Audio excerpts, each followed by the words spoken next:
All right. So, welcome to session 16 of Dragon of Icespire Peak. To give you guys a overview of the last session, we're going to flip through some pages in the book once again. So, in the last journey, Grizzly, Alora, and Cypher returned to Terramore Village, bringing with them treasure filled with valuable scrolls and gold. Upon their arrival, they noticed their ally Zeno was sleeping in the back of the cart, and woke him up to fill in the details on their successful treasure hunt. And you can flip to the next page. While the party conversed with Zeno, they became aware of a commotion in the town's northwestern part of town. A cleric of Tyr from Waterdeep was engaged in a heated argument, seeking information about some missing knights. Curiosity piqued, and the group decided to investigate further. In an unexpected events, Grizzly found himself near the cleric of Tyr, and during an argument with a local blacksmith. Why did Grizzly move towards the commotion? Well, he told me earlier, but no one knows. I don't know.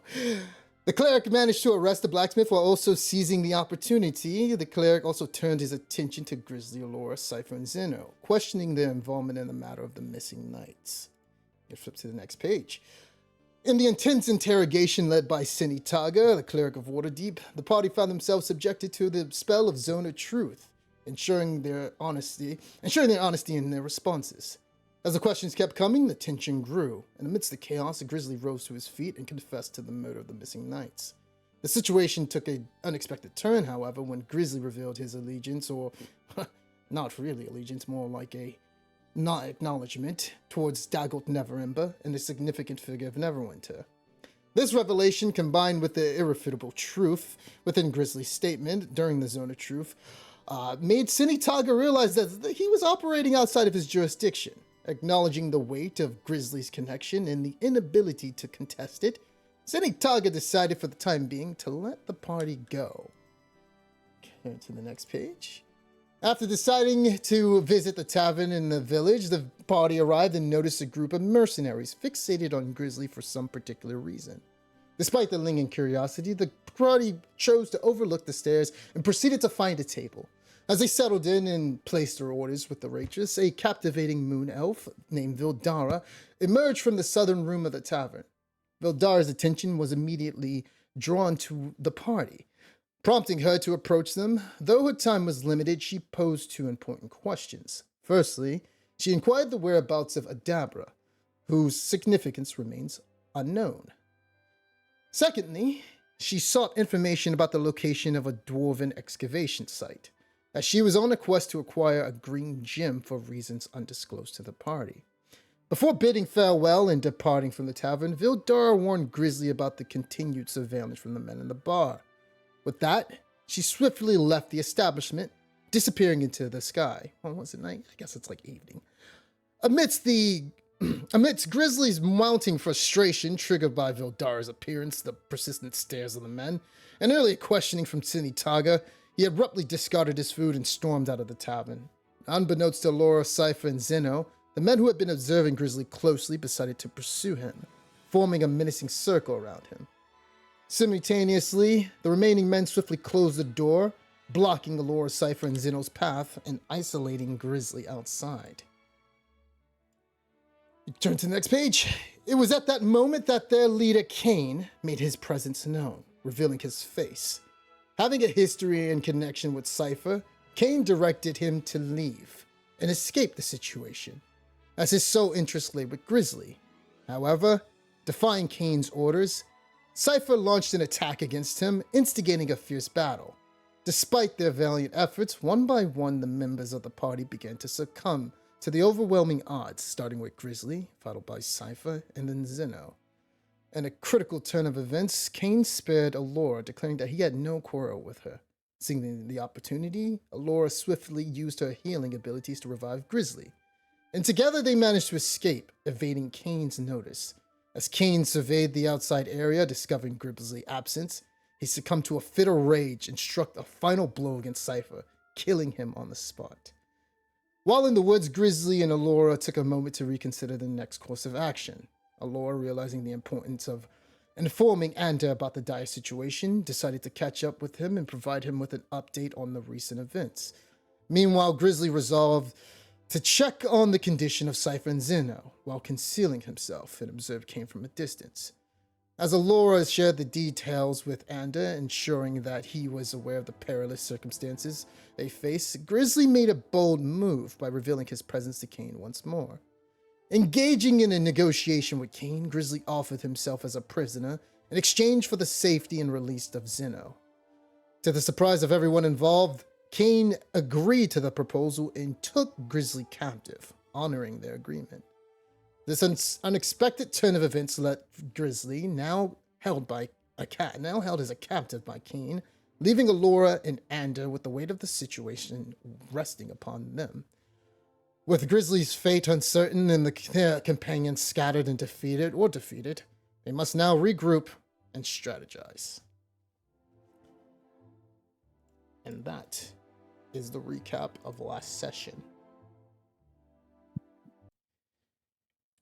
So, and let me see.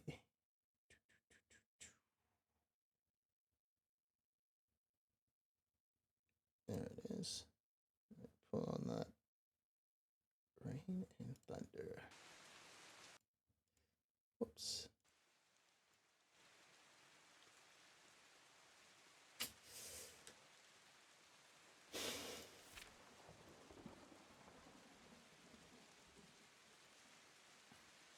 Okay. Grizzly, as you try to get a sense of your surroundings, you hear the deafening roar of thunder that's shaking the air, accompanied by a relentless downpour that drowns together all sound. Slowly, as you look around and rise from the wet ground, you're only met with the bone-chilling sight. Standing before you as you look up, you see two headless sentinels made of statues. And you see a large gate in front of you.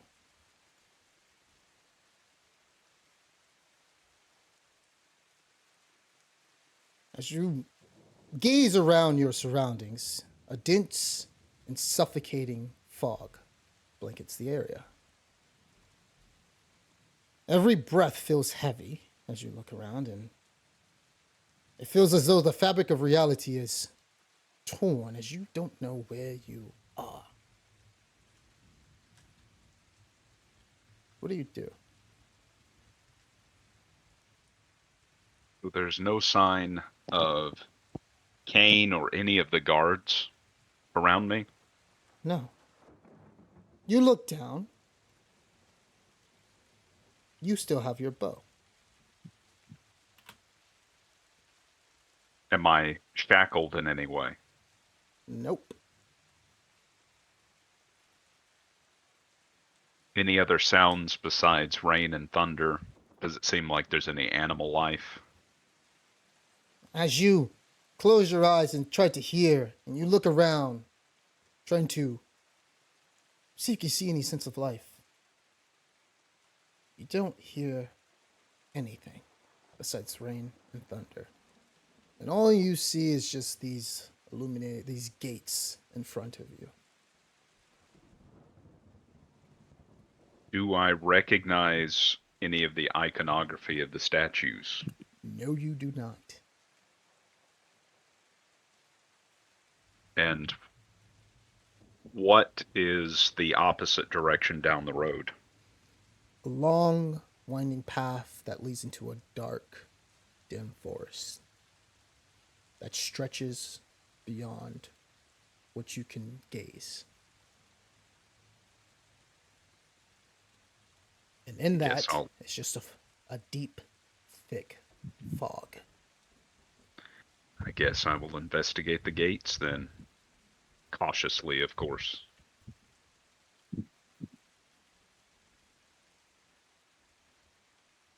As you gaze at the gates, You see as though the gates look as though they've been here for some time. It looks as though it's weathered a little bit.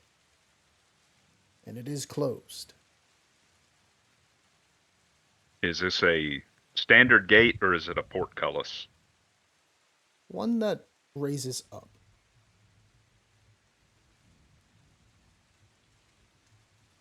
Okay, and it is closed. Yeah,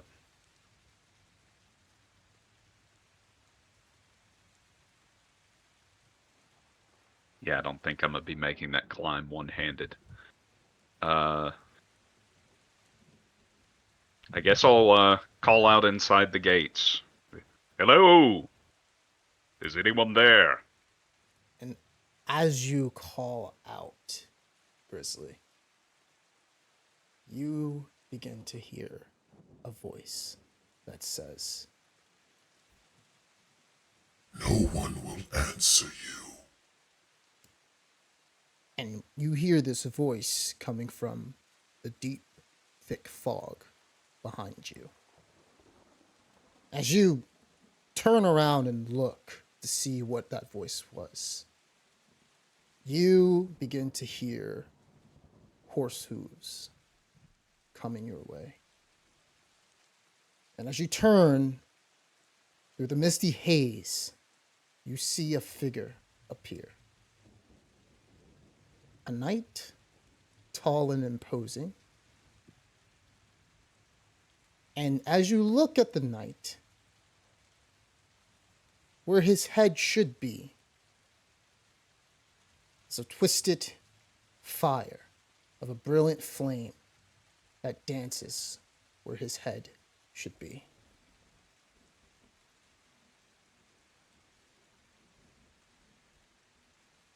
And why will nobody answer me from the castle?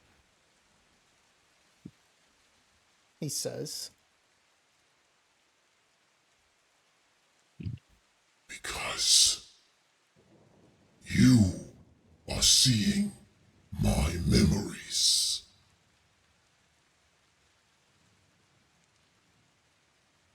Grizzly.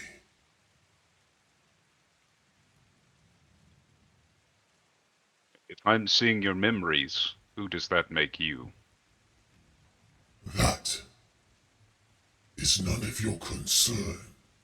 However, that and he points to the bow.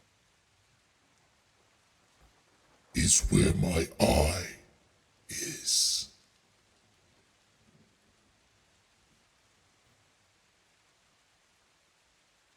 Let's see. Would that I could give it to you, but I'm afraid it's attached.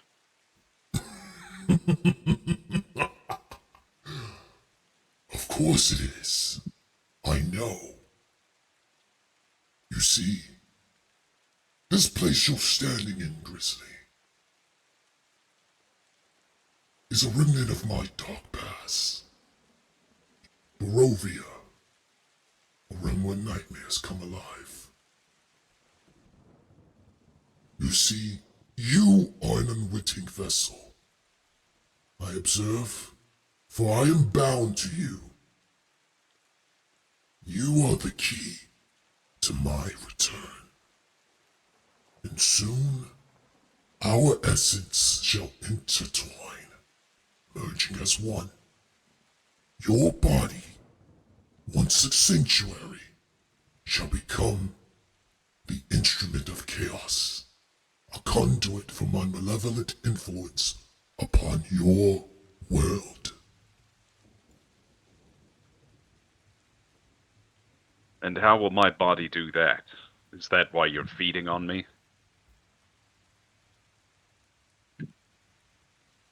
My motives lie, obviously it seems, in plain sight. Once you give in to me, I shall become you. And the flames of chaos will dance upon the mortal realm and consume all that is familiar with you. It is unfortunate that you grabbed me. However, This is your fate from now.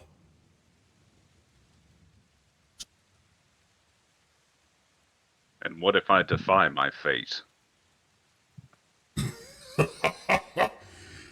Try! And he sticks his hand out. Give him roll a d20. And you see him do a crushing moment as you start to feel utter pain and agony as you drop down on one knee. All right. Is that your dice, by the way, what it looks like? It rolled 2 dice for me. So Let me see. because it did you've got the 3D dice roller. Yeah. And then I had something from Dice So Nice as well. Oh, give me a second. Was it a different number or the same number? Same number. It was just 2 dice generating the same number. All right. I don't know if you want to do it, but well, hold on. Let me see. Actually, I don't know. I thought I managed it or whatever. So, let me see something. Give me 1 second.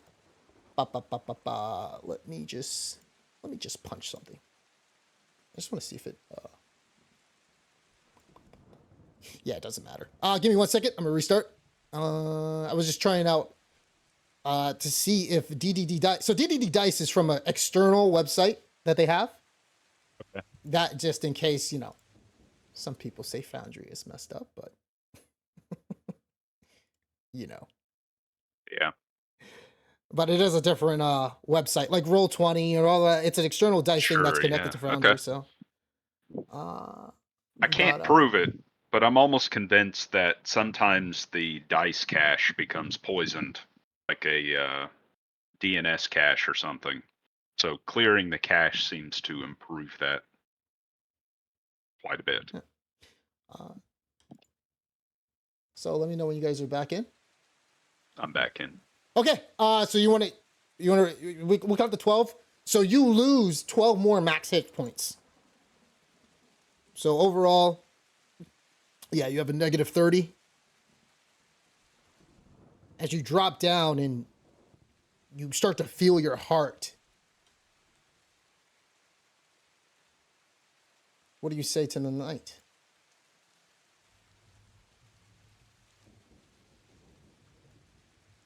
Panting on the ground. Is that the best you've got? He turns to you and he says, Oh, how I relish with your defiance. The reckoning of the hour draws near.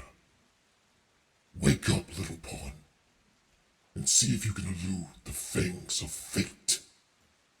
and with that, you see the headless knight as he lifts the horse, and the horse lifts its hooves up, turning around as they go in the opposite direction, fading away into obscurity. Grizzly, as you try to gain a sense of your round, as you start to feel everything goes black once again, and you hear a voice that says to you, "Hey, hey, wake up, wake up." You start to slowly open your eyes, and you see Cain looking at you curiously.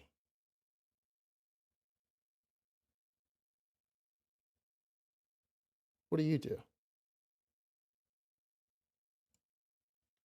I think you forgot to feed my bow.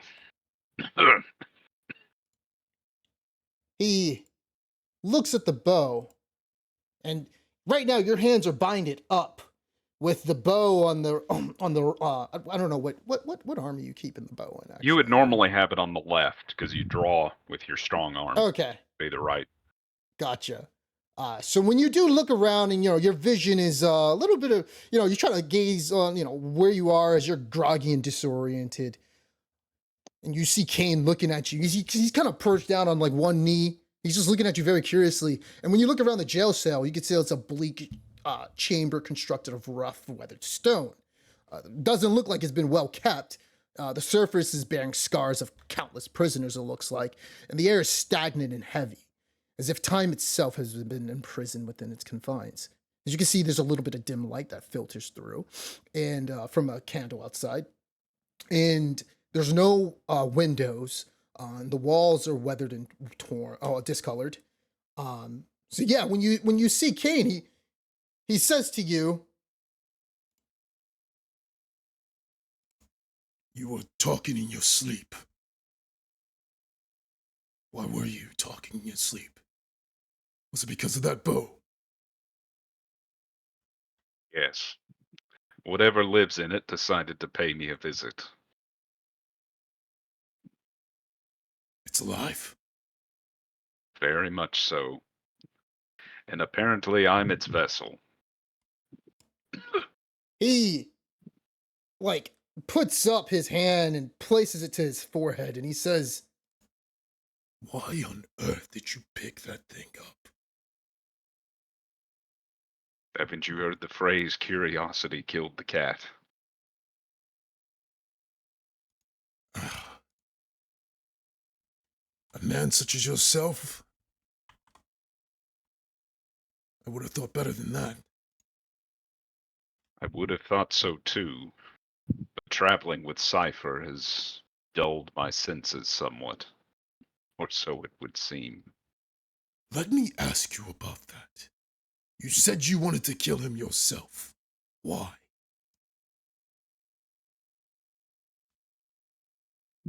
He was your Because travel companion. he was a danger to everyone around him, and I'm not just talking about the traveling companions. So why travel with him? Sometimes it's better to keep an eye on a disaster up close, to try to prevent it, than to watch it from afar and just hope it goes somewhere else.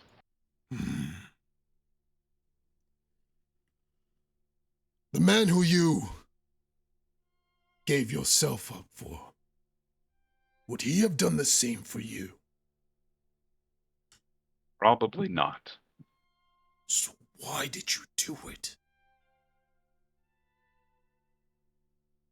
Because with the state I'm in, I think that he and Alara have a better chance of saving Phandalin than I would. What? you kind of see Kane as he's a little bit confused. And he says to you, I've been meaning to ask. You look slightly more of a beast than a man. You a Furbolg. Giant's blood in you. No. Then what are you? My father was a lycanthrope.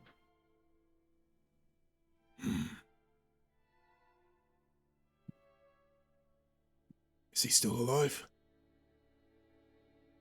The Grizzly looks down. No, he died some time ago.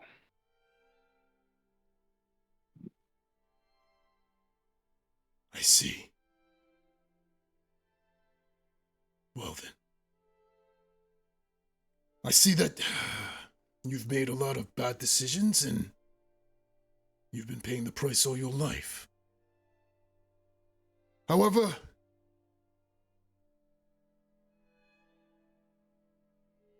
how do I say this? I still find it interestingly enough that you still traveled with Cypher. He's always been a coward, always serving his own interests instead of actually doing something. He never took any sides. Stuck to the mission he always talked about.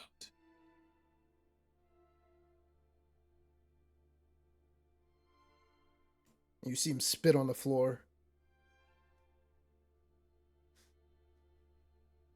Does Grizzly say anything to that? The best way that I can explain my travels with Cypher is that sometimes you have to work with the tools that are given you to achieve an end. They may have not been the best tools, but I still intended to save Phandalin any way I could. I'll let you know. When you were out there, I gave that man a choice. To run away like last time and leave you, or simply die where he stood. So, even a surprise to me, he chose to fight for your life, and he ended up paying the price.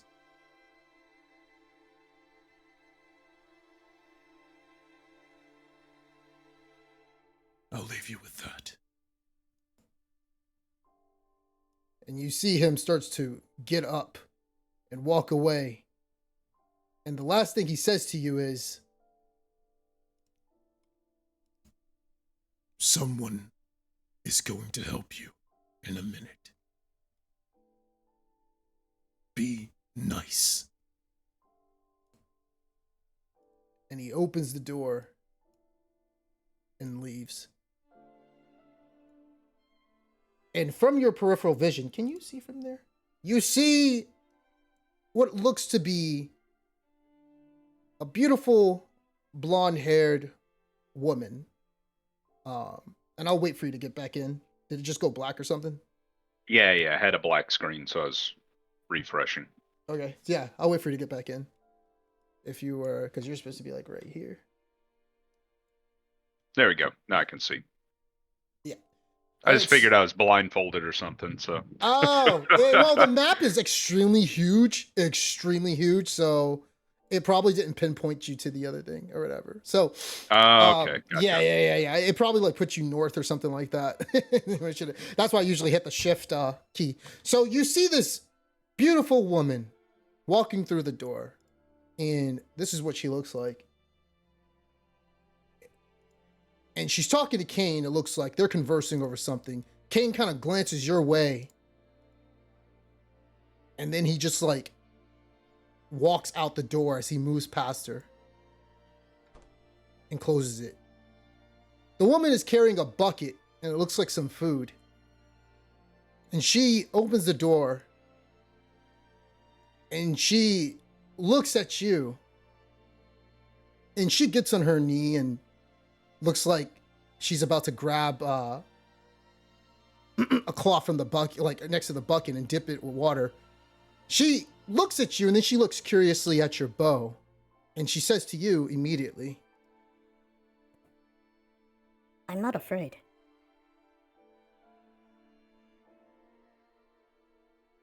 That's good. I'd hope I haven't done anything to make you afraid. Not you. I'm not afraid of your bow. Ah. Well, at least one of us is brave. she begins to put some water on the cloth, and she says, May I? You have blood on your face. Thank you. I appreciate the kindness. and she starts to dab a little bit of the cloth on your face, and you do see some of the blood, the dried up blood, hit some of the cloth a little bit. And as she's like patting, and it's lukewarm water, she says to you, Where did you get all these scars from? Not the dried up ones. All the other scars. That seems like they've been worn from a very long time. Simply from living. It hasn't been an easy life, but it's been my life. I see. and she looks over at this man right here, this knight that you see right in this area right here. And she looks back at you, and she says to you, kind of giggling, He's a talker, that one. King shut his mouth with the cloth, since he kept going on about Neverember, and he kept looking at me. What would you have to do with Neverember? Oh, I don't. You see, my brother was in the Band of Cain, and I simply followed him along. However, my brother died. And so, I simply been taking care of these men. I'm not sure if you noticed, but they're all really young. I would say the youngest member and the oldest is between 17 to 24. Cain is around 28, though. He's one of the oldest people. Afraid I didn't have time to notice as I was being rendered unconscious. Yes, Cain said that a lot of situations occurred, and he's not bad. You kind of see her gripping the cloth. He simply said that something occurred and he had to do this thing, which was to capture some prisoners, and apparently that led us to you.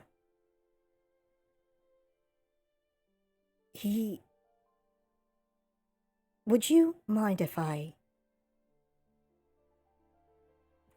deal with that thing on your hand? She points to the bow. How do you mean? She says, just trust me.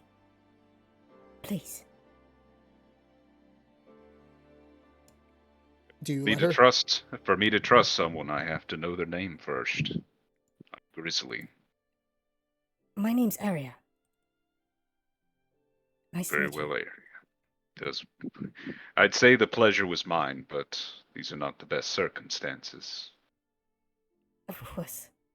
And you kind of see a warm smile on her face, and she slowly reaches her hand on. She looks at you to gain your confirmation. Very well. Thank you.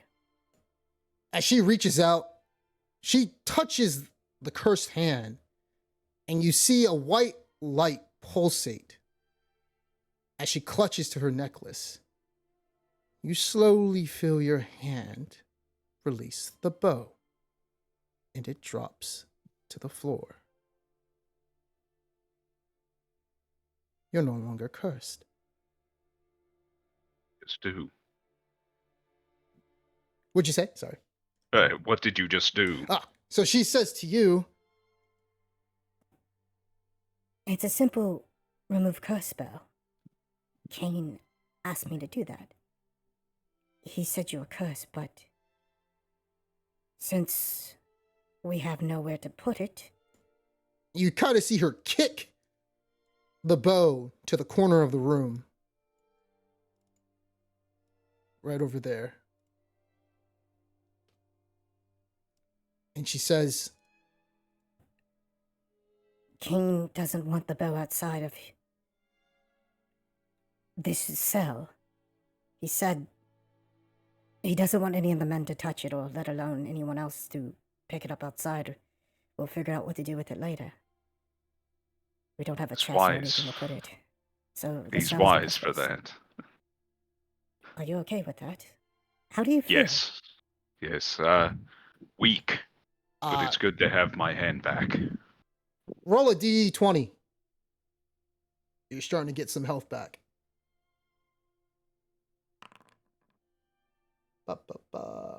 Okay, you get back 11 max HP.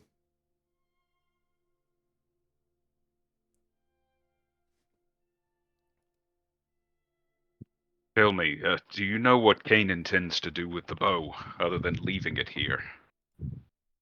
He said he doesn't know, but he did say that there's a certain man, a cleric of Waterdeep, who may be able to figure it out. But it's going to take some time. Apparently the man went back to Waterdeep, and Cain is trying to reach out to him and see what we need to do.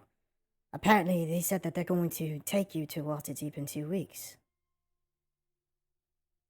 I'm not sure if Cain will listen to me, but you seem to have an open ear. That bow has something inside it.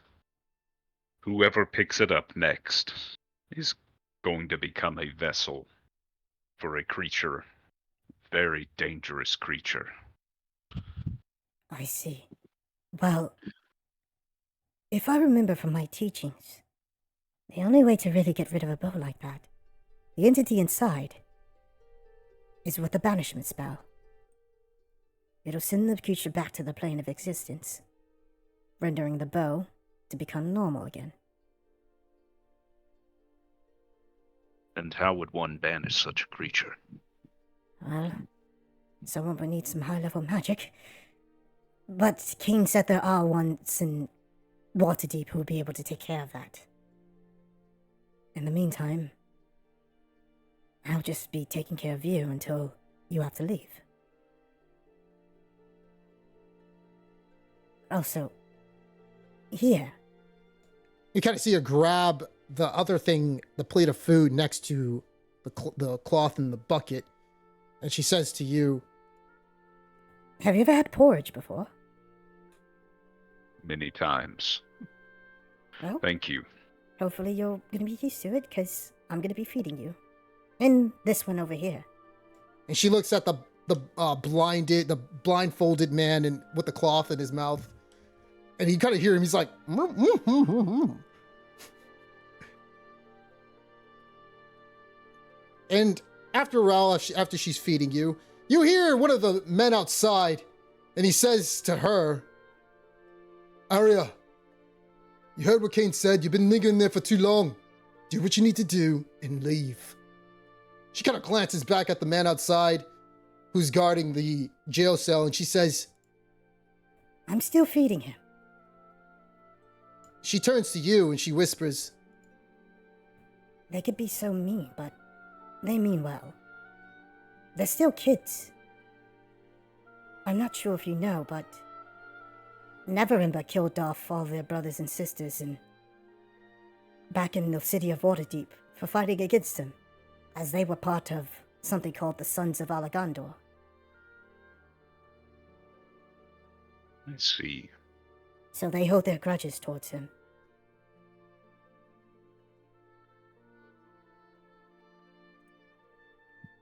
Anyways, and she puts the cloth back inside the bucket and picks up the plate of porridge as it's now been emptied. I'm assuming you ate it all. And she says, I'll be leaving now. It was nice talking to you, Grizzly.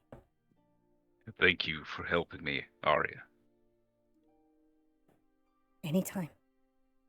I'll be back. and she gives you a warm smile. And you manage to get some restful sleep for the night. As she leaves,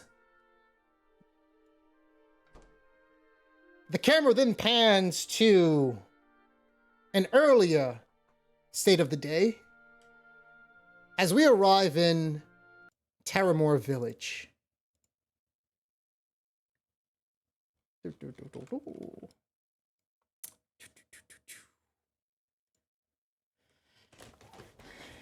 And let me know when you guys are there. And you guys can all There. see. Yep. Yup. All right. So, give me 1 second.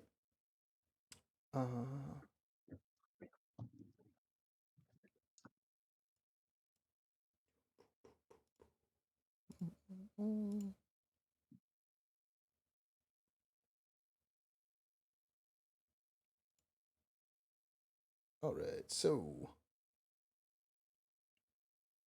you guys, I'm trying to make sure everything looks good. So, yep.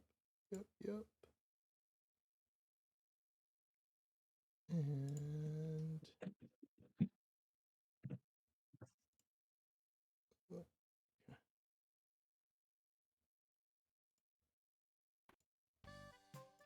well, not that one. Let's use whatever. Yep.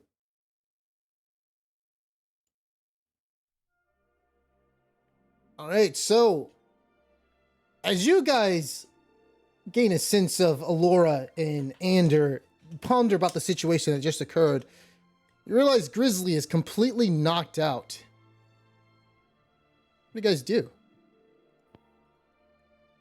I thought Grizzly was awake. Grizzly? No, no, sorry, not Grizzly. Zeno. Magically, I'm out of prison. It was all a dream. Zeno I was is completely out, knocked out. What do you want to do? You could potentially heal him to wake him up as he's unconscious from Right. being knocked out. All right.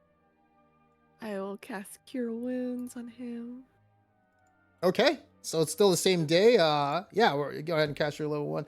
So, Zeno, you heal for 10 points as you wake up, and you're technically at you're gonna be at. I put you to 1, but you're technically at 10 HP. So just give yourself 10 HP. Okay. Otherwise, it would say you're knocked out, you're dead or whatever. But yeah, so yeah, you kind of wake up groggy, and Ender turns to Alora, and you see him like has his arms folded up, looking at Zeno, and you see Ander's face when you wake up, Zeno, and he says, "So, you're back up." And Zeno just starts to kind of get up and starts grabbing his chest and is like, oh, that hurts. And then he looks around and sees Xander and sees Laura and says, what the hell happened?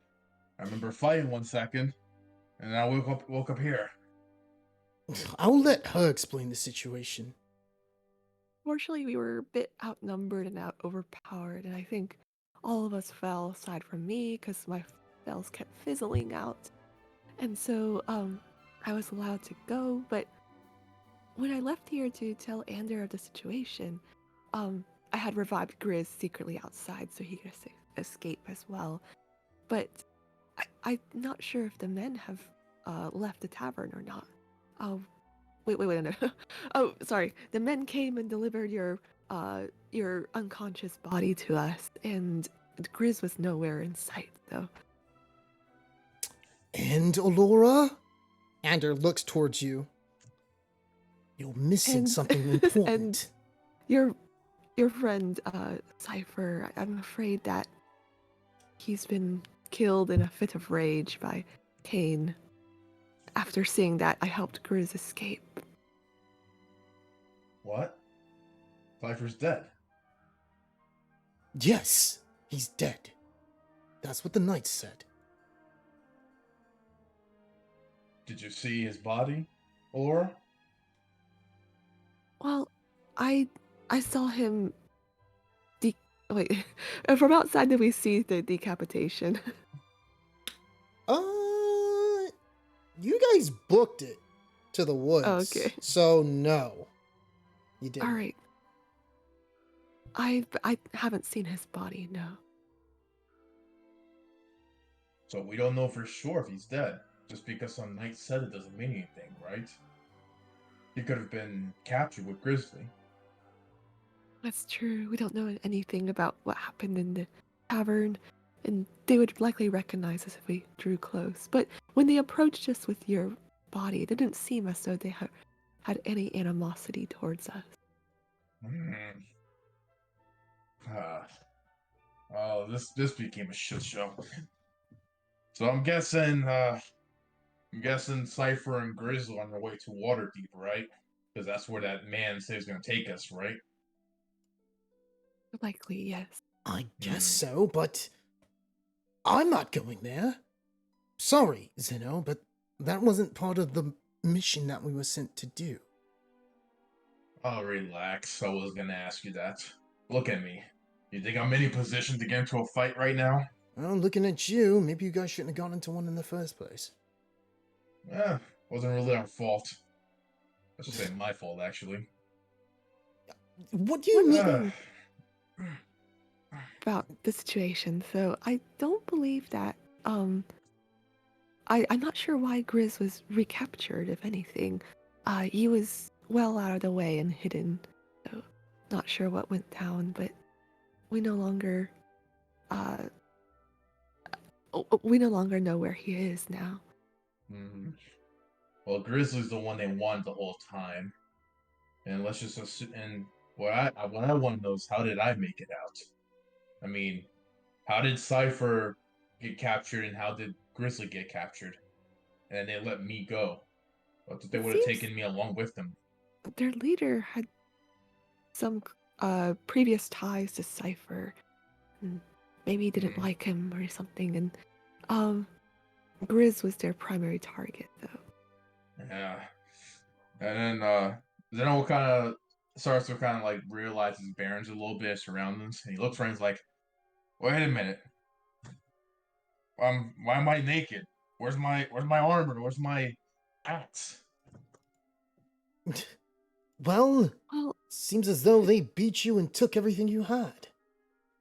Except for your clothes. I mean, you still have your clothes. Just not your armor. we And could then put the Zeno starts to gold grit to his good use. teeth. He's like, "I don't really care about everything else, but I want that great axe back. I'll get it eventually." Well, I'm not sure if the blacksmith is. I don't think the blacksmith is still in town, but put the gold to use to get your equipment.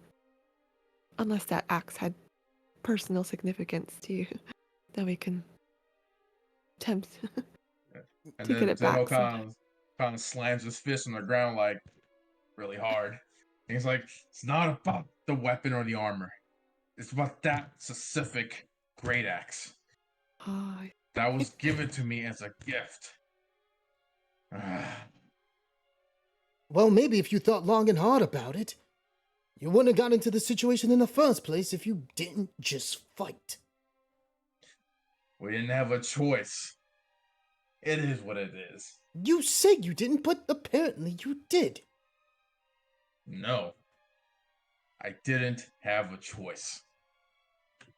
If Did I they see give my you a friends choice? and my party members being attacked, I have to save them. You wouldn't understand about that. No. And you call yourself one to be a knight, and you can't see you want to protect the people that you like. What did you say? Andrew kind of steps up to you. I'm not the one who murdered knights, you idiot. You did that. I didn't murder any knights. Any You decent knights. Any decent knights? Ugh, that's all you people do.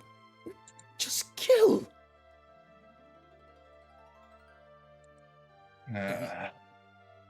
One day you'll get it.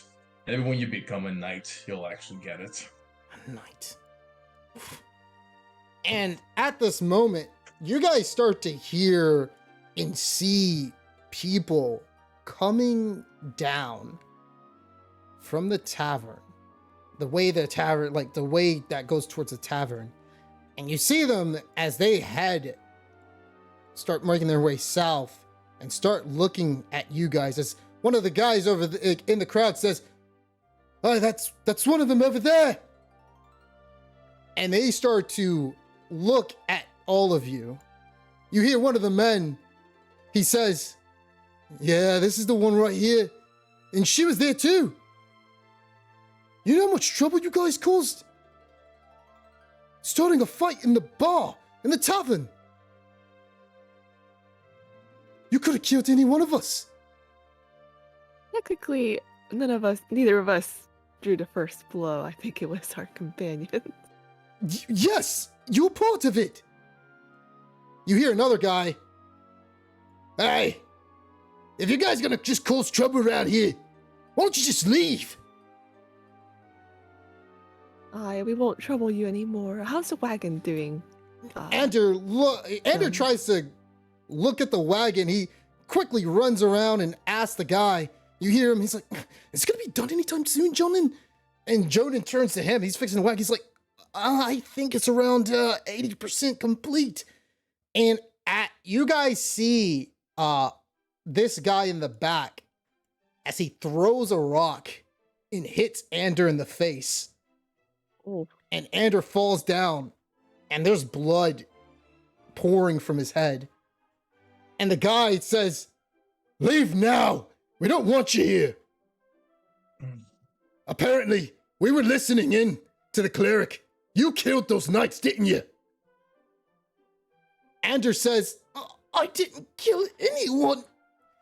I didn't. And you hear the guy cut him off. Oh, shut up, you fucking liar. We know you did. You spoke up and you said that was your javelin. And you see Ander, and he's like, I didn't. And he's holding out his hand as his arms like, and he's wondering like why people are being mad at him. And everybody just says, go on, leave, get out now. We don't want you here.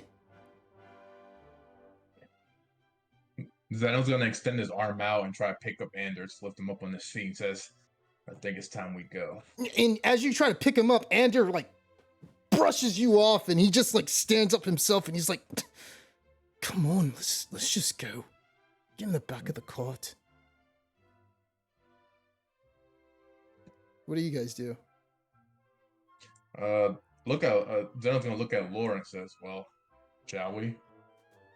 Right. I think, Jonan, if you could just give us a quick overview of what's wrong with the wagon that could possibly fix it.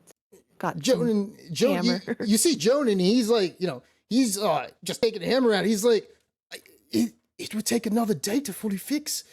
I don't think that you guys have that long. And you see Ander, and he starts walking over to Jonan. He's like, and he holds out some gold, and he drops it in Jonan's hand. And he says, Jonan, just leave.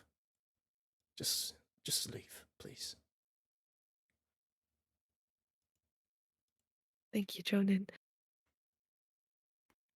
Jonan looks, and he looks at Ander and you, and he's looking at the mob as he's starting, sticking his head out to the side, looking in between the horses, and he says, I guess I should go now. Good luck, Ander. Sorry about this. And he gives him a bow, and he heads off. What do you guys do? Great. Well, guess we gotta get on the road. Laura, we still gotta complete our quest, don't we? True. We're down a few people, so can. And you see Ander, he's just shaking his head. He's not saying anything as blood is gushing down from the side. He's not even trying to patch it up, as he's just quiet right now. Yes, cure wounds on him. Let me take a look at that. He doesn't say anything. All right, you heal him back, actually. It heals back up. And right before you leave the town, you see Ander look back at the town. And then he looks at Zeno. And he just shakes his head. And he says, thank you, Laura. Let's just get out of here. You guys say anything?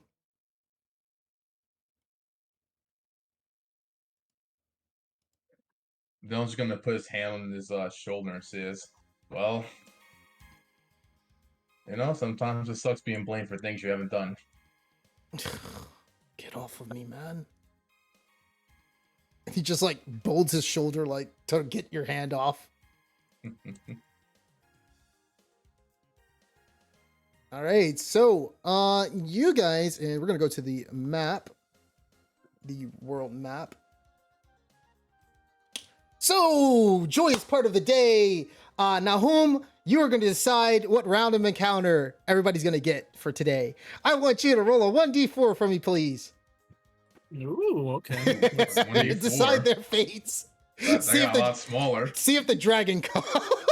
God. I thought it was a 1d10. This thing got oh yeah. Hey man, events are dwindling down. Your boy I mean, if the dragon comes, you'll be fine. You're like, there's less people to have to like chase. We can sacrifice Andrew. Jesus. All right, let's see what we get, man. Like how my dead character rolls. If you guys can't see where I am on the map, hit the tab button and it'll take you to your token. And Grizzly, you're on the map too, technically. If you hit tab, you should see where you are. You're really small. You guys are really small. And you're up here in this black area. If you guys, yeah. If you hit tab or you draw a big ass box or whatever, Nahum, you should see it too. You're technically like right here. Right here. If you just like click it in that area. Oh, you should see the map. it's like invisible. But yeah. Okay. So, as you guys are there, Right now, roll that 1d4 for me. Oh, you did already. I like yes. how I have it dead. The dead man gets to decide your fate. Okay, let's see what a 4 is. Oh. Huh.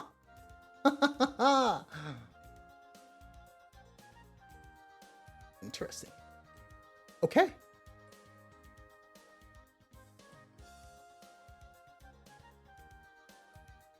All right, so all right, we're gonna go into. It is about to be nighttime, so right now, you guys are gonna start to take a rest, long rest. So if anybody is hurt, even you, Matt, you guys can take a long rest and get you guys back your HP. All right, can I use a teapot? Absolutely. Us. Yeah, absolutely. Yeah, I forgot. What's Teapot do again? It gives extra health, and also Okay. I get charisma check bonus for 10 minutes. Nice. So we all take a long rest set, right? Yeah.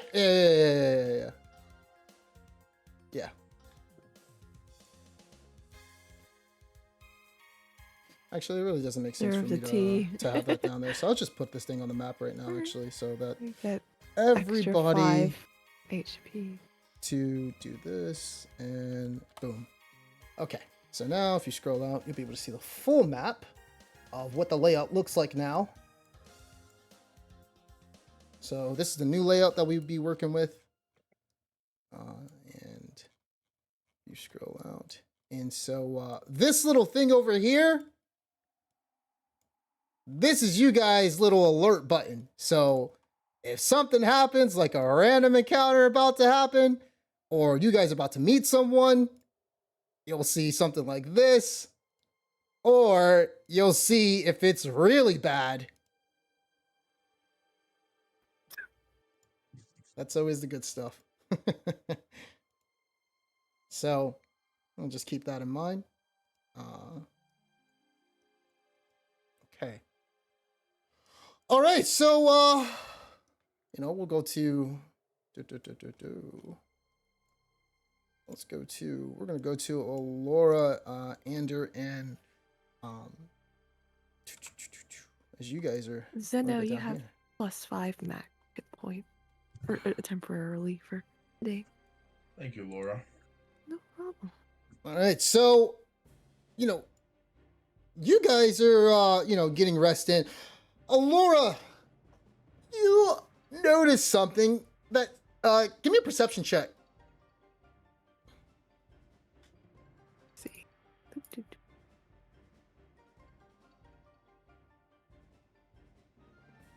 Oof. Oh, okay. Why do you have +6 again? Shouldn't it have died Um, out? I think, wasn't that a bonus to something? I forgot what it was. Yeah, that think should it have ended should with a die long rest. Yeah. Yeah. Well, this is at the campfire, so it's still the same day. Okay. But when did she get this though? Did she get this last session? Or was it the session The before? teapot? No, the Oh, no, teapot's the advantage. blessing. Before. I think. The sparkles in the woods. It was when we were coming back from. No. It was when we were on the way for the dragon quest.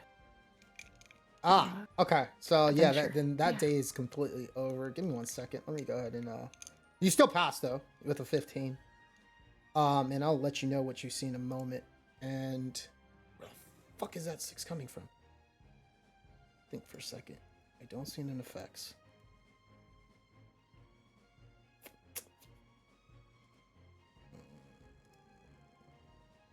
What is giving you that? Oh, I fixed it. Okay, I know where it is. There we go. Your perception. Check bonus. Change it to 0. Okay, you're good. So with the 15, as you guys are at the campfire, and you're looking around, and you look at Zeno, you notice that his teeth are starting to look more like tusks for some reason. Zeno? Uh-huh. Do you say anything? Is that Ander talking? No, that's you. That's me saying to you. Do you say anything to him? Oh yes, I was Zeno. Yeah. You see Zeno and his what's teeth, his happening to bottom your teeth. And teeth. I maybe like show him a mirror or something. Do you have a mirror on you? Because that's an actual item you could buy. If you don't have it, then you don't have it. See, I don't have a mirror. I have a shiny diamond for him to look at. I mean, you can himself. take your dagger. I would say you take your dagger or something like that and show it to him. Yeah, and like, you know, you use that. And you say, "Here, look." So Zeno, as you look down, you start to see that your little fang teeth at the bottom have grown slightly bigger. You kind of noticed it a little bit, like it was a little easier to eat your chicken when you're at the tavern, but you kind of just, you know, shrug it off a bit. But it looks like it's growing.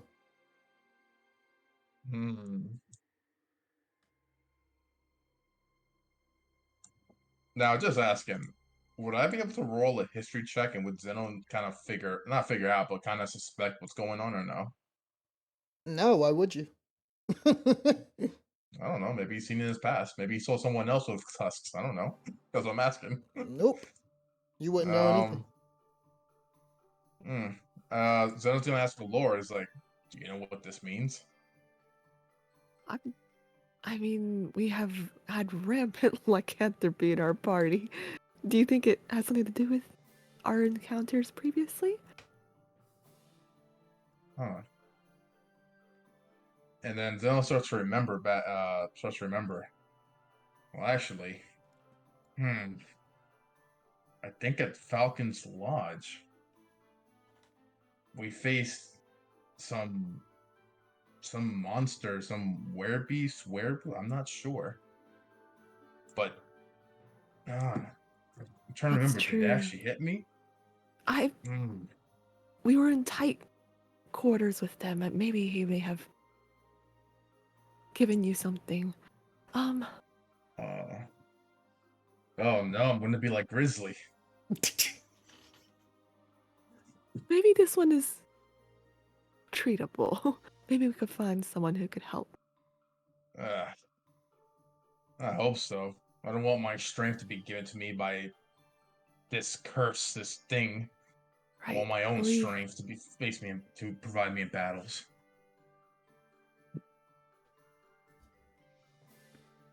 Right. That one.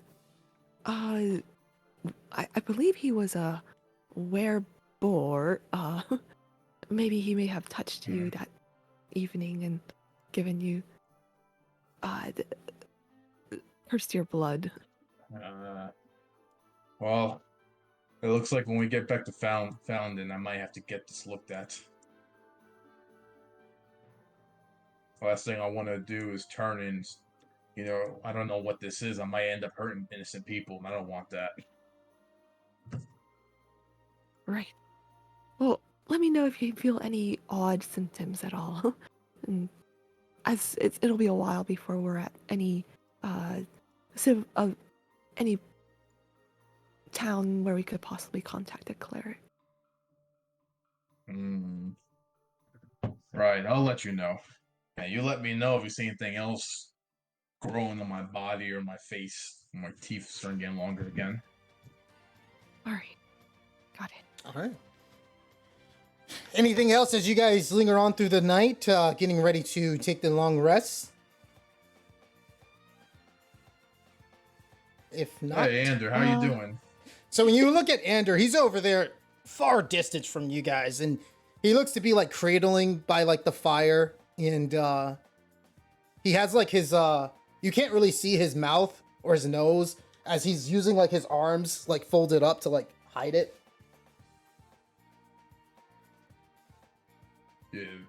You okay, Ander?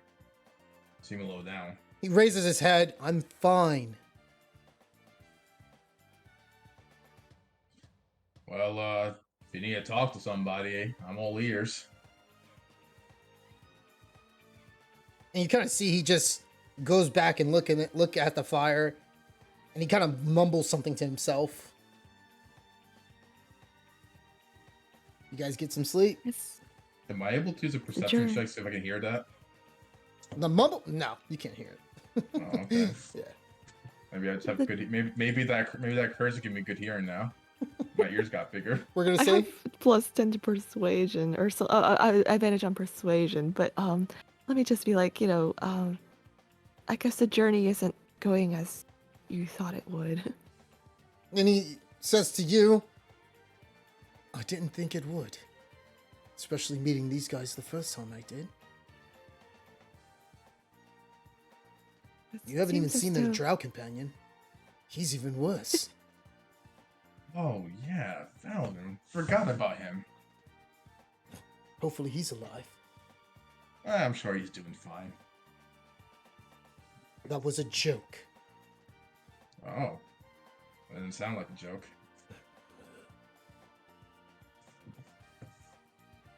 Who knows? Maybe we'll see him again. As you mentioned, someone's name, they're bound to show up sometime soon. Just We'll like see the devil. Valvin. I would Yeah, hope we'll see Valvin. I hope he never shows up. We could use the help, but I know it's not the most pleasant of company. You haven't seen him at all. He's quite an idiot one. Andrew might be telling the truth, actually. He's, if you think Cypher wasn't exactly the smartest person, you should see this guy. Velman, he's a riot. I love spending time with him. He makes me laugh. You seem to carry yourself around idiots a lot, Zeno. Because it's fun. What's good on going all these quests and getting ourselves these dangerous situations if you're not able to just sit back and laugh and enjoy life as is? Never mind. I'm going to sleep. You see him turn over by the fire and turn his back to you guys.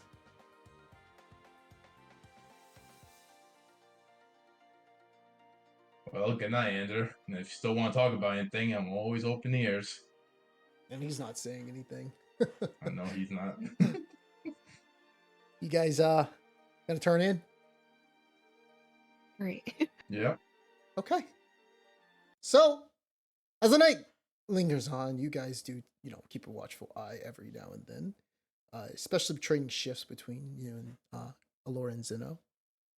Alora, I'm not sure if you do know, but elves don't necessarily sleep. They meditate. As they were cursed, they were given the punishment for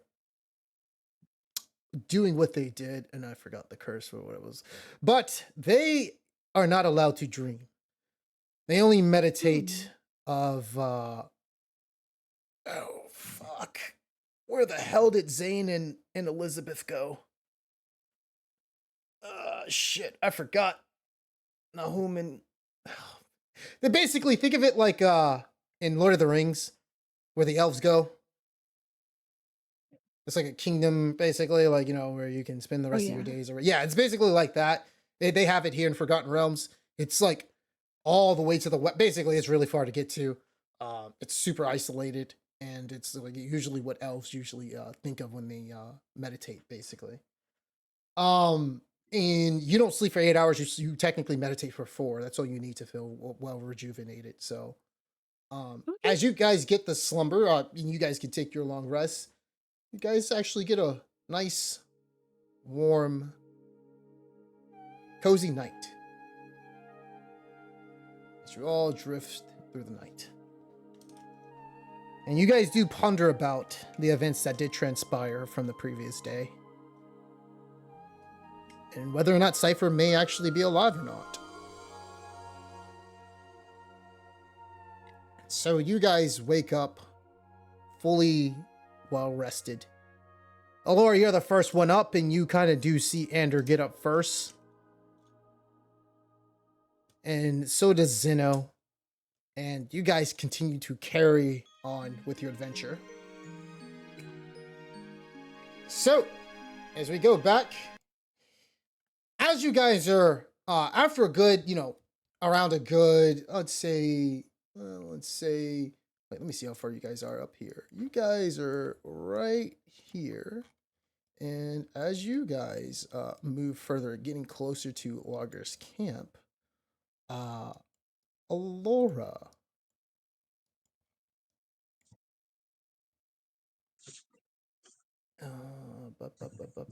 Give me 1 second. Oh, wait, there it is. Here's the encounter. Okay.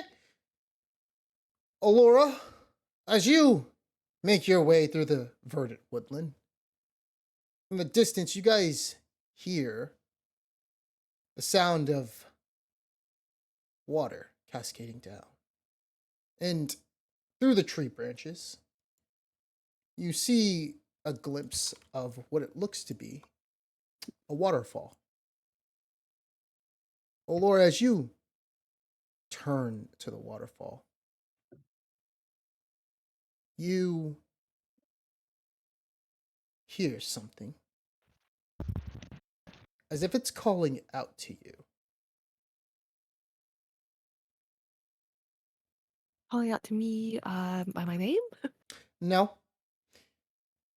As it's calling out to you in a sense to where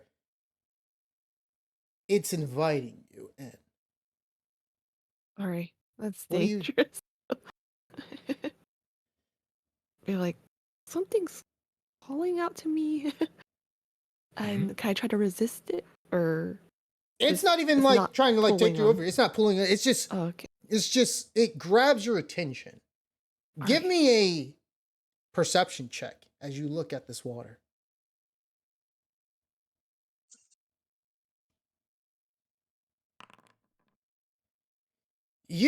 As you stare in the water that's falling down, you start to notice behind the streams of the water a cave. There's a cave down there in the lake. Or behind those streams of water, you say behind the waterfall? That's correct. Okay.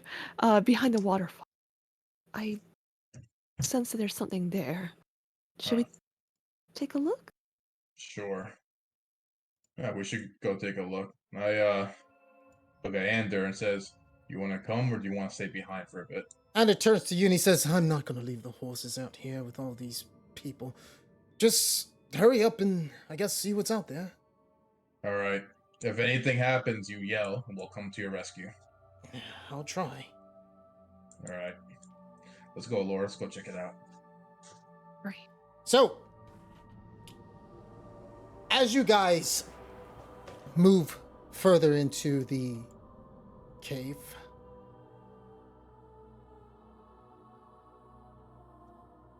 the din of the waterfall becomes a distant hum, replaced with echoing drips of water from the cave ceiling. Did anyone want to light a torch up, as Alora can only see in dark vision? Alright. I will light my torch. Do you even have torches anymore? Oh, probably yeah. not. It's me. I don't. Alora's the only one. Wait, can I give you like a lightning dagger, maybe? I do have a tinderbox. So Well, I you can have make his a maul. You have his maul. What's his name? Maul. Grizzly's maul. The balance maul. Yeah. Yeah, I left that in the chest, so he has a weapon at least. Yeah, Oh, okay. I do have a weapon. Okay. Can you dagger offhand, or is it like a two-hand a situation? two-hand. It's a two-handed okay. weapon. Okay. Take good care of it. It's a family heirloom. Hopefully, I don't lose this one too. you seem to do that. No, I'm joking. So, as you guys continue to navigate through the cave, throwing long erratic shadows that crawl upon the ancient rocks around you, after 10 minutes of careful navigation, you guys start to notice that the cave begins to morph a little bit. Jagged edges, giving way more into deliberate shapes. This space opens up, and it looks like this is a ruin, somewhat. When you guys look around, you start to notice that there were signs of stairs, stone stairs, as you continue further going in. Looks as though time has been eaten away at this cave. Do you guys continue to go further? Did I still hear a voice calling? So you never heard a voice, you heard something Oh, pulsating, it feels like, and I your see. eyes were drawn towards the waterfall itself. All right. Feels a little dangerous to me, but you know what? I'd be down to explore. Well, and Zenon kind of looks at Laura and says, if we see any trouble, we could just run. We don't have to stay here and fight. Right. Okay. So, as you guys continue to navigate even further into the cave, you look around and you notice that there used to be life here long ago. However, due to time itself, as I stated earlier, no one's there. At the end, you guys, after a while, reach the end of a hall. And Alora, with your torchlight, you see ancient murals on the wall. Do you examine it? I'll hold the torch up so I can illuminate the wall.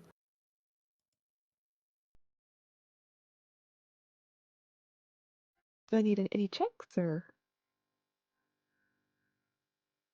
No. In the first mural, you see a red dragon. And it looks like someone's on this red dragon.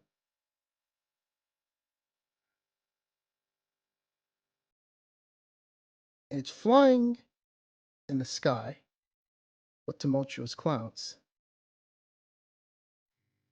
The dragon is breathing hot fire towards something with the rider on top.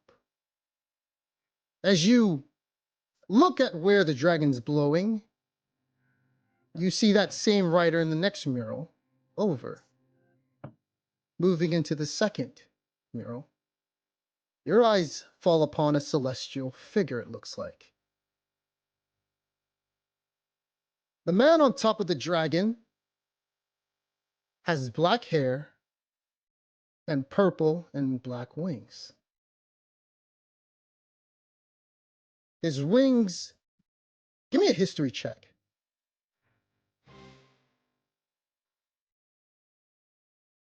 Was it us?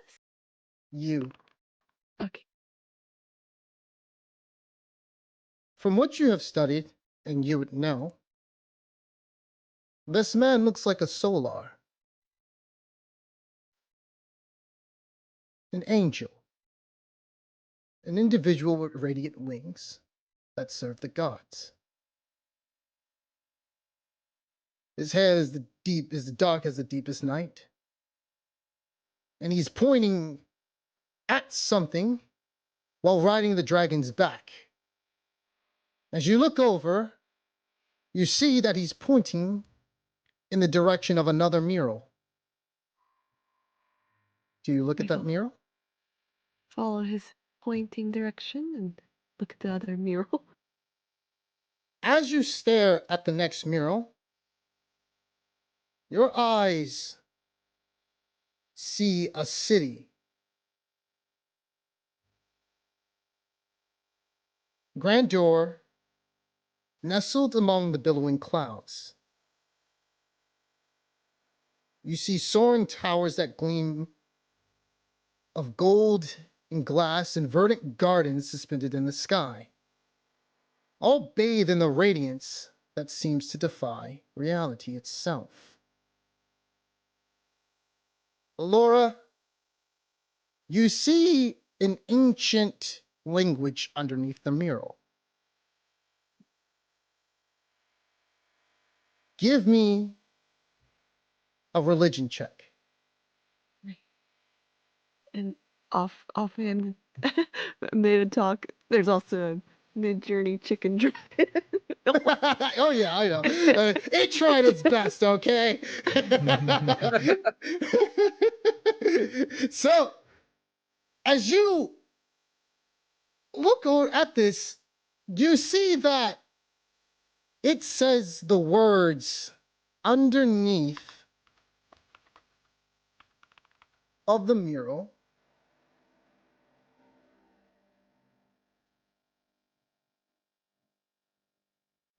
Celestia. And as it says that, your eyes go wide and white. And you see the actual Celestia, not the mural, but the actual city itself on the highest peak of Mount Celestia, where the gods live.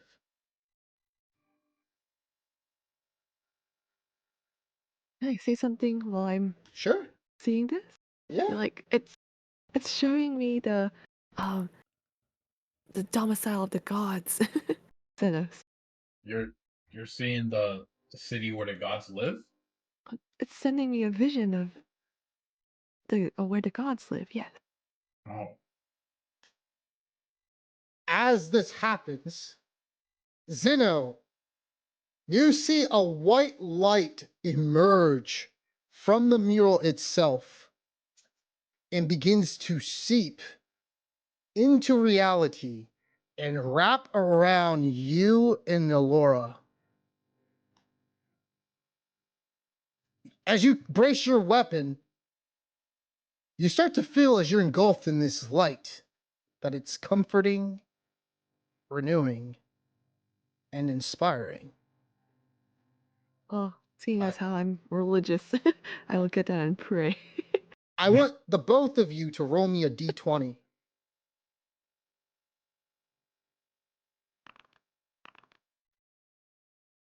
9, 1. Oh Okay. no. Let me see what that I is. saw that 20 and went to a 1. Oh. Alora, for one day, you automatically succeed on a saving throw. Oh. Okay. Zeno, Down. for one day,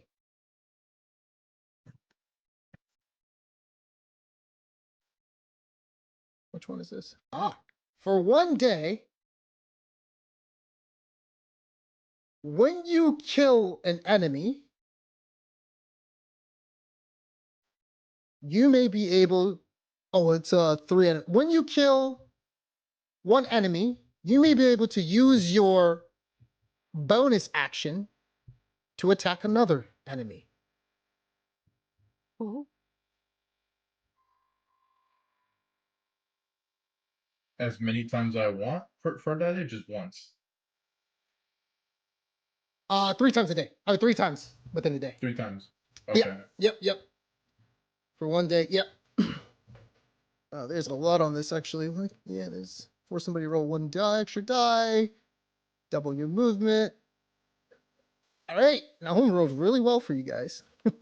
Oh. You're welcome. Thanks. From beyond the grave. I mean, that man is a wall right now. Unless he had a god. Did you have a god? No. Then you become the part of the faithless. Your soul's in a wall with a bunch of other faithless. That's literally what happens when you don't have Congratulations. a god. Well, it's an interesting afterlife, I guess. So, Alora in Grizzly. Grizzly. Zeno. Zeno. I keep thinking you guys are burly men with brown fucking hair, all right? Jesus Christ. The second time. You're both like, I don't know, man. Well, I don't know. I think who bathes more? Probably Zeno, but Absolutely. Outside. I bathe all the time, good sir. A dirty river doesn't count. So, as you guys proceed to, feel this light, you guys feel inspired. And when you guys look back up at the cave where the murals were, they're no longer there. So even though we've been uh somewhat clumsily going about our adventure, some divine deity has been behind our back this time. First with that glowing light in the forest, and now with this very supernatural religious experience. Yeah. Something something weird's going on. I mean, I saw your eyes go white, then my eyes went white, and I feel different. I can't explain it. I feel different. You? Me too. I feel as though, despite our clumsiness, maybe some deity is looking over our efforts to try to protect Phandalin. Uh, I wonder which deity it is. I can thank him. Loki. It's Loki. Would Zeno know that? Bruh. Bruh. Fuck it. I'm not even gonna respond to that. Low-key. Are you guys gonna head back out the cave? All right, I'll say a little prayer and All right. also for Cypher's soul in gratitude. All right. All right. So as you guys walk outside the cave, you guys do catch up with Ander. Ander looks at you both and he says, "You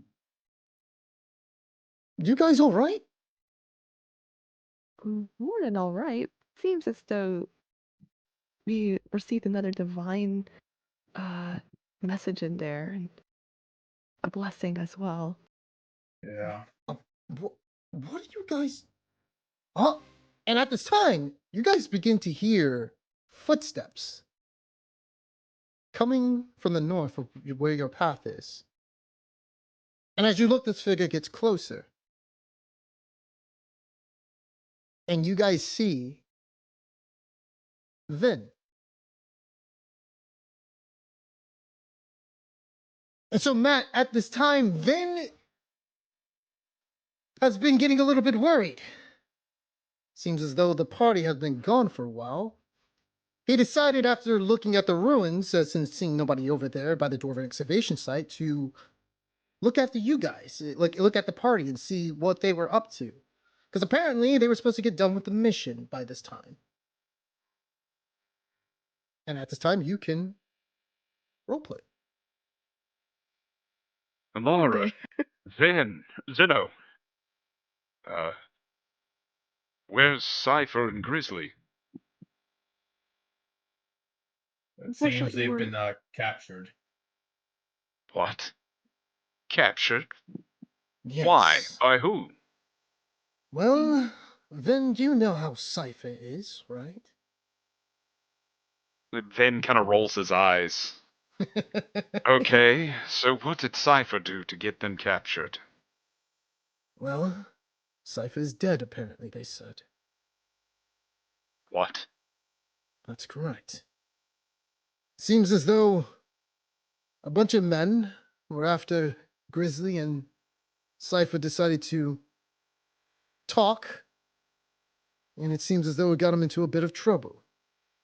Isn't that right, Zeno? Alora? well. He also raised arms against them. There was a band of mercenaries surrounding us, so we wanted to protect our friend Grizz. Oh, so, I'm not sure I follow. Why was a band of mercenaries trying to capture you? yes, tell him. Why? And he's looking Well, at Zeno. not all of us. They had some purpose. I look at Zed.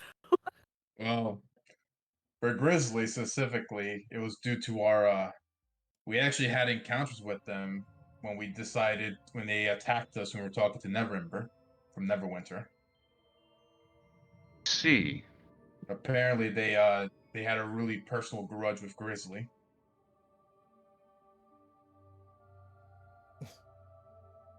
That's not even the half of it, Zipin. There's been a lot that's happened since you've been gone and since we've been out here. Also, Zeno and Delora, what are you guys talking about, by the way? He looks to Vin and he says, they keep saying divine intervention. What do you guys mean? Look, you guys were just standing there by the waterfall, looking at behind it. There's nothing there, just rock. And when he points to it, all you see is rock behind the waterfall, a stone wall. You don't see a cave.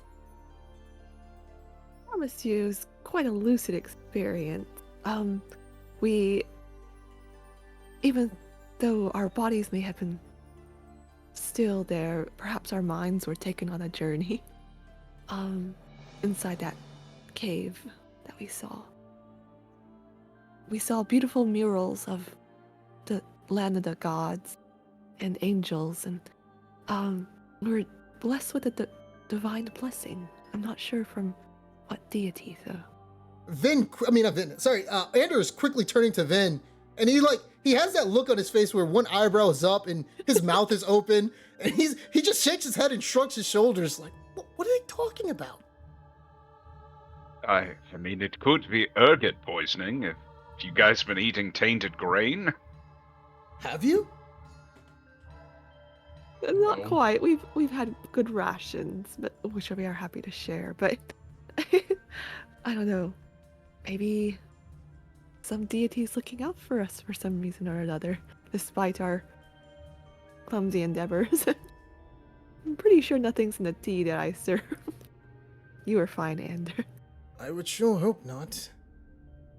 I do have bad indigestion, but I don't want to just simply go out like that. I mean, you guys should have saw the look on your faces. You were standing there with your mouth open, and Grizzly was over there just swinging his arms around. Not Grizzly. Fucking Grizzly. Zeno. Keep saying it. Oh my god. Well, I'm sure it's an amusing sight for you, but I promise you we're telling the truth. Yes. Well, then we're going to check on the Logist camp if you mind coming along. We're down on a few men, but we could use your help in case something happens. I think that would be best, of course. Many hands make light work. And also, like I said, we can think about what happened to Grizzly later. And Cypher. And, the men said they're dead. Well, Cypher's dead, but who knows about Grizzly? I know Grizzly. He's still kicking. I would hope so. All right, you guys ready to go? Yeah. Let's finally complete this quest. Okay. Oh, it's been quite some time. He kind of starts mumbling under his breath. And, yeah, you guys, let me go ahead and,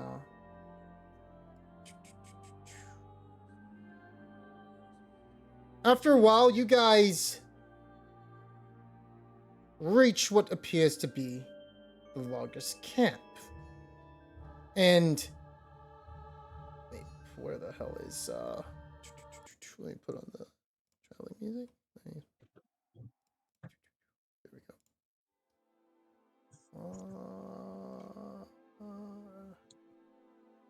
All right. So after a while, and it takes about like a half a day, you guys finally arrive at this camp. And The camp spreads along the south of a river, where a dozen tents are arranged on the beach. Near the dock of the cabin stands logs. That's a lot of logs around here that you see, actually, that are stacked under an awning. Older cabins close by have been torn down, and they leave only stone chimney and foundations. A grim silence hangs over the camp, and you see only one person, it looks like, next to a body on the far right. You don't see anyone else.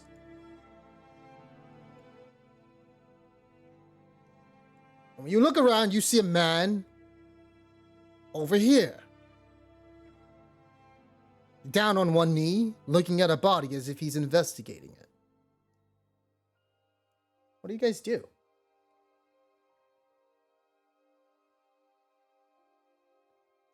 Andrew does say to you, I'll be over here. Just let me know when you guys are done. Stay safe. I will. I'll just be in the back of the cart. Should Do you we think? creep around the trees I was gonna say the or same approach thing. him directly? I think maybe we should just hide in the trees for a bit and see what he does. We don't know who he is or what he might do. Ben looks down at his plate mail at the suggestion of sneaking. If you think that's best, I'll try. But, Well, may then not be. it's either we do that and we get spotted, or we just walk up to him. Very well. You guys have survived this long. Might as well see how you've done it. So we'll So, scout ahead if you'd like to stay behind. at this time, let's go ahead and try to introduce Nahum's new character. Nahum, what does your character look like? Give us a visual description of him, and yeah, go ahead and state his name. All right. My character's name is Woe. He's a big, pretty big guy. A little bit of a beard, not too much. Has not that long black hair. Very what's the word I'm looking for? He's got a very muscular physique. Has an interesting aura about him. He is a barbarian, and yeah, just investigating what's going on over here. And from what you have seen, well, you came to this campsite and you heard screams earlier within the day. This is correct. And so, as you've investigated, you start to see that there's dead bodies. They look freshly new. But it looks like as you turn around here that there's been a complete and utter disaster that has taken place. You start to see ripped up camps, and you see as though something looks like it melted some of the tents. Unsure, you check the first body you see. And I want the three of you to give me stealth checks, as we're going to do a group stealth check versus Nahum's perception.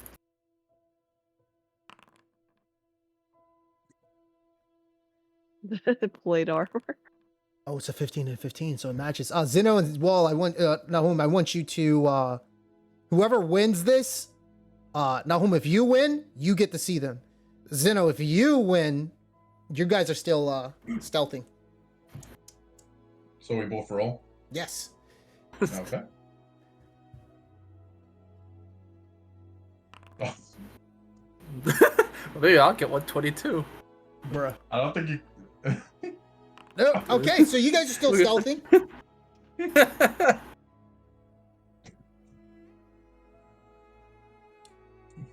So, Wall, what are you doing right now? Or no, go ahead, Sandy. What were you gonna say? Well, Zeno's gonna look at Laura, so she's in the front. She says, "What's he doing right now?" As though he's examining the body. Examining the bodies. Could it be that he didn't kill these men? Perhaps he's looting them. Maybe. Or indeed. What I was thinking. Right. Let's Get a little bit let's get a close. closer look. These tents look like they've been ripped up and burn down almost. I think something rampaged through here. I'm just gonna be like shaking my head in the distance. All right, yeah, you don't. Shaking his head. I mean, yeah, you don't. Yeah. As you're examining this, you just see like that. From what you can see on the face of this guy, right? It looks like his face was burnt off.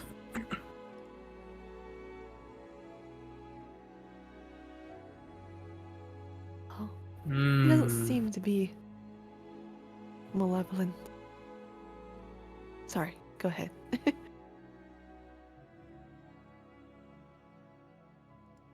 I'm just keep looking around. All right. And I'm gonna start walking like maybe like over here, see if I notice anything.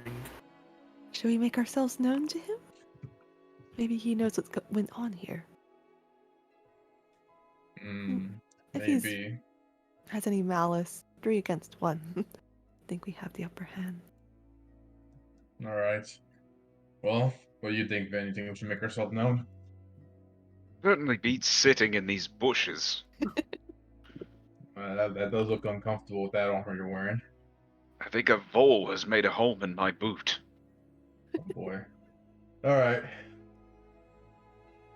I'll step out. So Vin's gonna step out and says, "You there? Hey." Huh? And I say, friend. What are you doing here? Oh. Are you yelling this? Or are you I'm speaking? I'm speaking normally. Okay. And I like squint. Oh, hello. Hey, what happened here? That's what I'm trying to figure out. Do you, I'm sorry, my name is Wool. I'm just a traveler. I happened to come across this place, heard some screaming. Very terrible things have happened here. So you didn't do any of this? Well, of course not. Come, let me show you something. Zeno's starting to like how blunt and like how trusting he is when he just met a guy 5 seconds ago. I just He's like like, storm off, wow. man. Compared to everyone else we meet, this guy's just like really open arms really quickly. You just run across everything Yep. to get to him. Do you flex muscles to each other? Not yet. We're not at that stage yet. And I'll go up and examine the body. Oh, looks like something blazed its way through here. That's See more right. bodies across the way. I heard some screaming. Made my way here eventually. Saw all this chaos and destruction. And this poor lad over here, burnt. Did you see anything fly away from the camp as you approached? Fly away? I don't think so. What do you think, like some sort of flying beast did this? Well, there are many dragon folk that we've heard of in the area. Not sure if one of them had raised a camp. Give me a perception check, guys. In that area.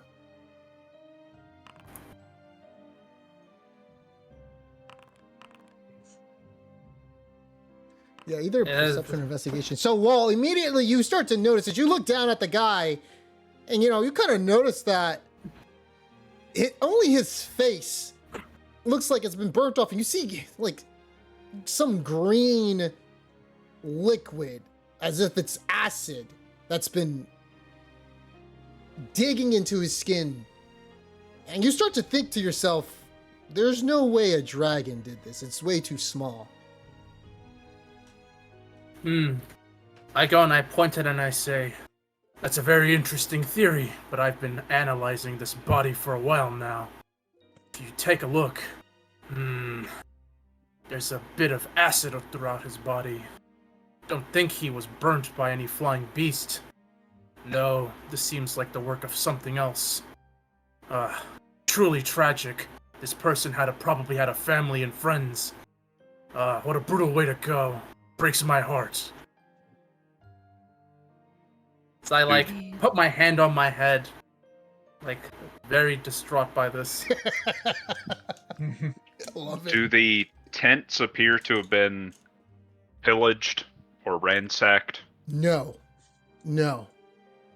It looks like everything that, they still have their food there. It looks as though, and it just looks like as you're looking around, actually go ahead and give me an investigation check with that. I'm also looking in the Let's tents. see like that. All right, let's see everybody's. I'll look too. Yeah. So who's looking in the tents? Laura?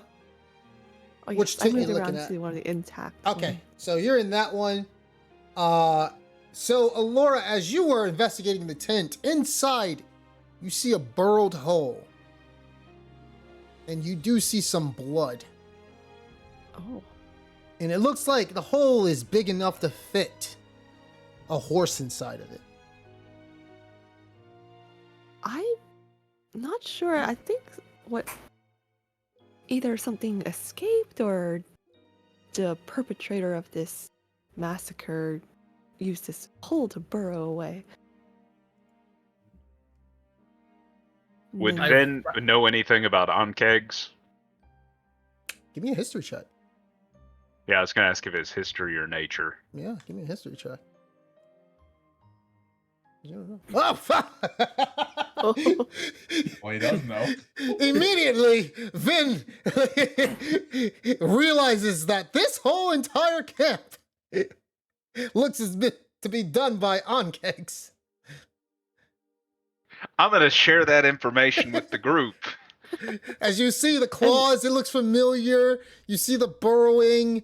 You see the acid, and Vin immediately, using his knowledge that he learned back at the military fort, that this was the work done. And you do know, Vin, goes. and Vin does know that if too much noise is made, they may come back. Suggest we be quiet as much as we can. Otherwise, we could be swarmed. And this burrow is from one of the creatures that you mentioned? Yes. Giant insectoid creatures. Easily the size of a horse. That sounds terrible. Fortunately, they're territorial, so if we leave their territory, then they shouldn't pursue us.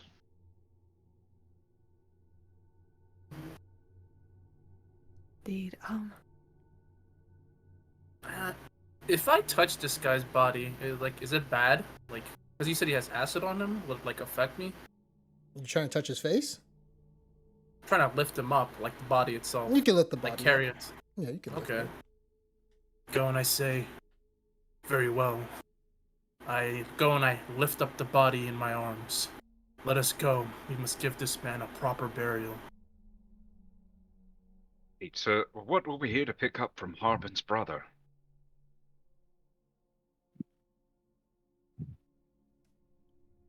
See. From what you guys remember, you were supposed to go here to meet Tibber Wester. Where is he?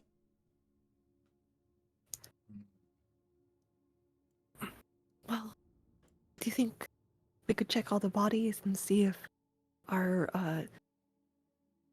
the man that we were supposed to meet is here? Yes, but we'll need to do it quickly and quietly. All right.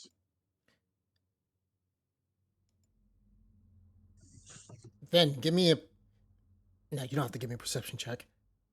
As you were walking towards this way and looking around, you hear skittering, and you slowly see one Ankeg who hasn't noticed your presence and he's looking at Ander.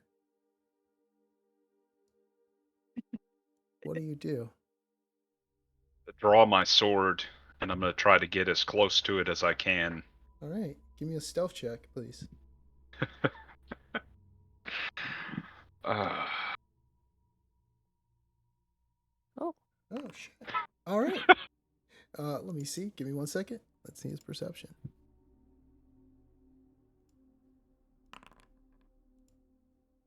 Oh. Well, then. So as you start to get closer, it slowly turns around and looks straight at you. And it is about to attack you. What do you do? Do you let everybody else know really quickly?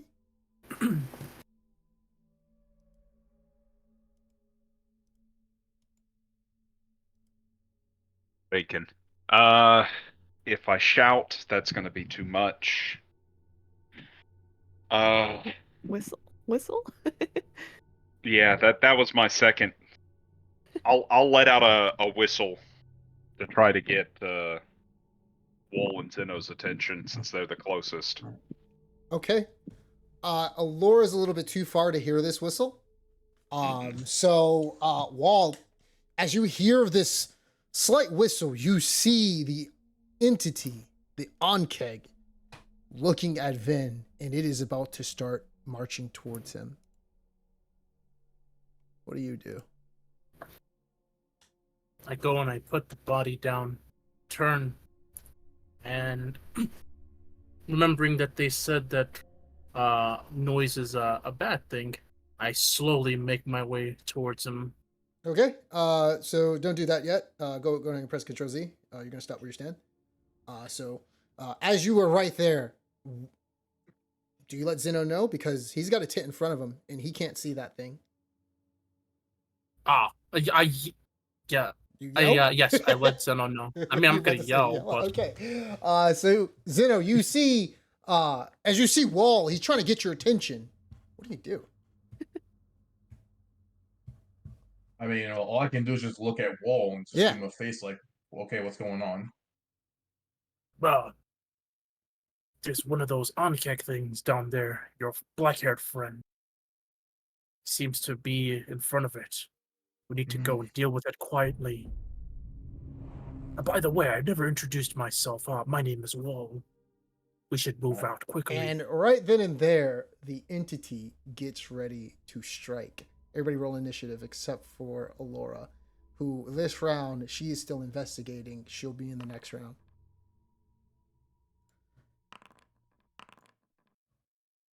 As we go into fight.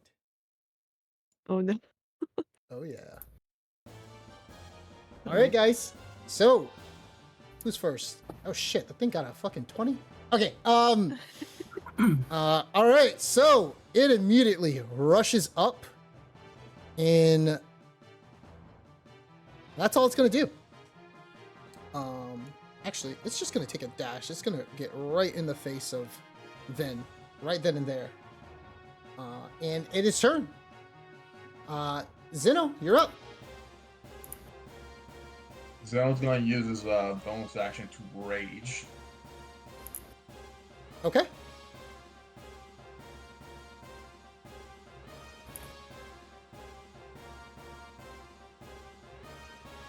He's gonna make his way. Are you raging? Did you target yourself and press the attack? Oh, Damage? There we go. There you go.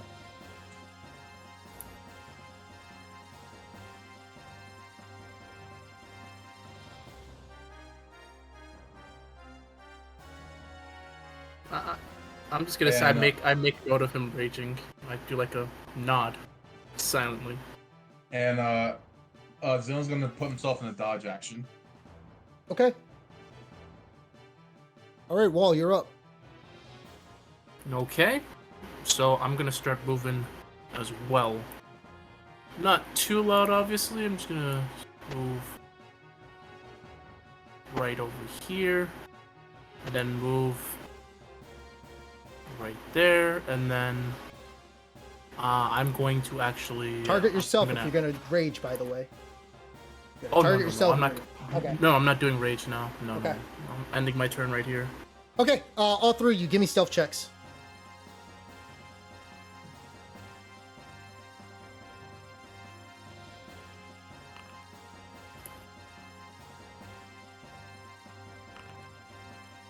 Oh, whoops. I had a disadvantage for that. I rolled normal by accident. Let me do that again. Or normal. You rolled Okay, there we normal. go. You rolled normal. It says stealth rolled normal. You didn't roll. No, I was supposed to roll No, disadvantage. That's Scale why. mail. Yeah, Oh, it you was got supposed to be skill mail on? disadvantage. Let me see. Yes, do you have sir. skill mail? Oh, you do have skill mail on. Does skill mail give you disadvantage? Yes, it does. Oh, Yeah, it shit. came up automatically disadvantage, but I went to Oh, normal by accident. Okay. So, all right. All right. Thanks. All right. So, the Onkeg is going to try to. You see it raise up in front of you, Vin, and it turns and unleashes a barrage of acid right in front of your face. Give me a dexterity saving throw. Gets to do that out of turn? It's its turn right now. It's a new No, round. no, no. You skipped me. Did you not go? Did you? No, Oh, okay. no, I There you did. go. I did not go. Okay. It's your turn then. Yeah, that's cool. All right, I'll swing at it with the great sword. Okay, yeah. Yeah, because bless is an action, so I'm gonna do. Yeah, I'll just do the great sword.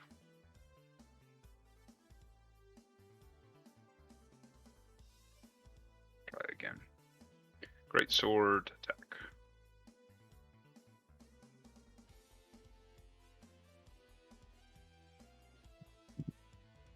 All right.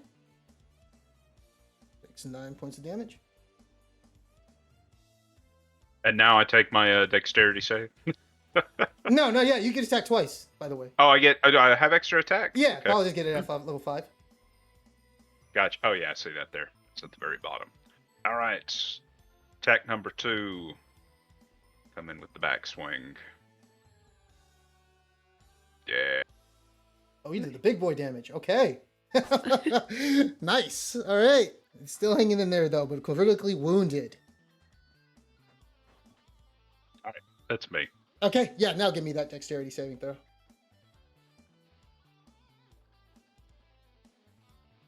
Oh. All right, so you take half damage. You're gonna just take how much was that? 4 points of acid damage.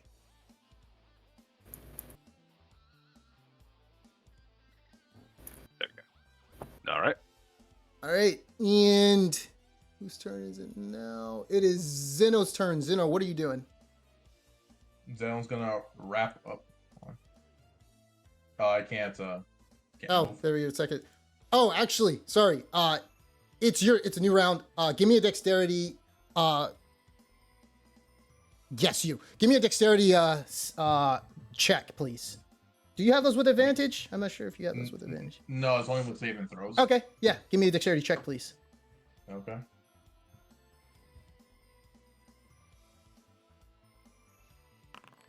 All right. And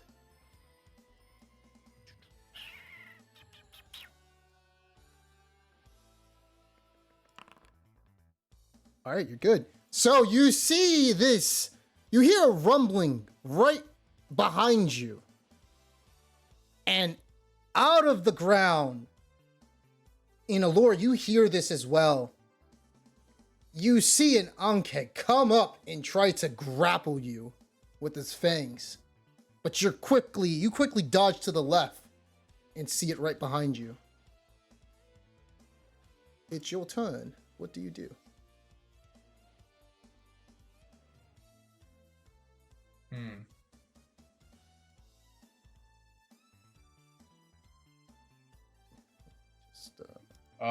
Zeno's gonna disengage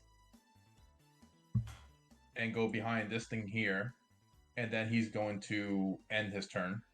Okay. Right. Did I roll initiative? Yeah, go ahead and This roll round? initiative. Yeah, yeah. As you just heard that. All right. You can go, Alora. I'll put you in. All right. I will go ahead and cast magic missile, and let's see. I will cast. Hang on. Sorry. Maybe Tasha's mind whip instead. Or For the next two, I think is it 60 feet or 30 feet away? I'm not sure if Dasha's mind with this. Or is it 90 feet? Is it 90 feet? Something like that. It's 90. Let's see. Actually, I think here, I'll just do the magic missile, and I will fire off that at level 2, and so that's 4 darts. Oh, 2 at each. Okay. So go ahead and roll the I think you could target them both, and yeah, go ahead and roll that. Ooh, big boy damage coming in. That's nice. All right, so each of them take, how much is that? You said level 1 or level? Level 2. So, Level 2? Two. So that's 4. each. Okay, so they both take 10 points of damage. Yep. So, literally, as you shoot out your magic missile, and it hits this Ankeg, the magic missile goes straight through the belly, killing it on the spot. Oh. And this one is now dead. And let me go ahead and put him. Whoops, that is not the right Ankeg. Where the hell is he? It dies at the side. This fellow died. Oh my god. Why is it giving him a death saving throw? I'm gonna just put this little marker as dead. And doing some weird shit right now. There we go. Okay. So he's dead. This guy's from combat. And this guy does take 10 points of damage. As he gets blasted from the back. What else do you want to do? I think that's all I can do on my turn. I'll get a little closer to the party. 30 feet. All right. All right. So it is now the other Ankeg's turn. And he is going to attack Vin, because he is the closest target. And let me go ahead and just get rid of this line. As they all try to attack him, and he's going to try to bite. So it tries to bite, and it does hit Vin for 12 points of damage for the first hit. And then it tries to use a sting attack against him, which misses. And that is going to be the end of his turn. So next up is Wall and then Vin. All right. I'm going to go and make my way to this thing over here. So I'm actually going to go up and move here. And I have advantage, right? Yeah. Yep. So I'm going to go and I'm going to attack just to make sure, because I have like 2 swords in my inventory. Like, so one is just great weapon master. If you know your spell, know your skills. Yeah, I was reading master, that. You do an extra 10 points of damage. That's it. So if but you sacrifice -5 on the attack roll. Okay, gotcha. Just making sure. All right. So I am gonna go and attack with the +10. Take that risk. Oh, I didn't do it. No. Well, it's supposed to be with advantage, right? Yeah. Go ahead and roll again. Yeah. Let me do that again. A little better. All right, you hit it. Nice. Roll the damage. And that is a strong hit. Oh.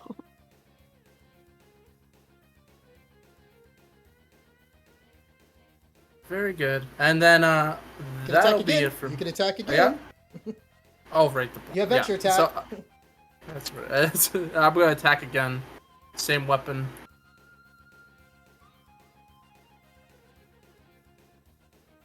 Oh, I think it's.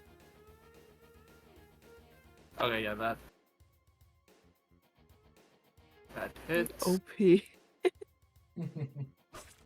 All right, describe the killing blow. So I go up and I cut I basically I cut like this part in half. Nice. It splits open into two. Then, well, if you're gonna do nothing else, Cypher. I mean, I say Cypher. Wall. So used to Cypher. All right, so Wall. What are you doing? That's it. All right. I go. Oh, sorry.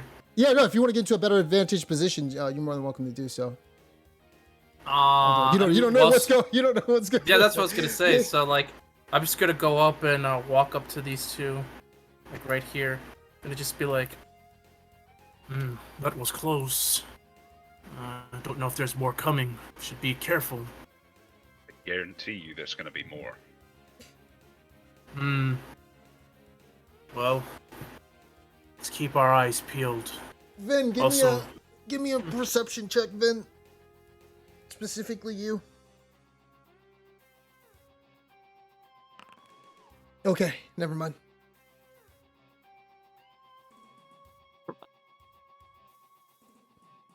Never a good sign. All right. What? Anything else? On your turn, home? You're not doing anything, or what? Oh, I'm just gonna also just quickly say, by the way, my name is Wool. Forgot to introduce myself earlier. And that's basically it. Finn Hodson. Zeno. Zeno's flaming. Zeno and Vin. Pleasure to meet you. Likewise. All right, Vin, it's your turn. So would Ven know what Tibor Weston would look like? No, he's never seen him before. No. Okay. So any of these bodies could be Tibor, or he could be hiding somewhere. That's okay. correct. Was I correct in saying this is a building that was closed up over here to the northwest? From what when you we were can coming? gaze, yeah. Yeah, when you look at it, it does look like a wooden cabin. Well, if we're gonna find Tibor, cabin over there looks as good a place as any. Let's see if we can find him and get out before more of these things come up. I'm gonna turn back to Alara and kind of motion towards the cabin, kind of direct her to go that way. I'm gonna start making my way over there. You can move 60 feet.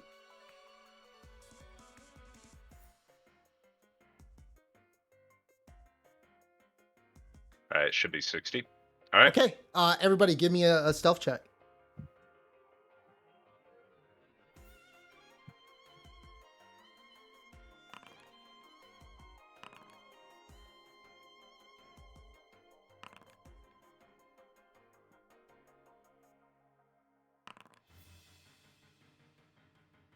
Okay.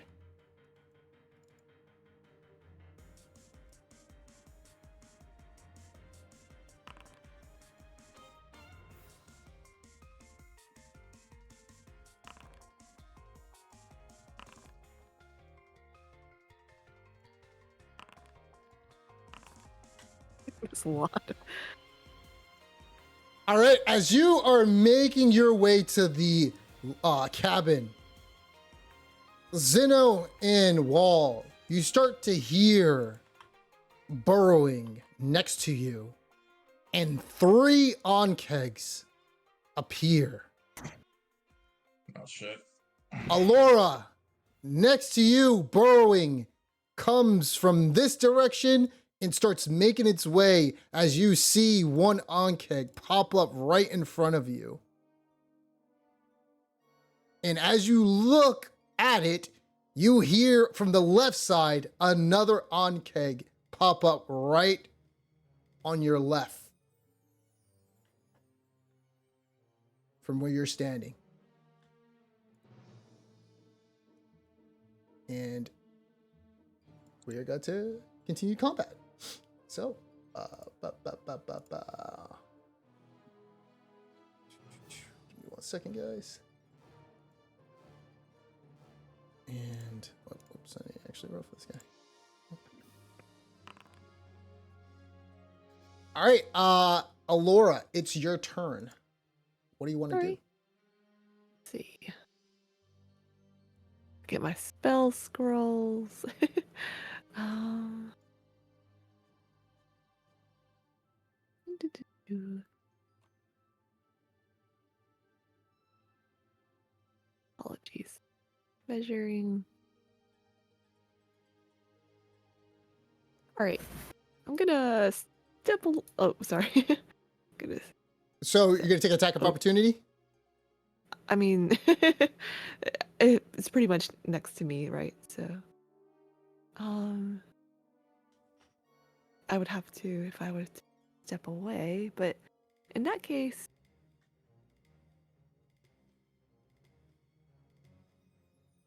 I will use. Let's. How much damage is this? Sorry about that. Okay. I'll use this lightning bolt scroll Nice. from where I am, targeted towards all those kegs down there. Delicious. Good stuff. Finally, some good shit. So, how do I rotate this? You can hold the control button if you hold it. So Oh, right now, what I want you to sorry. do is go to your ruler. So you see, not the ruler. You see on the left side where it has measurement controls. Yes. Click that. Click select template. You should see the thing hovering over on top of you. Hold the control button and use your mouse wheel to move to rotate it. Okay. Whoops, that moved it. Okay. Holding control. Oh, I see it. Got it. Okay.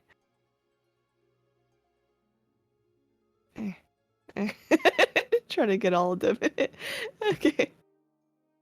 That's only gonna get because their boxes is the actual so it's gonna get this one and this one. All right. What about the one in front of me? Let me delete your template because it should target them and tell you like what it's gonna get. Oh, so okay. Let me just redo it. Give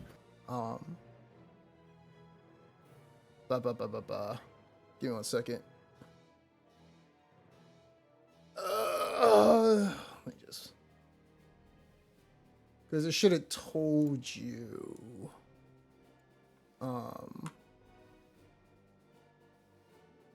Do you still have no, you already it went away. Why does it go away when you do that? That's so fucking weird.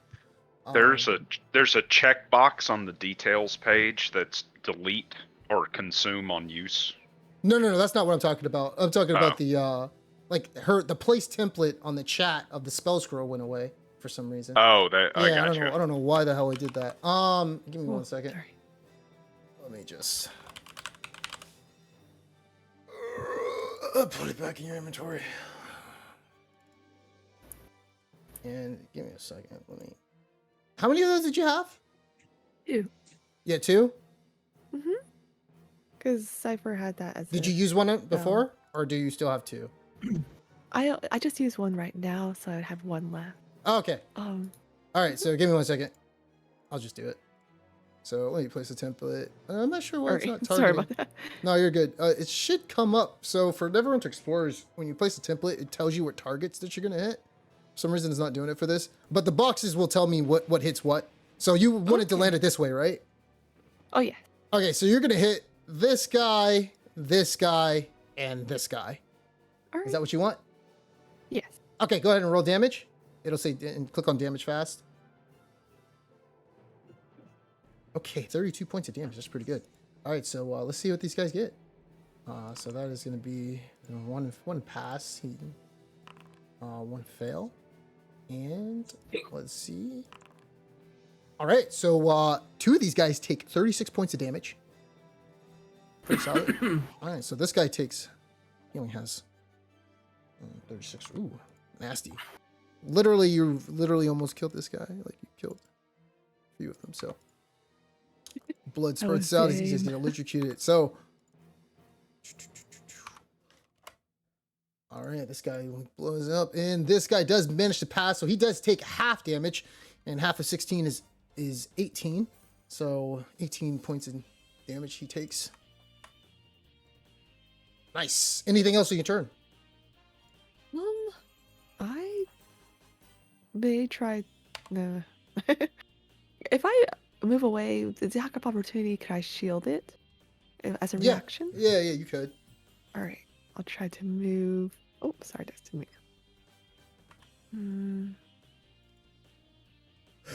Over here. All right, he's gonna try to take a Then bite out of you, and he attack of missed. opportunity. He missed. Oh, yeah, he got a nice. 13. Ooh. All right. All right, and nothing else, it is going to be the Ankek's turn, and he is going to start chasing after you.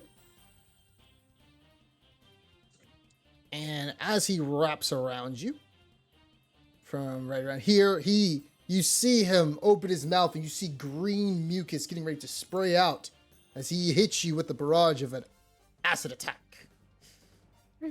Can I react to that with shield? No, it's a saving throw. Yeah. It's not a attack roll. So yeah, shield only blocks attack rolls. Give me a dexterity saving throw. I do have that blessing for one saving throw I wouldn't use it on this. from the gods. Yeah, I wouldn't use it on this. You Okay. fail and you just take 6 points of damage. All right. I don't think it's worth. You could kind of heal that Yeah. with a potion.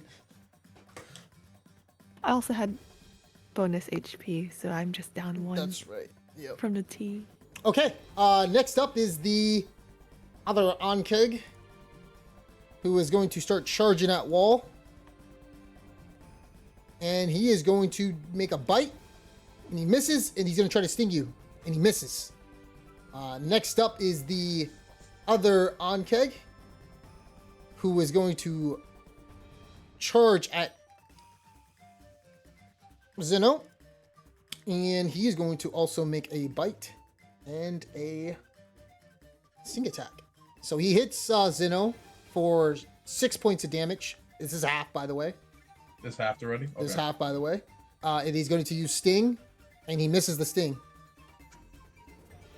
Wow. Next up is you, Zeno. Alright. This thing is already dead, so I can just step over here, right? Yeah, I could just move him. Yeah, just Okay. I'm gonna just say, where's this box? These guys. Okay, I can move right here. It's still an attack of opportunity. I'm gonna attack the okay, that's injured. Okay, go for it. And on this, I'm gonna use reckless attack. Sure.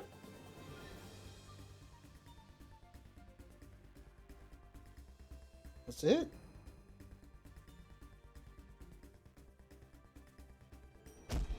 Nice, and you describe the killing blow. Everyone's Strong.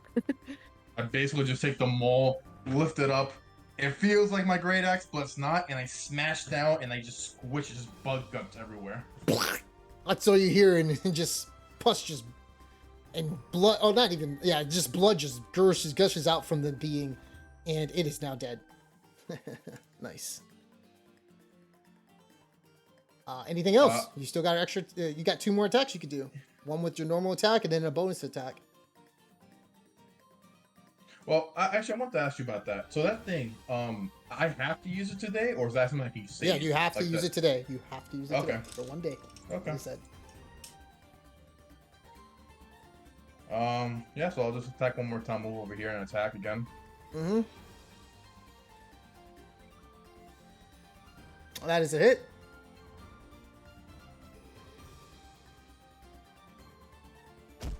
Ooh, solid, man. And it is going to take that 16 points of damage. 16 points of damage. I forgot. What's that 1d8? What is this? What is that for again? That's for Matt. That's not for you. That's okay, his, okay. That's his stuff. That's what I wanted to ask. Okay. Yeah. And Zeno's gonna attack Yeah, so- one more time. There's a bonus action. That was more XP. That should have been done. Oh! Damn. just go ahead and describe the killing blow, because it's dead at this point. Zeno takes his hammer, smashes it on its back, and then kind of scrapes the mole across the floor of his guts. That's all you hear from this thing. And Zeno's gonna back up over here. You still got a bonus he's- action to attack if you want to use that, but that's up to you. All right, I do. Hold on, let me control Z. I for some reason I forgot that. And finish him. See, do I have enough space to get to him? Oh, I don't. Oh, I don't. I guess I'm gonna move close. I'm gonna tell Walls like, "You got that one in the bomb, right?" And he's gonna. Zen's gonna head to Alora as he sees she might be in trouble. Sure, leave it to me. All right, and Zen's gonna end his turn there. Marty's All right. flying Wall, away. so it's not Wall's turn. It's the Ankeg in the north. He is going to make a dash. Not a dash, actually. Let me see. Can he?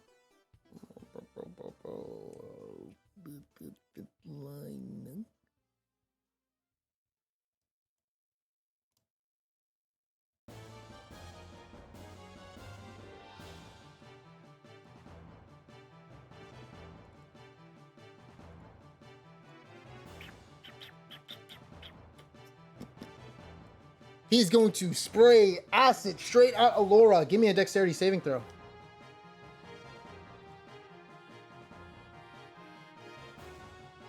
Right. Dexterity, right? Mm-hmm. Right. Oh no. So this is gonna be 12 damage. Did you wanna use the thing or no? Maybe I can react with shield or No, remember, so shield is Okay, only for okay, attack sorry. rolls. Yeah. Okay. Saving throws, yeah, no. I think I'm okay. I'll take this. Okay, so that's gonna be 12 points of damage. All right. And that's the end of its turn. Wall, you're up. Okay. I'm gonna go. So this one, it's looking pretty wounded. Oh yeah, man, that thing looks like it's on its last leg, bro. You feel like you could poke it with a dagger and it'll die. So I'm gonna go and run towards it. All right. And I'm gonna use reckless attack. Okay. And I'm gonna use just like my regular great sword. Yep.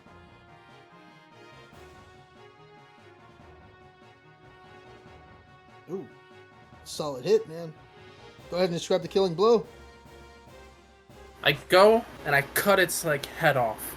Nice. Cleanly. It dies. Then It flies off. after that I got some movement Whoops, left. that is so not the guy who's dead. That's my fault there.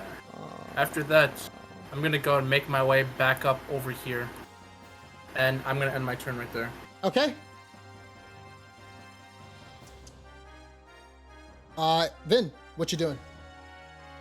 I can't see any of them fighting, so You hear it. You hear it though. I hear it. And you saw. Sounds You like saw. Cypher Yeah, I down saw here. them down there, but they've killed most of them. So Well, Cypher's dead, but yes. I'm gonna continue towards the cabin. Okay. That's completely fine. So yeah, we'll take the dash. From what you can see, that's a window. Oh, that's a window. Yeah, you can go ahead and press Control Z. Yeah, I'll give. As you're looking around, yeah, this looks like it's a window. From where you can see, you haven't seen the front door yet, as this big Okay. rock is in your way. Yeah, now you can see the front door. All right, and that's me. Okay. Alora, it's your turn. Right. I'm just gonna see.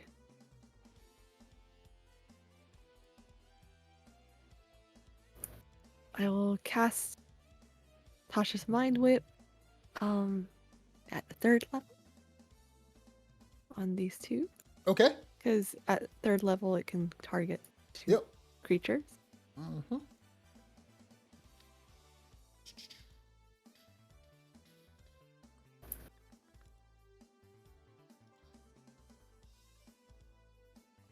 These guys automatically fail their saving throw. Yeah, -5. Intelligence 1. Yeah, they both take the full 9 points of damage, and they can only do one of the actions. All right. Anything I'm gonna else? Run down this way. Nice. Smart move. Oh, whoops, that is not. That dude's on fire. That dude's I dead. know. Oh, macros. Try to hit 9. Hit 9 the other side. All right, so yeah. It is now the on-kick's turn. As this one runs straight to Zeno, and he is going to roll to see if he gets his acid spray back, which he doesn't, and so he's going to try to take a bite and a sting. I thought he can only move or. Oh, yeah, that's right. Yeah. So that's all he's going to do. He's only going to move. Because, yeah, that's all he's going to do. Next one is, let me start moving these guys. You're up, Zeno. Okay. Zeno's gonna use reckless attack against this creature here. He uses the mole. Give me another splat. Is that another splat? That's another Is it? splat. That's another splat. This time he just goes for the head and just smashes its head. Nice. Lovely. And You then, love to see it. Delicious. Zeno's just gonna stay back and just sit right here in this turn. Okay.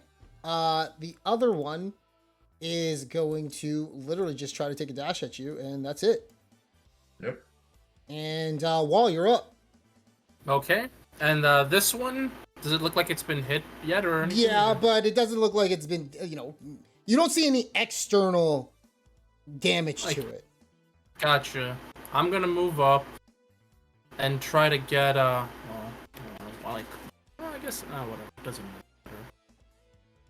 I'm gonna go like right here, then like right here, then here. And can I go like over here? Yeah. Okay.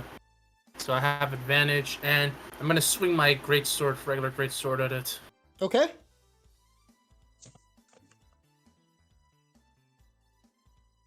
And that is a hit, good sir.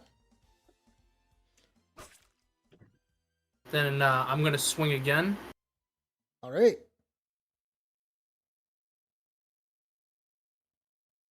I'm gonna lucky that.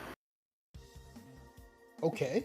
Sure. Like, Noel wants the luckies. His new character. All right. Let's try that again. There we go.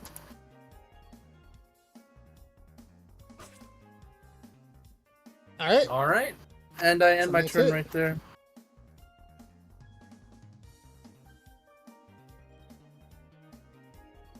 Yep, that's it. Give me a second. I'm thinking about something. All right, Vin. What you doing? Let's try the door. Okay. So, as you try the door, you realize that the handle actually does turn, and when you push on the door, it feels like something is blocking it. Like something actively resisting, or just like it's like when a you barricade? Yeah, it feels like a barricade. Like you open it and it just like won't. You kind of you're able to somewhat peek in, but not too much. But it does feel like there's something blocking the door, and you're gonna need a good bit of strength to just push it open. I'll do a strength check then to Okay. push it open. Yeah, give me a pure strength check.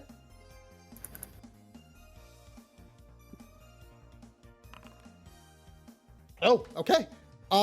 That is actually good enough. So you immediately burst the door open. You kind of see some wood fly back as if it was barricaded from outside, from within, actually. As you see this wood lying on the ground. Ivor, are you in here? You hear a voice coming from the north And it says, What? Shh! Keep your voice down, you idiot!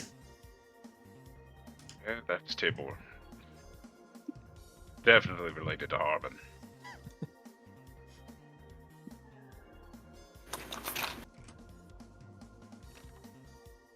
and you see that there's another barricade. Like you're able to turn it, but it looks like it's being barricaded from within as well.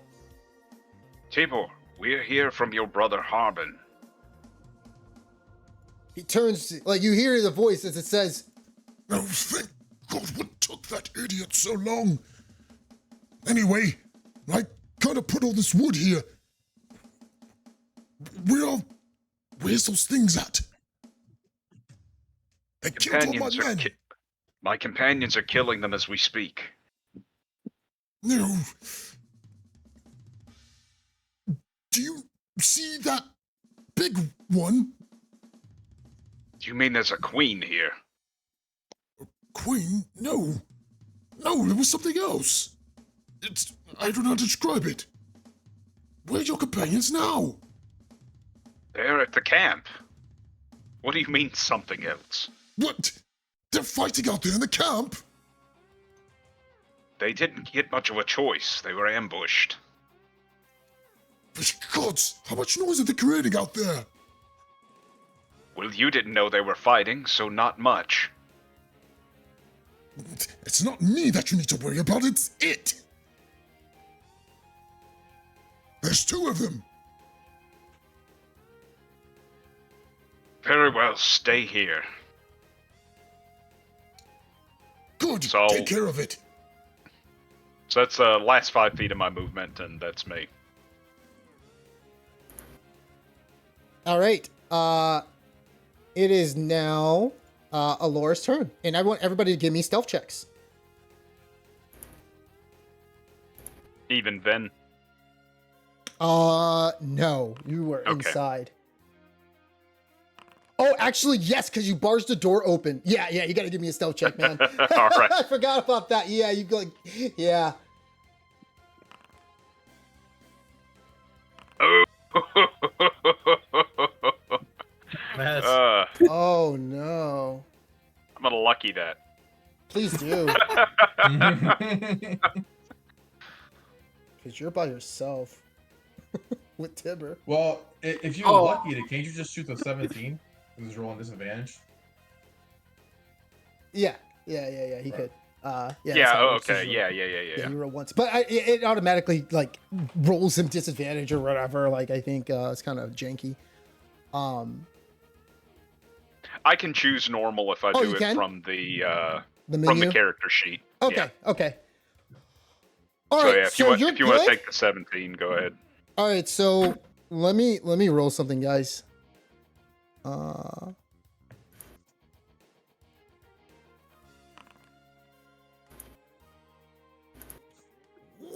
Wow! Even with disadvantage. Look at 23. Oh, shit. Oh, who has the lowest roll? Zeno. I'm gonna need you and Wall to give me perception checks with disadvantage. Alora, yeah, just you two.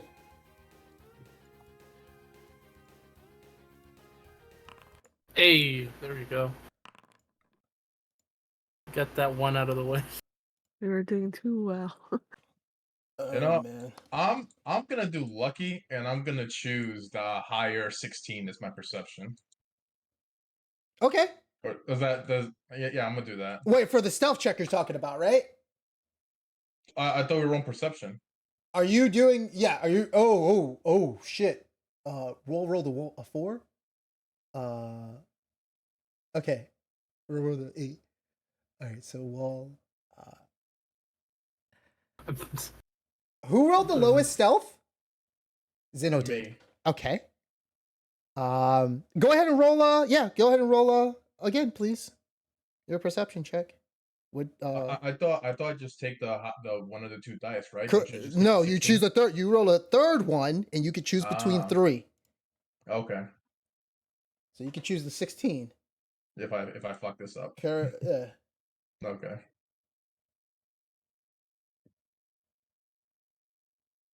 Okay, yeah, so you did better. 21. So you got a 21. All right.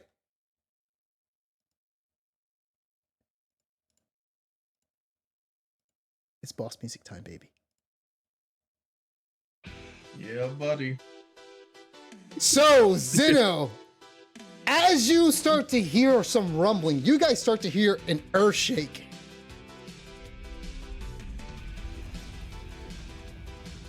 In rising right in front of you, you see the ground burrows up, and give me a dexterity saving throw.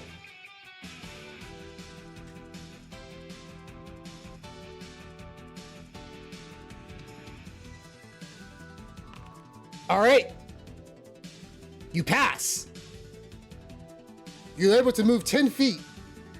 Not in this vicinity.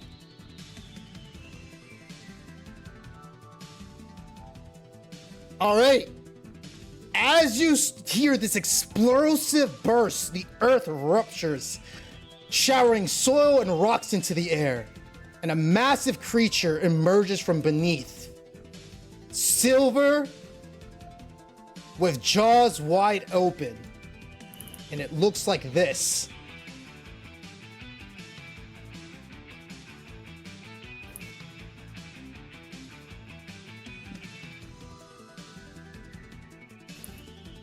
And now, I roll initiative for this guy. Damn land sharks.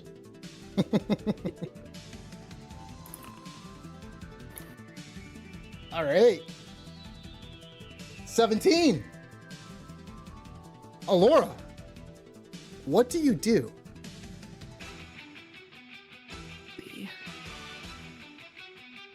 I think I will go ahead.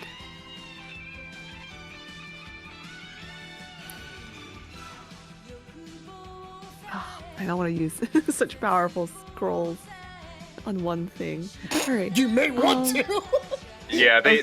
these things, they're hungry. All right. Let's see.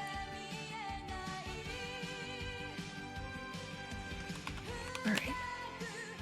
I will go ahead and cast. Apologies.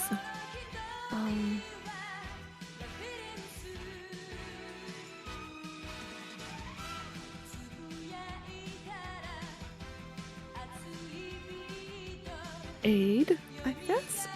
Scroll on all three of us. But okay, never mind. I'll do the Tasha's Mind Whip instead. Sorry. Just wanted to make sure that. Oh, pretty good.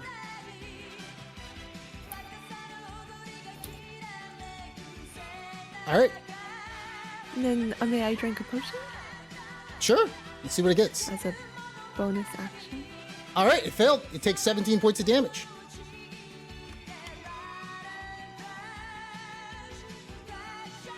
Oh yeah, that's right. There we go. Little Dark Souls boss. Let's see it. And if I drink a potion, can I still move? Yeah. All right. I'm gonna move back. I like how Ander is sitting on his cart watching all this happen. Oh, he's probably completely just sipping a cappuccino and he heard reading a that, by the way. And he's hiding in the back, like literally, like with his. You only see his eyes from the back of the cart as he's like two hands are perched over, and he's like, "Oh, I'm not getting over there. Fuck that." All right, so let's do it. It is the Bullet's turn, and it is going to use Deadly Leap. Oh wait, can I use Deadly Leap?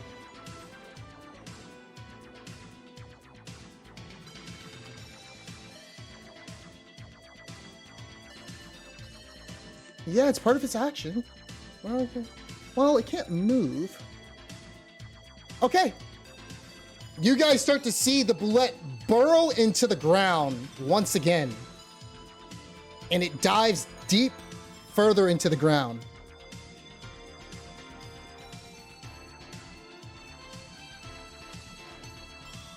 Give me 1 second.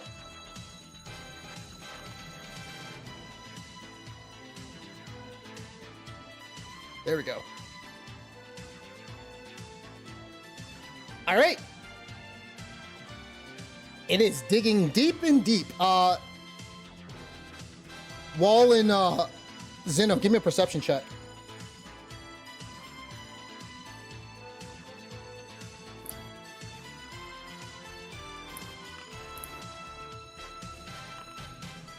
All right, Wall. You hear it coming from underneath you. Almost. And that's it. Okay. And it is now Zeno's turn. Then I'm gonna wrap around this right here, pull out his great axe, and attack it. Okay. The great axe. More. Yeah, it's like, oh shit, we got this other enemy we gotta kill really quickly. Yeah, well, let's get rid of him first.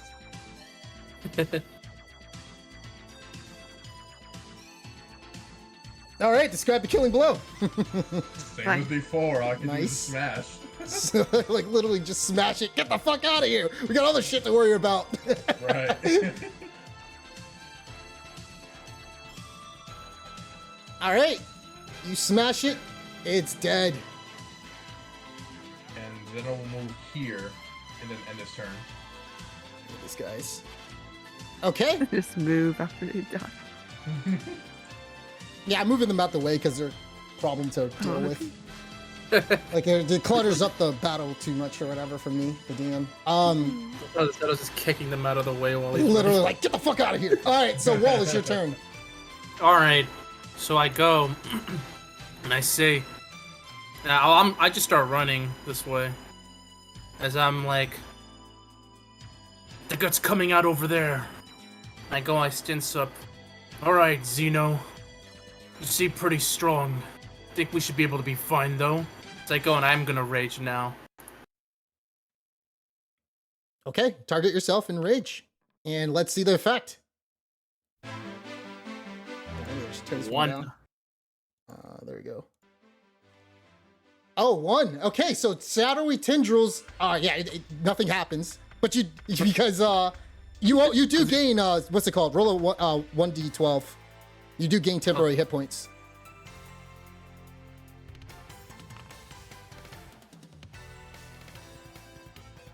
All right, you get 2 hit points, 2 extra hit points for temporary. Because yeah, you don't hit it because it's underneath the ground. Yeah. And it's too far. Yeah, and you don't see it. So unfortunately, those shadowy tendrils don't hit anything. Extra 2 HP is pretty good though. Every little bit counts, and that's my turn. Okay. Oh, yeah. Actually, so, am I able to do like a dodge action? Yeah, I mean, rage is a bonus action. Yeah, that's what I was saying. Because I was like, oh, that's a bonus. Yeah, I could just dodge. Yeah, so I'm gonna stand. So I'm just gonna be like, get ready, and I'm like gonna do dodge action. Okay. And that'll be it for my turn. All right, Vin, what are you doing? I'm gonna start making my way outside as I hear the rumbling and explosions of earth.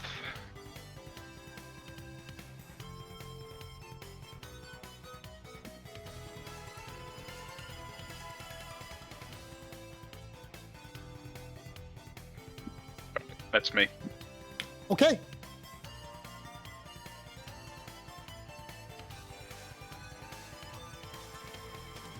Laura, it's your turn. All right. I don't know where this thing is gonna come out, but my fairy fire can't illuminate if it's underground, right? Correct. It won't like. You gotta Go do it through on top of walls. them. And do remember Alright. Fairy Fire, because Melissa did this to me. If you landed on top of your friends, they also get hit with advantage. So it is out like, yeah, it is friendly fire. All right. I'm just gonna levitate because it might like burst Okay. out anywhere. She made me all sparkly and shit. So where you at? You said you're levitating right now, so go ahead and use it, and you are levitating. It's ready in action to Italian hands at the bullet. So yeah. You are 20 feet up. All right. Yep, 20 feet up in the air. All right. And gonna maybe move towards the trees. Okay.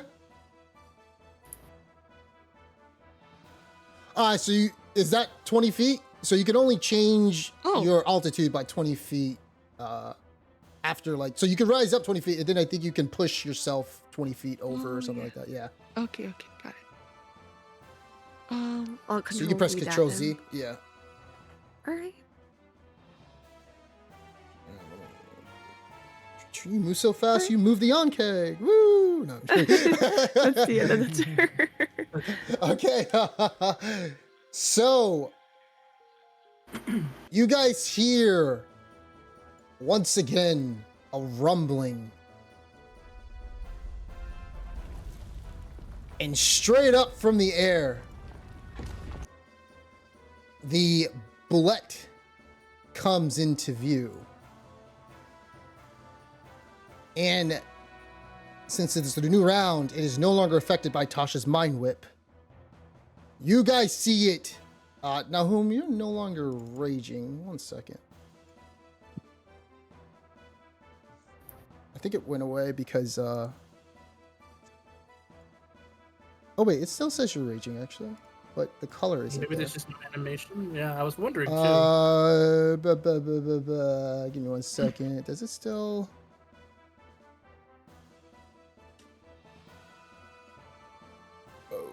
Oh, I think I know why. Is it because of that? Can you do something for me? Can you hit Zeno?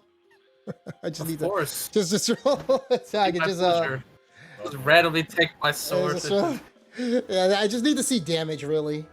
This is not how we start friendship. You miss it. Oh, that's still a hit because he's not wearing any armor. Yep. What? +1. You're supposed to get a +2 because you're raging. So let me see something. I am going to fix this thing. And I'm going to put this thing to 6,000. So what I want, I'm going to just do it right now on you, actually. I'll do it. So I'm going to target you and rage you and give you back. Excuse me.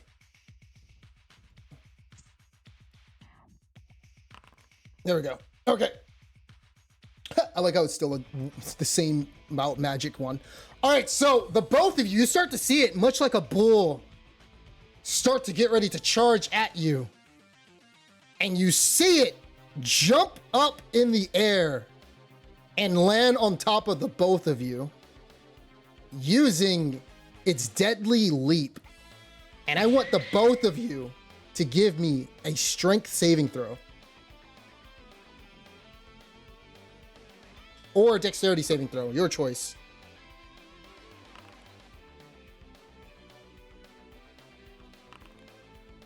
All right. What's up? Can I use lucky? I'm guessing that's too low. You can use lucky. Just roll once, though. So just roll. Come on, barbarian brother, hold him up.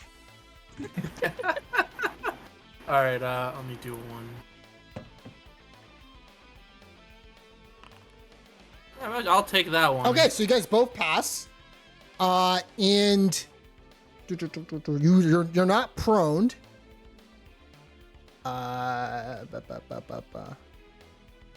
You're pushed 5 feet out of the creature's range. So go ahead and move 5 feet in whatever space you get that you want to choose. Okay, so you guys take half of... Mumbo jumbo, these motherfuckers hit hard. So you guys both... Well, you take half of this, actually, because you guys are raging. And this is pure. So you guys take half of 15. You guys only take 7 points of damage, the both of you. Hey. And that is going to be... Ba ba ba ba ba.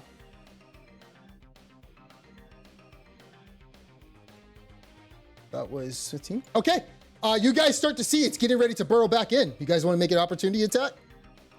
Yep. Yes. All right, the both of you from both sides, much like the We get- barbarian brothers. We got advantage too, right? 'Cause Yeah, we're like- you're both flanking. Yeah. We slammed down at the same time. Yep. Literally, that's great. Oh, if I would have saw T20s, that would have been fucking amazing. Roll the damage, guys.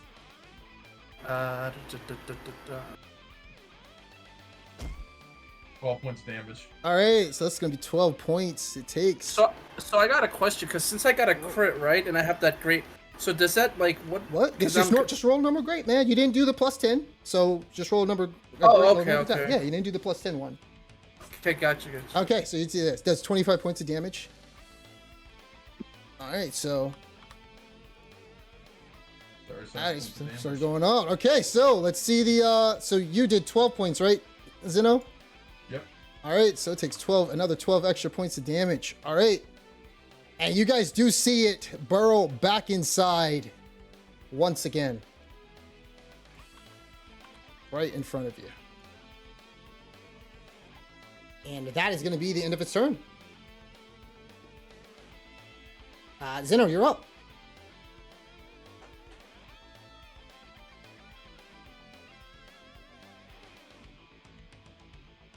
Ben's gonna move over here, and he's gonna take the dodge action. All right. Hey, Den's gonna look over a wall. He's like, "Hey, you hit pretty hard. Nice. You're not too bad yourself. Yeah, that's a nice, great action. I mean, great sword you got there. You're pretty good at hammering things, also. Yeah. You can hammer this thing right in that hole. God Keep it damn it, down I there should bring permanently. Cypher back to life. I never noticed it, but hey, you got a pretty good body. Pretty built, kind of like me. And you. What can I say? I've done a lot of training. I can Same tell you. here. I can tell you've got a lot to show too. Yeah. These enemies are not that not worth it. Not that Yeah, tough. I mean, that damn sand shark, whatever that thing was, that weighed nothing. We got this. Oh yeah, unless it runs away. Yeah, it's a coward. That's right. Oh yeah, man, you gotta teach me your workout routine later on. Oh, well, I mean, I can tell you're a pretty sensible guy. I wouldn't mind. I could learn a thing or two from you as well. Alora's just looking in the air like, what the fuck? Like, too much testosterone is in the air right now. All right, so if it's not, you're not doing anything, Zeno. It's besides the dodge, it is Wall's turn. Okay, I'm gonna go. I'm gonna just dive into the hole. No, I'm kidding. Chase after it, tunnel through it. So, That I'm gonna- means Zeno lost a potential friend. I'm just kidding. okay, I'm gonna do a dodge action. Okay. And Alright, just get ready, wherever it may come from. Vin, it's your turn, man. Right. And give me a perception check from where you're standing. Right where you moved to, basically, yeah. Okay.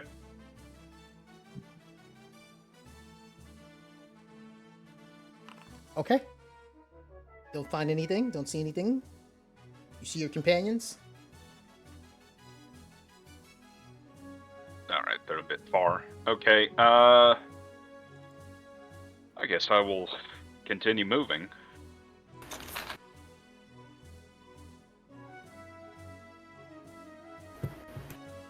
And we'll stop there. Okay.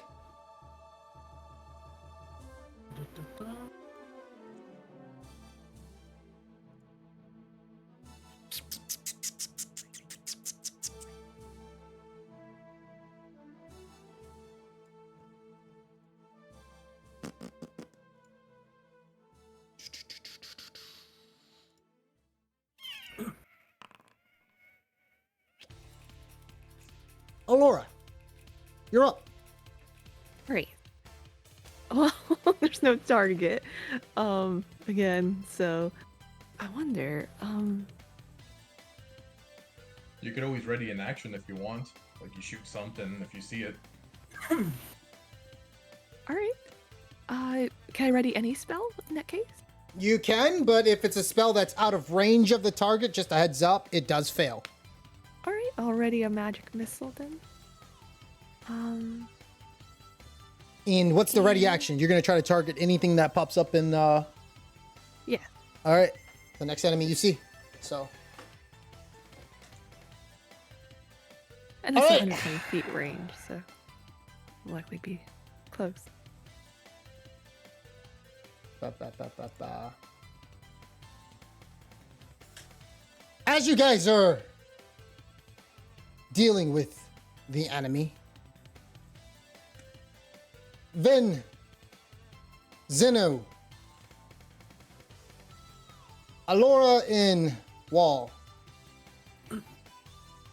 you begin to hear a voice coming from the top of this cliff over here. And it says immediately,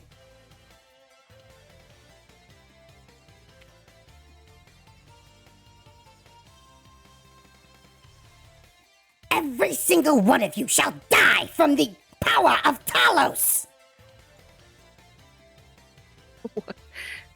and you all just see a lightning bolt hit Wall and Zeno. And you see a woman who looks like a half-orc. Her features are more humanistic, but you do see she's green with slightly pointed ears. And I want the both of you to give me dexterity saving throws. So would my danger sense work with this? Because it says like what I can see. Yeah. I Okay. mean, so yeah, you guys sure. both have advantage on the saving throw. Alright, yeah. She hadn't monologued before shooting. I am gonna lucky that. Brother, you're failing too much. Brother! Oh, He just says, Flipped out of the way. got this. Ah, All yeah. right. About to stumble and so backflip. you take half and half, right? So you guys, so Zeno, you take half of half.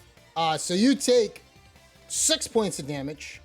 Wall, you take 13 points of damage. Alright.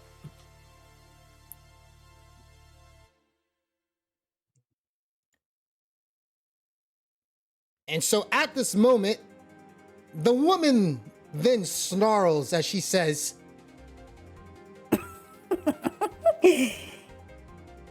You have been a thorn in our side. You thought there was only one? Have a taste of another. Get them, my pet! By the way, there's 2 of these things. Oh, now you just bring that up? Didn't really get a chance, did I? I'm sorry, it's like, oh, that's right, there were 2 actually. I technically haven't seen the bullet yet. Give me a dexterity saving throw, Ben. I mean, dexterity check, please, Ben. Alright, dexterity check.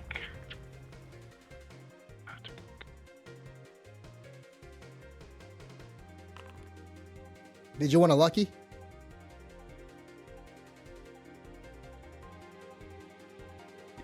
Yeah, might as well.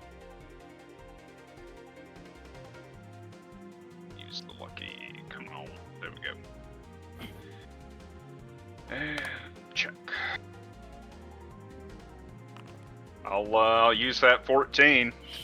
Okay, so from right underneath you, you hear the sound of the bullet as it bursts up from the top. It makes its appearance and does a deadly leap on top of you. I don't know why that's actually a token. That shouldn't look like that. 1 second. So I see the two on my screen. It's an actual like thing, like a actual like looks like the other one, but 1 second. Weird. Not sure what's a token.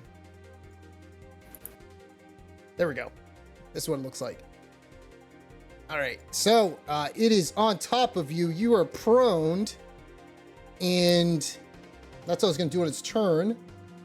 And she's gonna show up, and you are going to take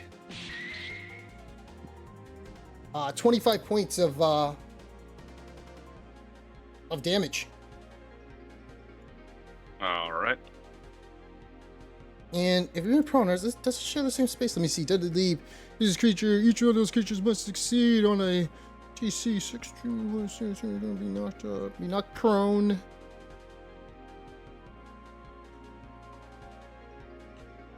If no one occupies space, the creature falls prone in the bullet space. You are in its space. Okay, so you are in its space, and yeah, that's what it's gonna do. It is now the other bullet's turn, and we're gonna put this big boy too. Give him another boss bar. For this one, can I have two? I think I can have two boss bars open. Can I? Oh no, I was only gonna do one. Oh well, this guy's a bigger one anyway. So, all right. Wall in Zeno. Actually, no, do it from underneath Zeno. Give me a dexterity. A dexterity check, please. Actually, no, sorry, you don't have to do a dexterity check.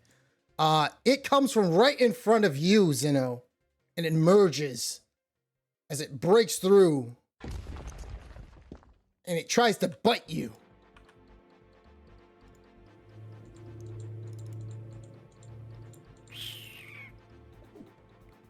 Oh, that's right. You don't have armor on. He is dodging though. He is dodging. So let's see. All right, let's see another one. Yeah.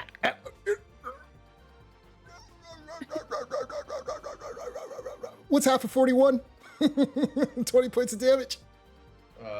20. Yeah, you take 20 points of damage. Oof. Hey, at least these guys only attack once.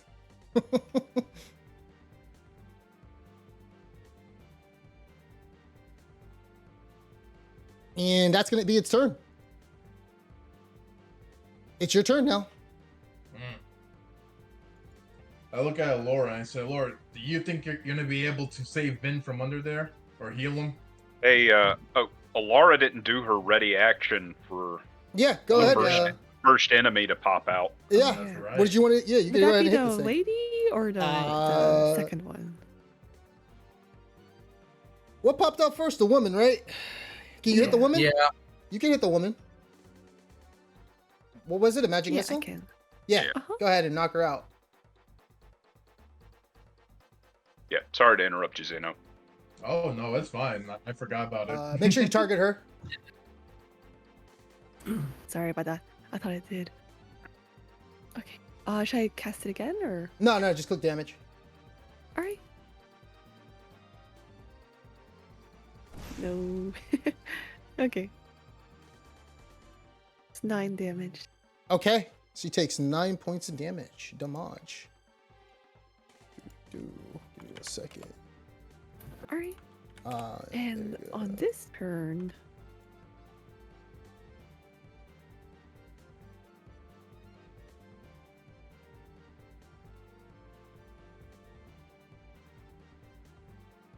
I'm floating, so I can't cure a wound. Oh wait, it's not your turn. So you already used your ready action Oh, to. right. Yeah.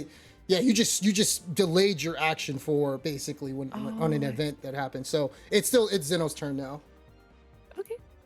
You are correct. You are correct about cure wounds not being able to use it while you're floating. You'd have to be able to touch them. Yeah, I told Laura, it says, see if you can save Vin or at least heal him. And I look at Wool. It's like, Wool, help me take care of this. With pleasure. So Zen's gonna attack the ghoul in front of him, Mm-hmm. and he's gonna use reckless attack. Okay. Matt. Vin's lay on hands is a bonus action, so he can just like give himself all that full that HP He should be able to give himself 25, so it just counts as a bonus action. Okay, I was actually going to ask about that because Yeah. it's listed as an action on It his is, but character I sheet. count it as I believe that you should be able to just do that as a bonus action. I Do was that on actually games. gonna Misty Step as a bonus action and Oh, use okay. lay on hands as an action if it was actually an action. You could do that too. I count Okay. it as an action or a bonus action to people, Oh, like for okay, Philip or okay. whatever. Yeah, I let it be interchangeable. Yeah. Um, Okay. So you hit this thing for, yeah, you can hit 3 times actually. So 8, 8, and that's another hit. So 28 points of damage Nice, love in it. total. 28 points. All right, this thing is looking mighty wounded right now. And Zeno's gonna end his turn there and tell Walt to finish it from the back. Okay, love it. All right, Wall, it's your turn. All right, I'm gonna use my bonus action and drink a potion of healing. Okay, Get back 10 HP. And then I'm gonna make my way onto it.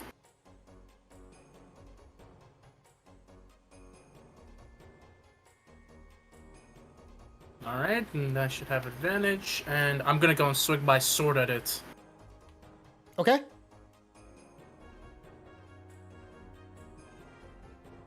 Well, I'm gonna try again. All right, it swings and a miss. As you try to hit, you do hit it, but the rock solid hard thickness of this Wow. thing is just not enough. Sorry. I don't know what's come upon me. And I end my turn. Perhaps that All right. lightning bolt knocked the wind out of me. All right, then it's your turn. So Vin from underneath the bullet that's standing over him mutters a chant, and he quickly disperses into a mist that allows him to teleport. You could have. I think you. So you're allowed to do the thing, by the way. So when that comes up, all you got to do, like, I mean, if you want to just be flashy with it or whatever, you don't have to. But he does have it to where, like with Misty Step, because the way in the game, you can just do it and then just choose where you're trying to just go, and it'll just teleport you like that. Oh, do you just click the space? Yeah, you click the space. Oh, okay, yeah. gotcha. Gotcha. It's first teleportation effect I've had. So, Yeah. all right. So I teleport away, and I'm gonna stand up, brush myself off. Yeah, the reason And, why I do it, sorry, the reason why I said that way is because I think it starts to use your speed if your movement. if you actually move. Okay. Yeah. Gotcha. And I will go ahead and use lay on hands to give myself health back. Okay. So, and I'll just burn the full pull. Okay, cool. All right. So plus 25.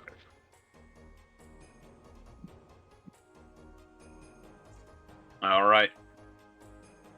All right. Alora, it's your turn. Great. Let's see. I will.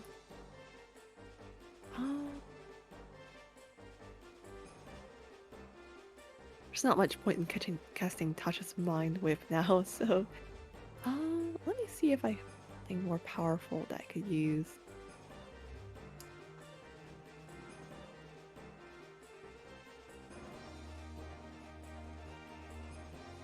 Ooh,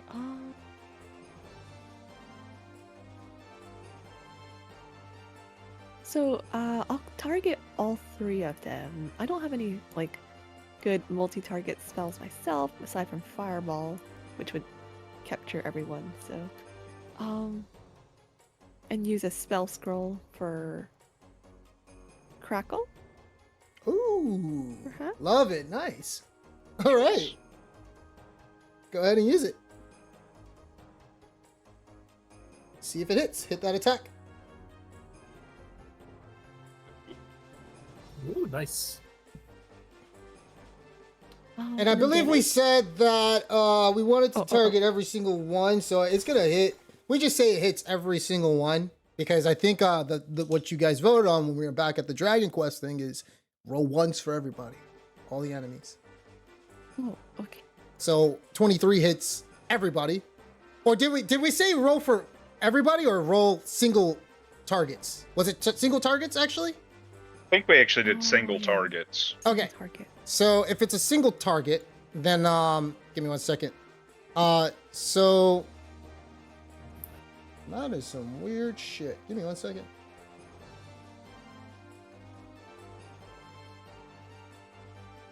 Oh, never mind. Okay, it's fine. It's fine. Yeah, it's still. What's your Oh, the scroll itself is a +5. Okay. Yeah. That's fine.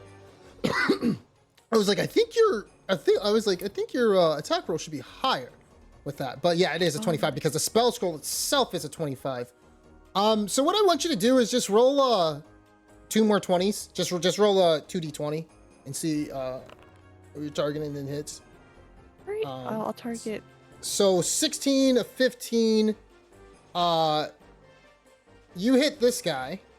With the. I'm assuming. How do you want to disperse your thing? It looks like each of them get the same amount of damage. So it's gonna Or- be 3 to 2. It's gonna be like 2 different rolls. So you're gonna roll 1d8 as well. Okay. So what I want you to do is like, so basically think about like you're choosing which d20 you want to go to which person. All right. I rolled 18 at first, so 23. Yeah, plus the 5. 23. I'll hurl that at the lady, and then Okay. So she takes 3 points of damage. Was it a 16 and a 15? It's a 60. So you can click that. You see where you rolled, and you click see d20, 2d20. Click that. It'll show you what you exactly rolled Okay, got it. underneath it. I guess I'll do a 16 on the red one, and then 11 on the silver. Okay, so that's a 21 on the red one, and then on the other one, the 11, that's going to be a 16. That's going to miss Okay. this guy. Okay, so for this one right here, he takes. Go ahead and roll a 1d8 for me. All right. It looks like at level 5, it's 2d8. It's a spell scroll But for it is a level. scroll, Yeah, so- it's not okay. it's not an actual thing you got. That's like that you can cast. Okay. Okay, so that's going to be 3 points of damage. And their speed is reduced 10 feet. Okay, yeah, it's solid. Everyone's speed is reduced by 10 feet. That's actually pretty good considering how much she can move. Okay, so she can only move 20. Anything else? Going to maybe move a bit back. So only 20 feet, right? Yeah. All right. That's it for me. All right. Next up is the Bullet's turn. Zeno, you raged in the beginning. Your rage is about to go up in 2 turns. Yep.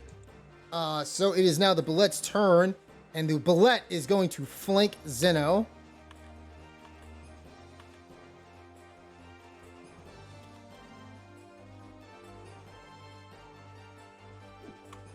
And hit you for half, which is going to be 14 points of damage. Okay. And that's all it's going to do. Next up is Grima, and she is fierce. You see her cheering her pets on, and she says, Get them! Kill them!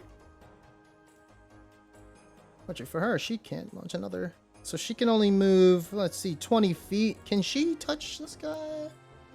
Oh, she is in range. Okay, she is going to cast Bless."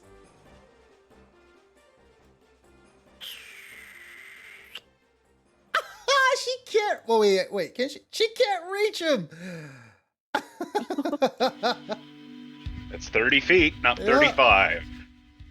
Oh man, that's hilarious. Yeah, she can't cast Bless or anything.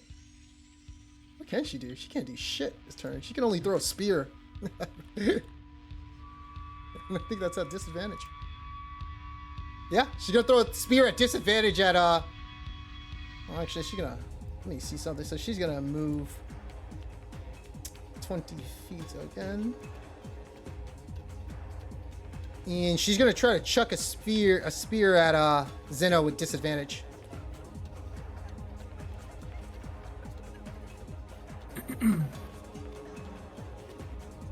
And Zeno, you do have a +1 to this because she can't really. She got to reach past the bullet, so your AC is technically 13.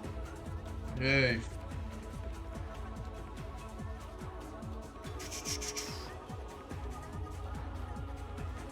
And she misses. That's all she can do. And she does have a few other spears in her back. All right, so Hey, Zeno, are you not taking advantage of your unarmored whatever that barbarians have? You get your dex plus your con. let me see. Does he? Let's see. Oh, armor defense. Yeah, your AC is actually 14. Yep. Yeah. All those attacks. Yeah. Oh, well, yeah. I forgot about it because I've had the armor on for so long. I completely forgot about it. Yep. So your AC is 14. Hey. All right. So let's see. That's all she's gonna do. Next up is the bullet, who is going to try to bite Zeno with advantage. No. And that is going to be, you do take 12 points of damage. All right.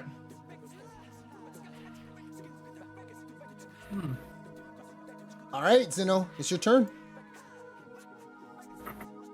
I look at Laura and I said, "Do you think you might be able to heal me?" I can heal you if I can touch you. So if you can get closer to me, All right. that would work. Well, first let's finish off this thing as I look at my barbarian brother over here, and I'm gonna attack. All right. Damn, I forgot to get Xeno potions.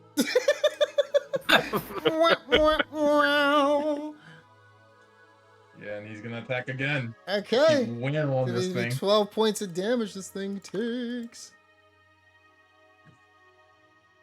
Oof. No. You can attack a third time. Yep, he's gonna attack a third time. That's a hit. Hey. Oh, that's a big, strong hit, man. It's gonna be 14 points of damage. So it literally has like 2 HP left. All right. And he's just gonna stand there. Not much else he could do. Okay. You could come closer. He could yeah, unless you. Oh no, you Oh, can't yeah. disengage. He can't unless he takes an opportunity attack from 2 bullets. I don't think he wants to do that. Yeah, I was hoping if I can knock one of them out, I can take attack opportunity from the other one. But 2 of them, yeah, that's gonna down me. No matter if they hit me. What's your HP? Oh, you should be Yeah. fine. You should be fine. I was just thinking, if this guy crits you, let's just say if he crits Alora, she'll be dead in an instant. Like, these As it motherfuckers. would be with a bullet. Yep, these guys. Yeah. It fucking hurt. All right, so Wall, it's your turn. All right, Finish I'm it. gonna swing my sword at this thing. Great sword. Oh, I didn't do only one roll. I mean, whatever. It's dead. It doesn't matter. Make sure you just hold the Alt button. Oh yeah, I was holding it. That's Do, what I was do like. it now. that's Hold weird. the Alt. Hit the attack. I'm not gonna take it. But just hold the Alt. Do it. There you go. I got maybe probably I let just it go didn't press too down early. hard enough. Yeah. All right, so I'm gonna go and hit it. All right, describe the killing blow. I go, and if I can, I'm gonna try to like cut it in half. Nice. And you do. So you jump up and you slice straight down in between, cutting it from the side, because you can't cut it from the tail and the sword's not big enough. And so as you do that, you hear the bullet scream as it yells out. And then you hear Grima. No! My pets! I will curse you! All right. All right, so now it's dead. So what's up. I'm gonna go, Oops. and I'm gonna. My Oh yeah, sorry. bad. No, you're good. I fucked up in There you go. I did the macro instead of actually. There you go. All right, killing it. There we go. You're good. Okay, so I can walk over his body or whatever, right? Yeah. I'll just toss this guy out.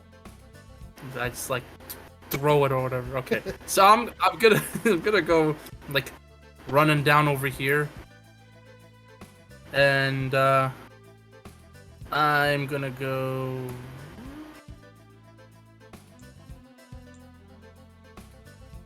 Am I able to like go here? Probably. I don't know. I mean, if you go Actually, there, no, you're it not. You doesn't can't attack it from there if you go from his tail. Remember, put your thing over and see its Oh, box. right, yeah, that's what I was saying. I just realized, like, so I can stand over here. Yeah. Yeah. You can look at so its I'm gonna ass. go. Dead ass. Oh, I was dead. I have to stand over here for that advantage to get that line. Yeah, you back can do it here. either under its ass or like right where you're standing.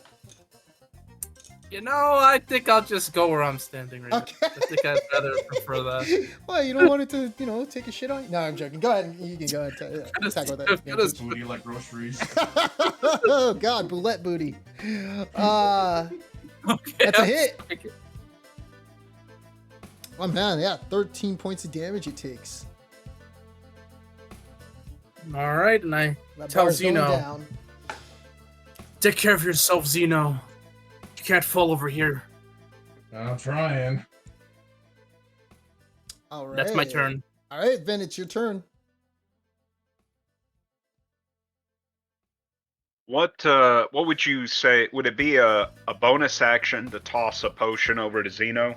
Oh, that's an act. I'm going to say it. Oh, God, you're tossing it. Like, I'm not actually gonna, like, he'll have to use it himself, but I'm gonna try to advance and use hold person on the orc. Usually when I say you give things to people, I usually count that as like an action. Okay. Like giving like a weapon or a potion down somebody's throat or anything like that. Anything that's not you, I usually Sure. count. But yeah. Alright. I will adjust then. I'm gonna come up here and I'll use Cure Wounds Okay. instead.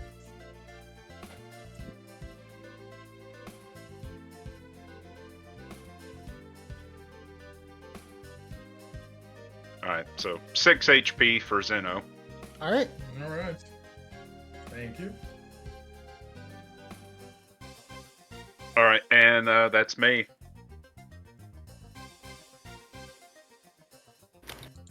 All right. New round. Alora, it's your turn. Right. I'm gonna float down here a bit. I could use my. I feel like she just learned the spell eventually, but lightning bolt roll. Nice.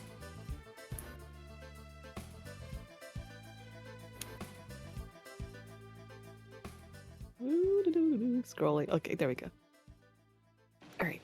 Ooh, that's a nice one. All right, let's see the damage. Holy shit! That's a pretty good one. Nice. All right, so let's see. Oh man, this guy said fuck that.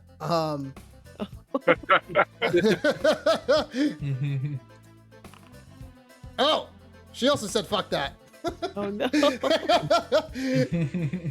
All right, so they both take 16 points of damage. All right, and let's see, how's she looking? Oh yeah, she's looking completely fine right now. So she's still getting almost there. She getting electrocuted. Not the best thing for her. Anything else in your turn? I'll use. Let's see, my sorcery points to get back level 3 spells, Okay, which is 5 of them. nice.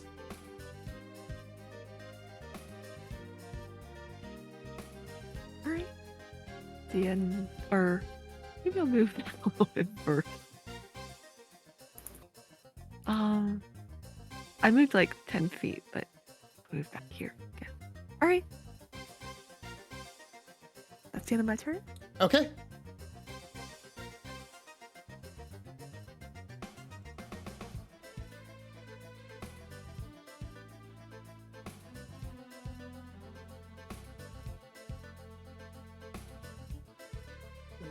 Its turn. Okay, so the bullet is.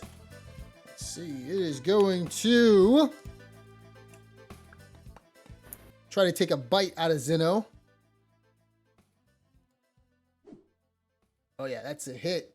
So Zeno, you do take 13 points of damage. By the way, this is all half. By the way, so you're at All right. 5 HP, and that's going to be the end of its turn. Inside of the house, you guys hear a sudden crash as it sounds like someone trips over something, and you hear, Oh, shit. Grima looks over.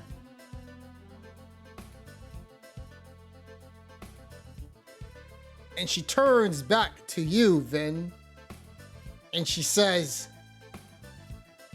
Is there someone there?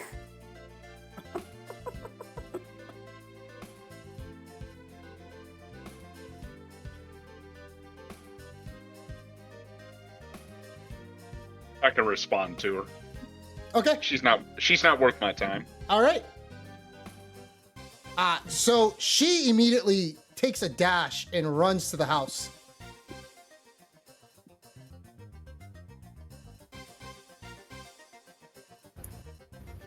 And it is now Zeno's turn. I look at Vin and say, Vin, you might want to go over there.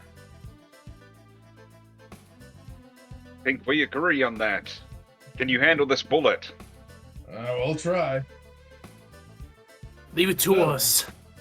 I'm gonna use my bonus action to attack this thing. Okay.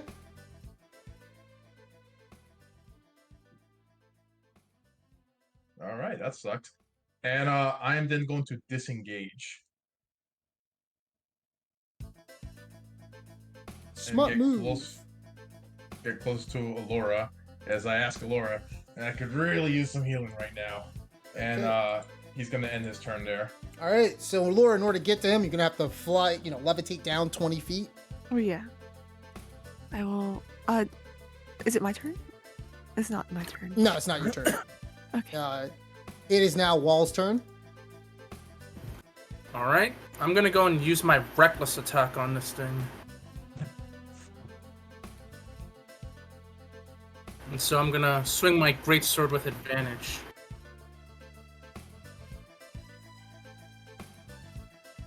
All right, it's a hit. All right, and then I'm gonna do that again. All right, so that's 13 points of damage it takes.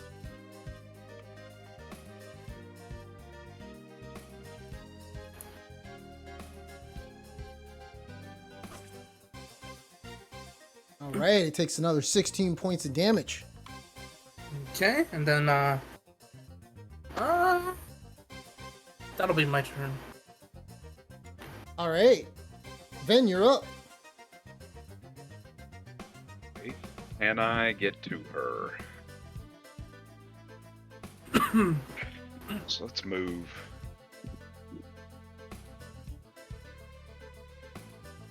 Let's move the 30 feet. How far away is she?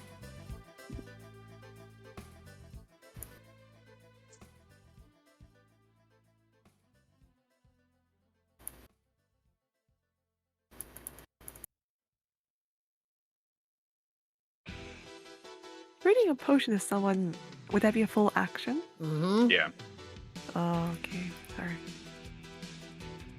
I know we just talked about it. I just want to make sure. All right.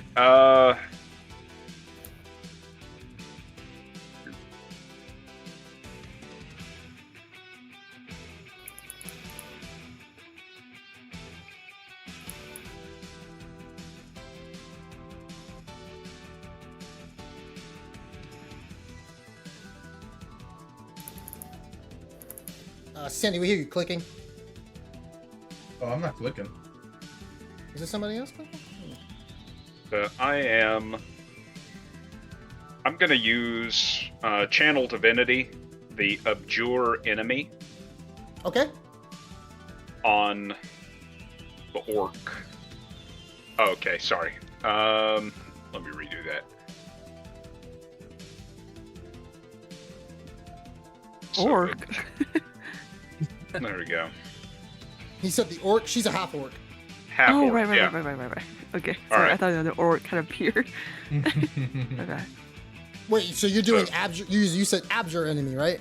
Yeah, abjure Okay. enemy. So Nice. she needs to make a wisdom saving throw. All right.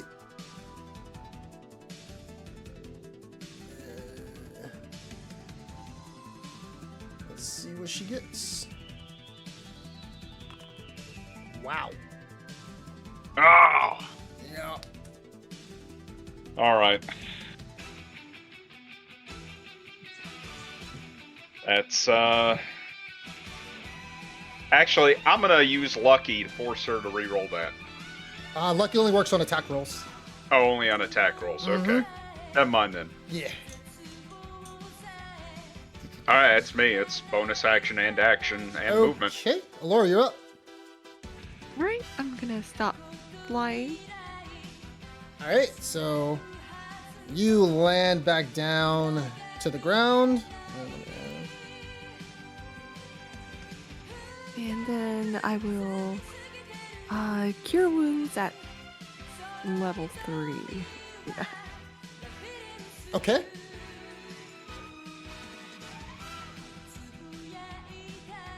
$14 UAL4, Zeno. Damn it. That's not a lot. Said something's better than nothing.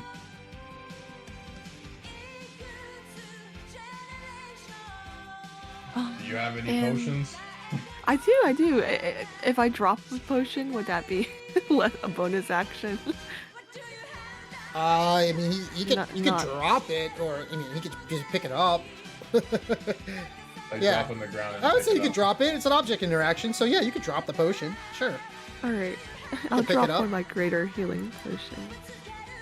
Now. And I got rid of it in my inventory. Okay. So you're dropping it right in the space. Okay, yeah, sure. Alright. And I'll move in front of Zeno in case tries to attack us. Okay. Alright. So it's the bullet's turn as it turns around and looks at Wall. And tries to go for a deathly bite.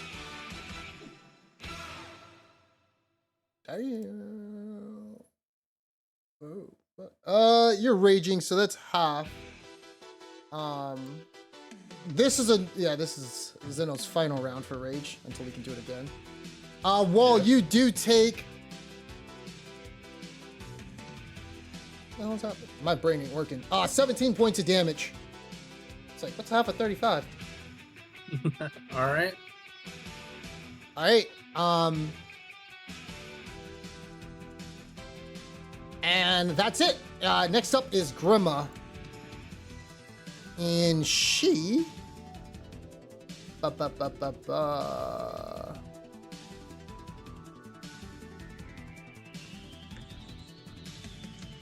Is going to run in the house.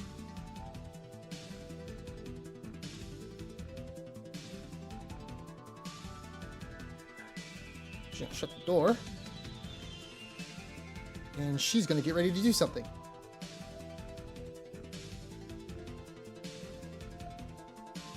Let's start. Give me 1 second. That's not. Ho ho! That's gonna be crazy. Okay, that's gonna be the end of her turn. Zeno, you're up. Alright, Zeno's gonna use this object interaction to pick up the potion and use his bonus action to drink it. Okay. So I'll give myself 20 HP back. Man, this music is so fitting for what's about to happen. All right. Alright. And Zeno thanks Laura and calls her a goddess for helping him. Oh. No. He's gonna move back into frame and says, sorry, we'll have to step out for a bit. Let's end this thing now. Wait, did you pick up the potion? Yeah, I did. Okay, sorry. Just making sure. Okay, since you Ooh. picked it up and put it in your inventory, so that is going to be a crit against the bullet. Oh, you don't have to put it in my inventory because I just used it. Oh, okay, gotcha. Yeah, I just Okay. Pretend I never got it. So it takes 22 points of damage. And he's gonna attack one more time. Okay.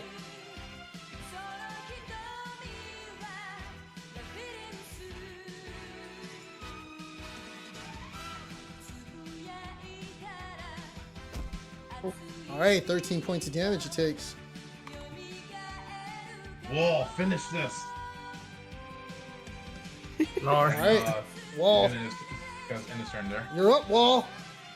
Well, All first of right. all, you gotta move. Hold on a second. You're not even in the space of the boulette, my man. Oh, was I not? Put your Oh, tank sorry, hold on. over. I was actually, I was literally about to say that. Just like, Can you? yeah. Okay. There you go. Sorry about that.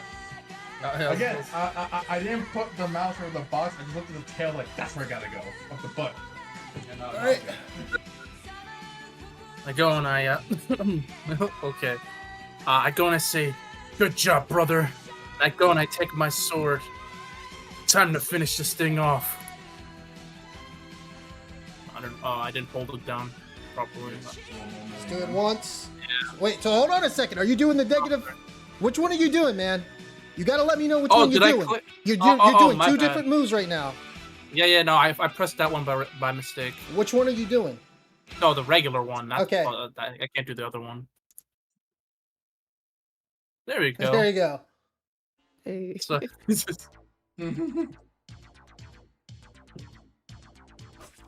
Oh man. Please describe the killing blow. I go, I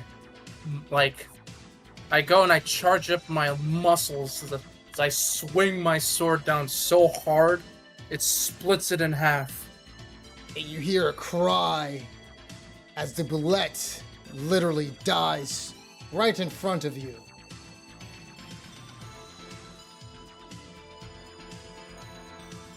All right.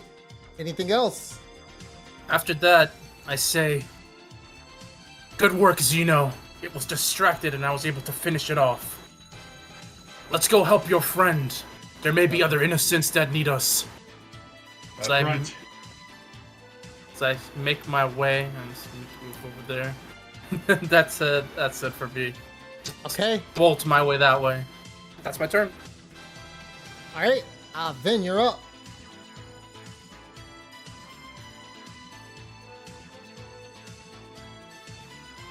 Okay, and when you open the door, immediately Grima turns to you and she smiles. As she so where are you going? Are you gonna move in or are you just staying right where you're at the door? I was waiting for you to, like, if she was gonna do something as the door opened. So Yeah. So as soon as you do that, you see her smile at you, and she immediately tosses a spear right at you.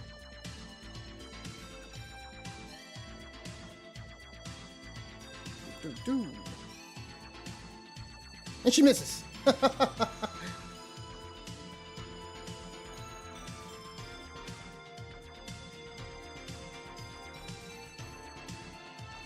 that is Vin. All right. All right. New round. Alora, you're up. Oh man, this is gonna be crazy. All right. How far can I dash? Double your movement. Wherever it's yellow. Once it hits red, that's where you can't dash anymore. All right. So yeah, Gonna dash nice. and hang on. Control Z. Maybe I should try to heal Zeno more. All right.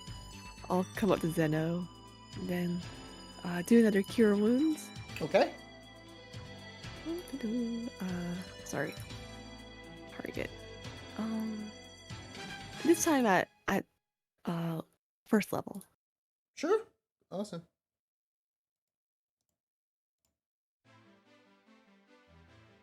Hey. All right, he's at 51 Better HP. than my Thank you. level Lord. 3 one.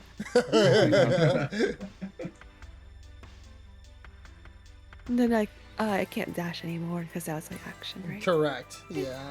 That's all that I'm gonna do this turn. All right, it's Grima's turn as she dances around Vin, smiles, and you see her turn around and she puts her two hands together as she casts Thunderwave, blasting the door in you. Give me a Constitution saving throw.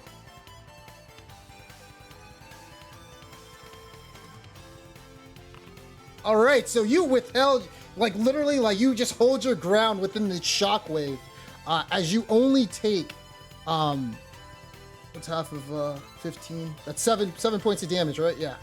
Yeah. So 7 points of damage, and she blasts the door open that was being held down, and it just swings right open. When she breaks it, is there's no door anymore, and she looks at Tibber Wester, and she smiles. And that's going to be the end of her turn. Zeno, you're up. Alright. Zeno thanks Allure for the extra healing, and he's gonna make a quick dash at the house.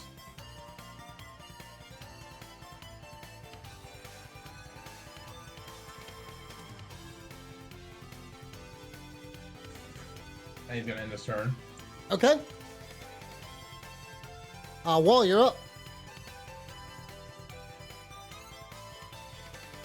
All right, I'm gonna dash as you know, get over there. So I'm doing 40 feet right there, and then I'm gonna go into the house.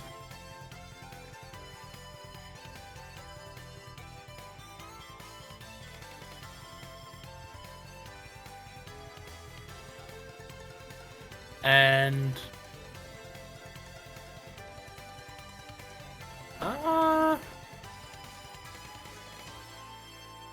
can I stand on that?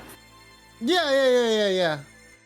Okay, yeah, I'm gonna go stand right here. Okay.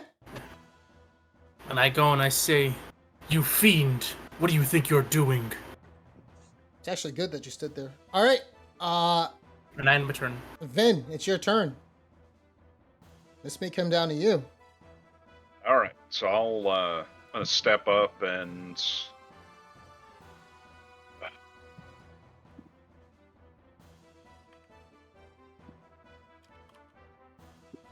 yeah, let's see if we can hit her. Anchorites don't have much like armor. Doesn't matter when you roll like that.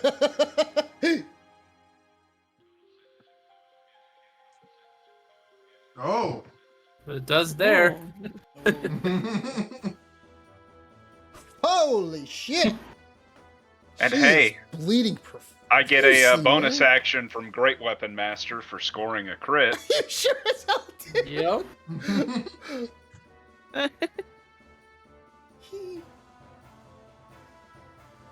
Oh! Shit. Okay, I'm gonna just put her boss bar up, and I'm gonna show. Where's her boss bar? There we go. So we're gonna put her boss bar up, and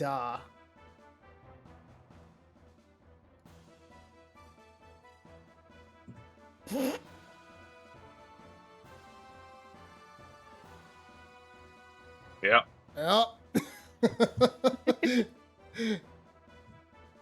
Almost. All right. Should we Anything kill else? her or interrogate her? Oh, that's up to you That'll be up guys. to Ben. That That's will up be to you Ben guys. I to don't end it. know what you guys want to do. Tibor, No. take cover. Normally I would knock her out and interrogate her, but you know. so it happens. Unfortunately for him, his initiative is before Zeno. Oh, well. All right, that's Maybe he won't die. We don't know that. that's me. All right.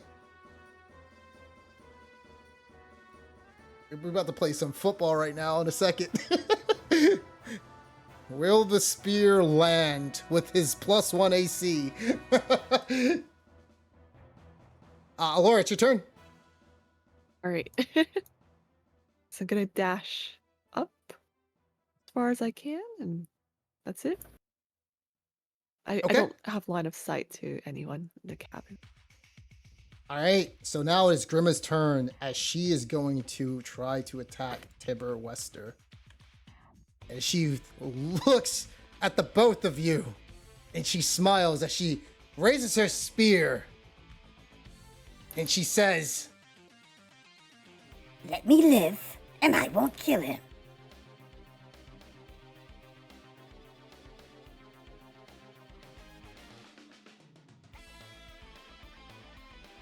what do you guys say? Fine, I promise I won't lay a hand on you.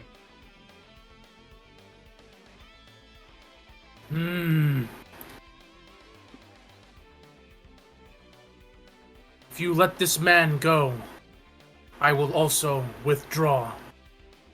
Life is too precious to have more blood spilled.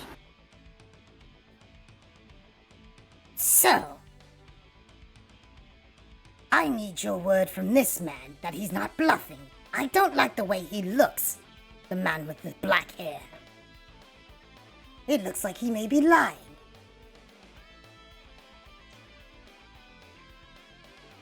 Who is she talking about? Talking She's about talking to Ben. Vin. Okay.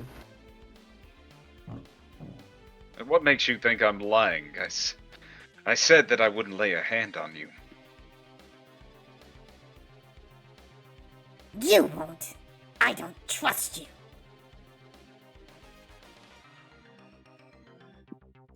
Ah, now see, that's just the reaction of somebody who is untrustworthy themselves, projecting on someone else.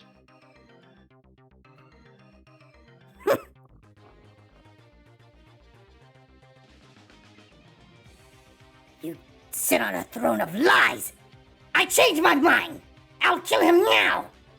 I just rolled. She was gonna. Yeah, she just said she's gonna kill him. So she chucks a spear at Tibber Wester. And let's see if this is enough to actually like hit him. He does have 11 AC, but is I don't think the biggest man. So Would she be rolling at disadvantage? No. Since next turn? No. No. wait. Oh, Okay. well, Yeah, she'd be at yeah. disadvantage. She's chucking a. Yeah, it's a ranged Right? weapon. Ranged weapon. Yeah. Yeah, let's see if she hits still. Oh man. Yep. Oh fuck, she still hit. I'll burn my lucky. It's not at you. It's gotta be at you. Oh, it's gotta be not at me. Yeah. I tried. I tried to save his life. Oh man, so the spear. You guys try to jump up and dodge and grab it, just putting in any type of waveform to prevent it from hitting Tibber. But unfortunately, it dances straight past Vin's head and lands straight into the middle of Tibber Wester's skull, launching him back as he's pinned to the back of the wall. And he is dead.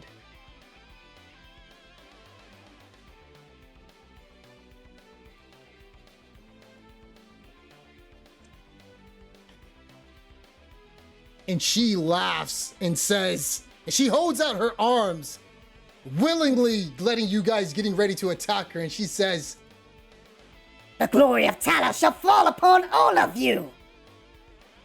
You all will die soon. it's now Zeno's turn. Dylan's gonna come in and sees that our man that we're supposed to save is dead. As I'm assuming he heard the whole commotion. And he's gonna come up and he's gonna attack her. All right. And she's smiling, arms open, ready for you to give her the final blow. Who sounds like give the final blow. Shit. And, Fuck. I should have used Divine Smite.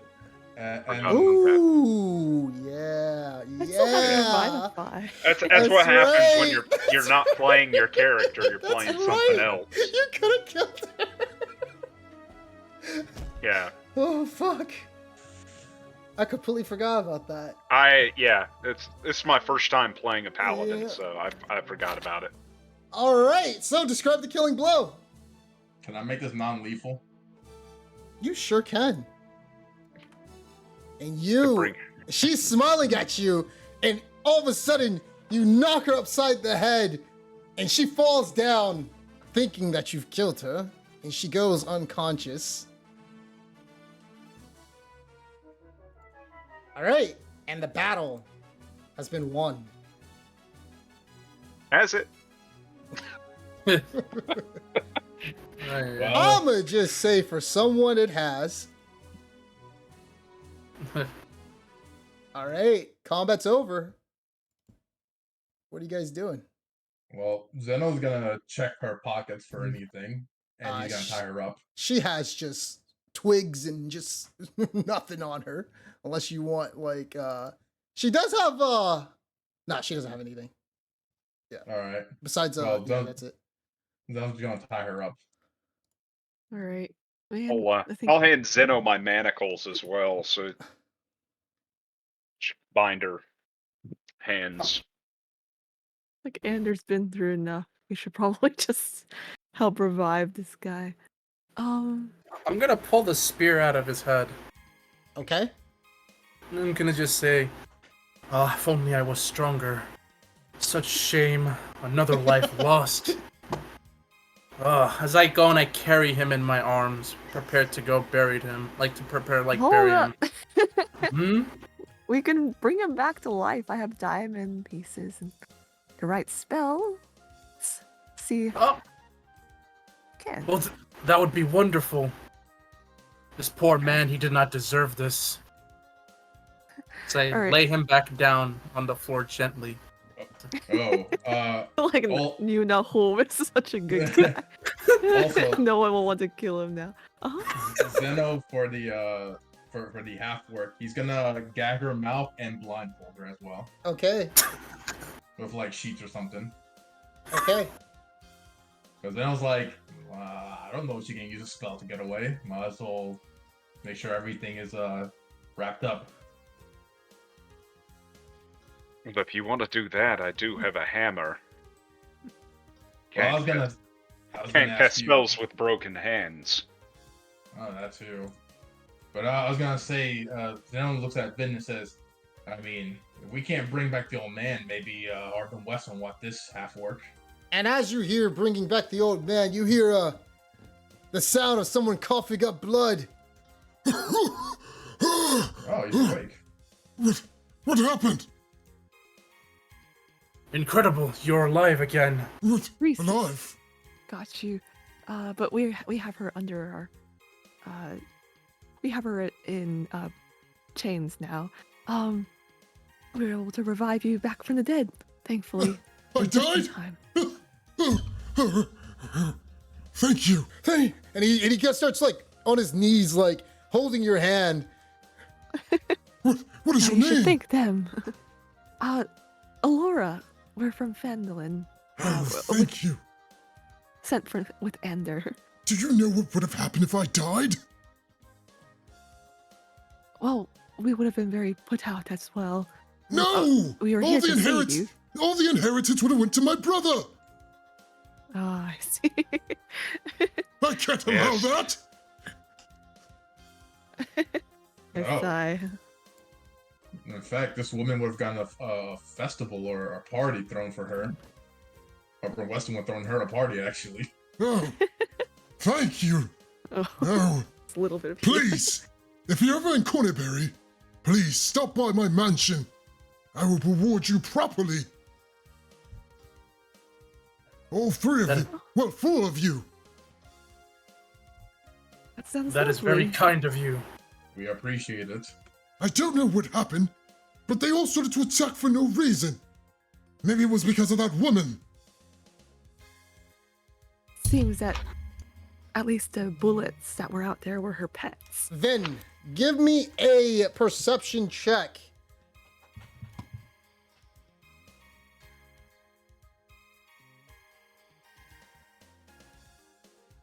Good enough. So then on the table on the west side, you see a creepy looking doll.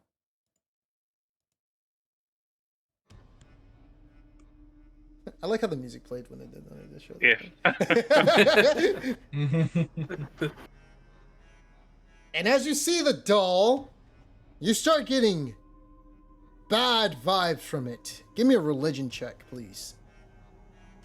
Don't have to use divine sense to know that's evil. And you realize that this thing, yeah, all you needed was a 5. And you realize that this thing is, it seems as though it's bringing ill fortune to all those who reside near it. And it must be destroyed. Do I recall how it can be destroyed? As a paladin, you can simply, I would say you could just simply, like, I say like Philip. Most paladins, I say for certain things like this, you can literally just like chop it up. All right, I'll step With your over to the divine- doll then, yeah. and If you say a prayer and, yeah, okay. Yeah, we'll pray and then bring the sword down on its head. nice. And you start to see a cloud of smoke rise up, not in your vicinity, as it dissipates. Whatever was this entity, this totem, was bringing ill fortune, it has now subsided.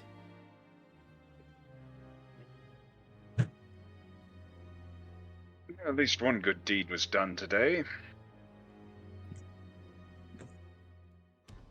So, what do you guys want to do? Well, I guess we should bring him and Bjorn with Fountain, right? Indeed. Should go see if Ander is still out there, safe. And What were you supposed to be collecting from Tibor?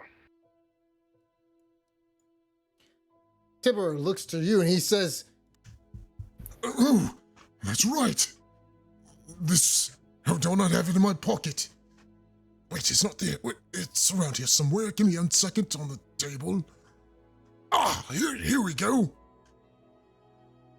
These 3 scrolls. and he holds up 3 scrolls. He says, Neverember gave it to me to give to you all while we were here.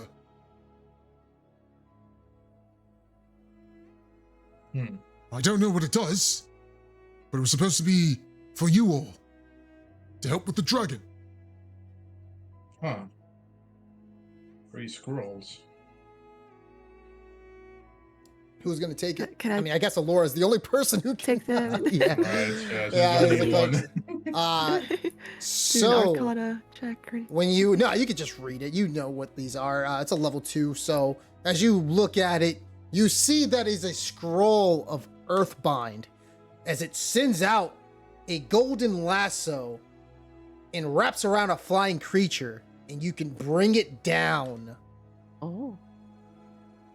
at its flying speed. And it falls at 60, I believe it's 60 feet per round. And it can't move. It's basically grappled.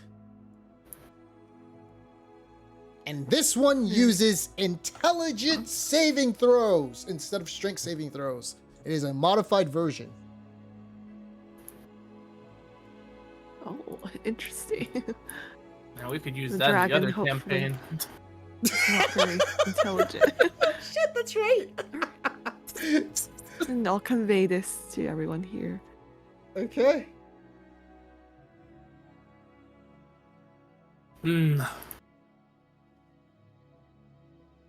Oh, I'm gonna go and walk up to the Zeno, and I'm gonna go and reach out for a handshake and say, "You did very good out there. If it wasn't for that help you gave me, I don't think I would have made it in time to at least prevent this thing from escaping." Oh, I'm sorry, guys. It's 2. It's 2. It's not 3. It's 2 of those scrolls. Yeah. Oh, okay. Yeah. Just check my notes. All right. I'll throw it in your inventory right now. So, what do you say, Zeno, to your compatriot? Well, Zeno's gonna look at Wool, and he's gonna say, "So, we never understood. Why were you here anyway? Not that we don't appreciate the help." Well, simply traveling. Happened to hear some screaming. so I made my way here. I guess it was because of the attack that was going on. I was trying to figure out what was going on here, investigating. It's deeply unfortunate I couldn't come sooner. Perhaps more lives could have been saved, but I'm grateful for your help. I could have not done this on my own. Well, that's good. We'll be heading to Fountain soon. You want to come with? They have a nice tavern there for good drinks. Phandalin. Well, I don't have anything in particular I need to be doing. Sure, I don't mind. I've been trying to help some people with, any issues they might deal with. It's kind of, I guess you could call me a traveling helper.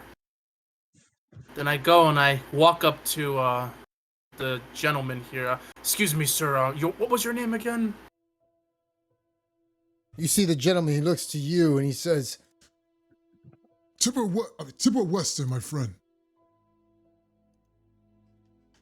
Very good. I'm so sorry about this village. I'm sure you are distressed by what has happened.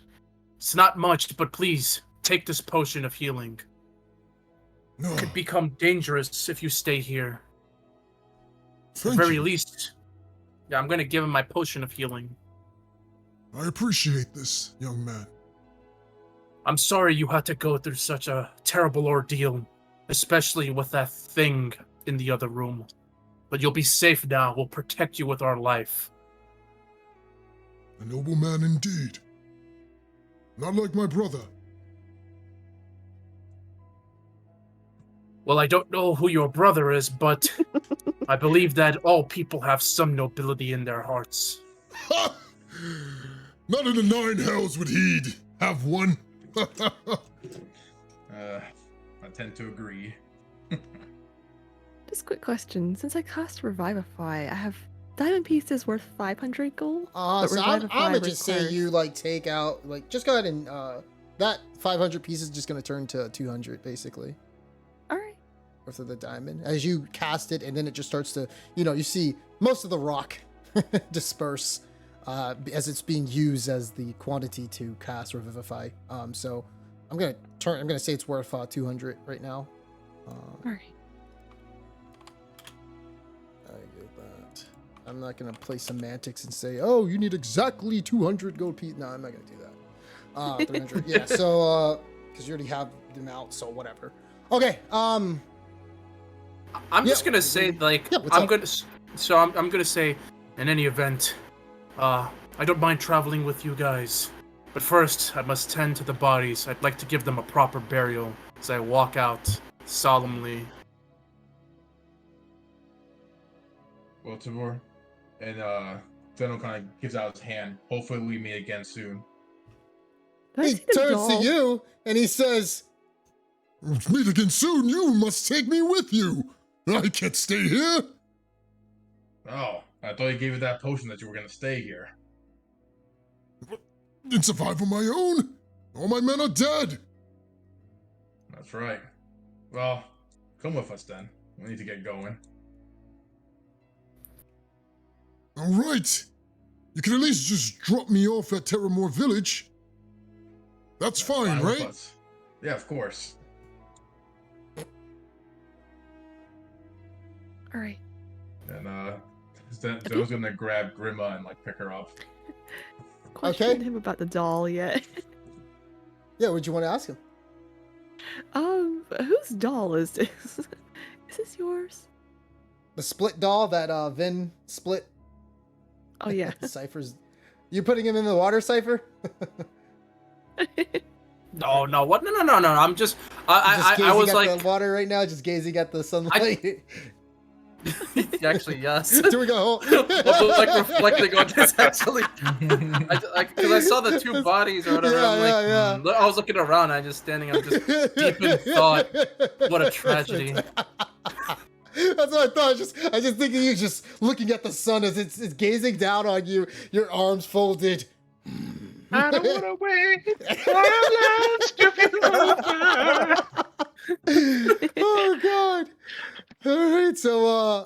All right, so right now, Tipper says to you, Alora. He looks at it. He says, I've never seen that thing before. My gods, what is it? Maybe, I believe it's a cursed item that brings bad luck. Maybe the woman brought it here with her. What?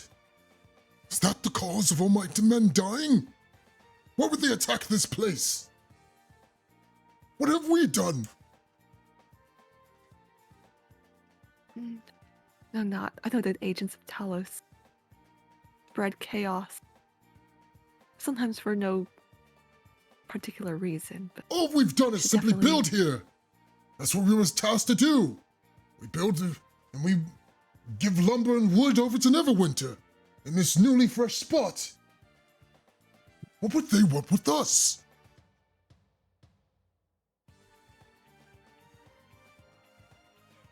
I'm not sure. We'll have to look more into this. But maybe she has. I don't think she had any clues on her. Gave any hints as to who sent her here.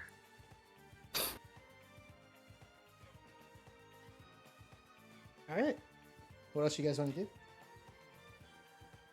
Well, I asked Alora, it says, well, I mean, she's knocked out now, but we can always wake her up and interrogate her now before we leave. Or we can just bring her with us. What do you think? Well, having her with us may be a liability as we go back to the village, but maybe we could interrogate her here. I'm not sure she's the type to give up information easily, though, and I don't think any of you are the torturing type either. No. But we can always ask, and if not, we can just leave her here. Or kill her. However you guys feel.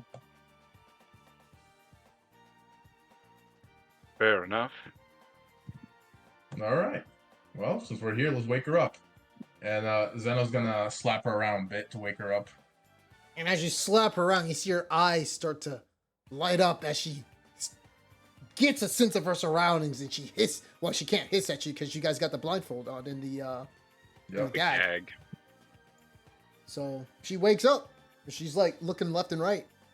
You can't speak. And Zeno's gonna take off the mouth gag first, but leave the blindfold on. And says, good morning, Sleeping Beauty. Oh, no need to hiss. I didn't kill you, I left you alive. You should kill me now before hell falls upon you. She's looking Oh. left and right. She don't know exactly. Just in general vicinity, she doesn't know exactly where you are, but she's trying to look in your direction. Oh, can you at least answer a few questions for us? We might even let you go. I am prepared to die for Talos. I mean, you can still die for him, but you don't have to die today. How did you simply, unexpectedly come during this time? Did Drethner let you know? That treacherous bitch. No, we were just here on the quest. We just so happened to come here at the same time. What did these poor loggers do to deserve?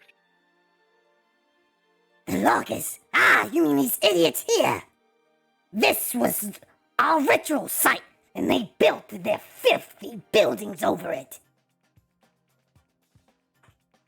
I see, and I'll give Wester a look. Or Harbin. Did you at least talk to them and maybe they could have left? Talk to them? Please. Killing them is the best idea for us.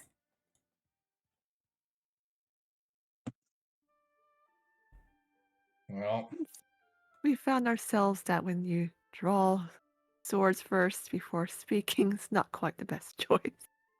But Galistar will kill every single one of you. Where you all stand, Phandalin is doomed. And so is Hunter's logging site. That man who killed all those orcs. An unfortunate thing for the orcs, though. They should have died. But Raydara failed. And so did Talak.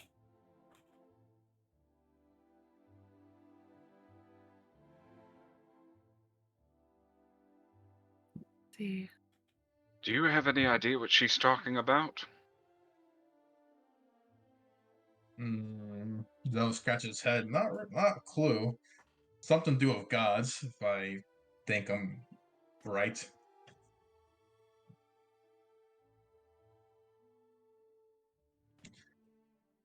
And in any case, why did you only attack this logging cabin just to get rid of these people because they're in your ritual site? Was that the only reason? Of course it is, you blundering idiot. Hmm. Might I ask who sent you? Our leader.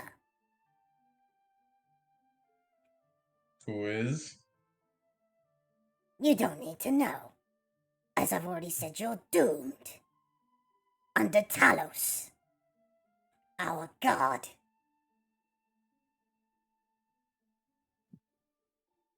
I don't know if this will work, but can Zeno try to intimidate her to give it up? Is that even possible? How you intimidating her? She's blindfolded.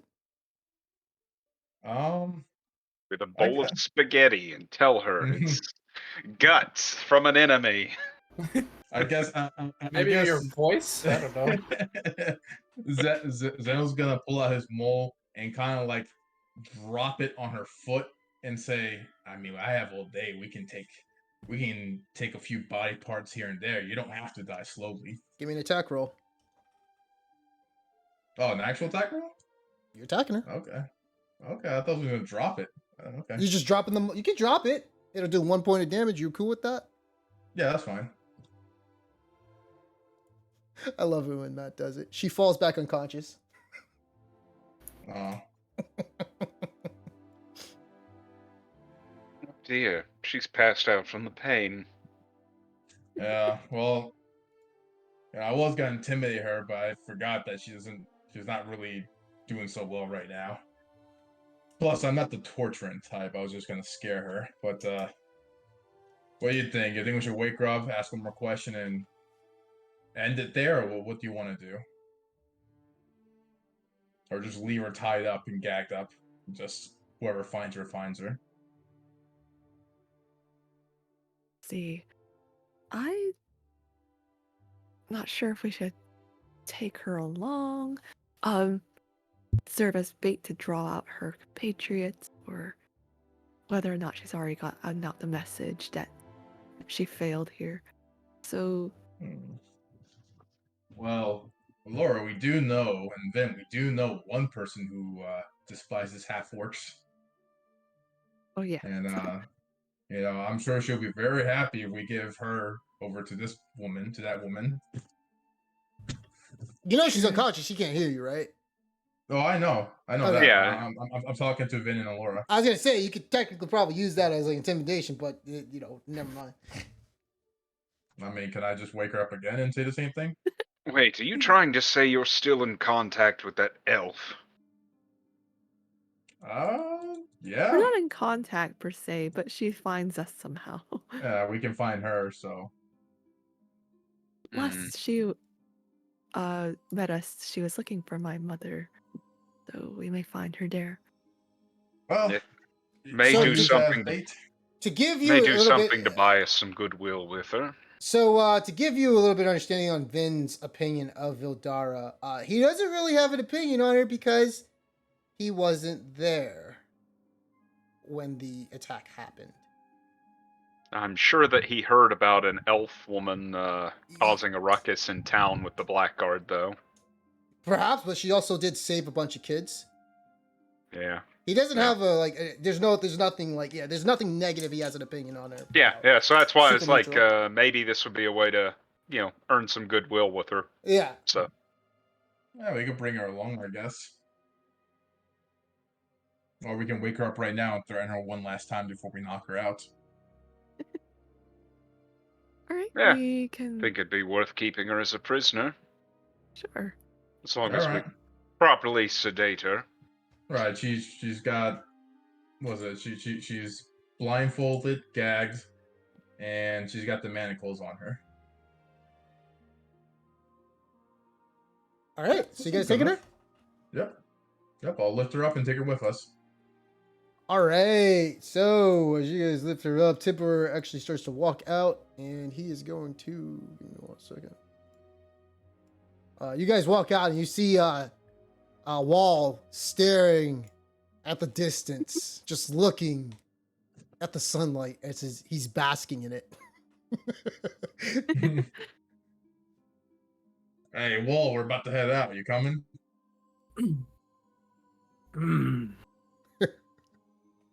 As my hair blows in the wind, I turn back. Yes. Yes, it seems we should be heading out.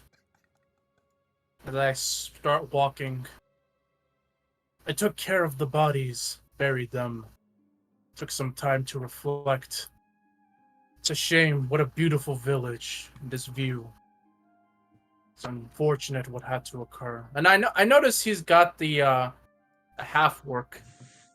So it's like it's still blindfolded and stuff, right? Tied up everything. Yep. Is she still KO'd though? Because he knocked her back out, right? Yep. I go and I say, so is this still alive? Still alive barely, but we know somebody who might be interested in her, so we're gonna hand her over to her. I wonder why she would do something so vile. Something to do with God stuff. I'm not entirely too sure. Nor do God. I care. There are more than just gods that are vile and evil. There are many just gods out there. Perhaps one day she may see the light. As I start walking a bit, and I go, So and I kind of has like that nervous, like sweating mark in like anime characters have. Like, I don't think she'll see that.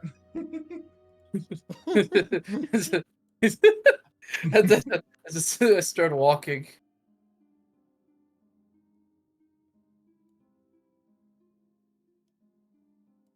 I make my way to Ven, and I say, "Your name was Ven, right? That's correct. You did good in there. Although we weren't able to make it, I could tell that you're incredibly skilled. Your moves were very decisive. I appreciate your help." Your candor's appreciated. Your help will be welcome in Phandalin when we get back. Indeed. I do wonder why you guys came here. Sure, you'll fill me in on the journey. I'm always looking to help out people. There'll be plenty of opportunity once we're in town. It's a place besieged by evil. Evil, you say?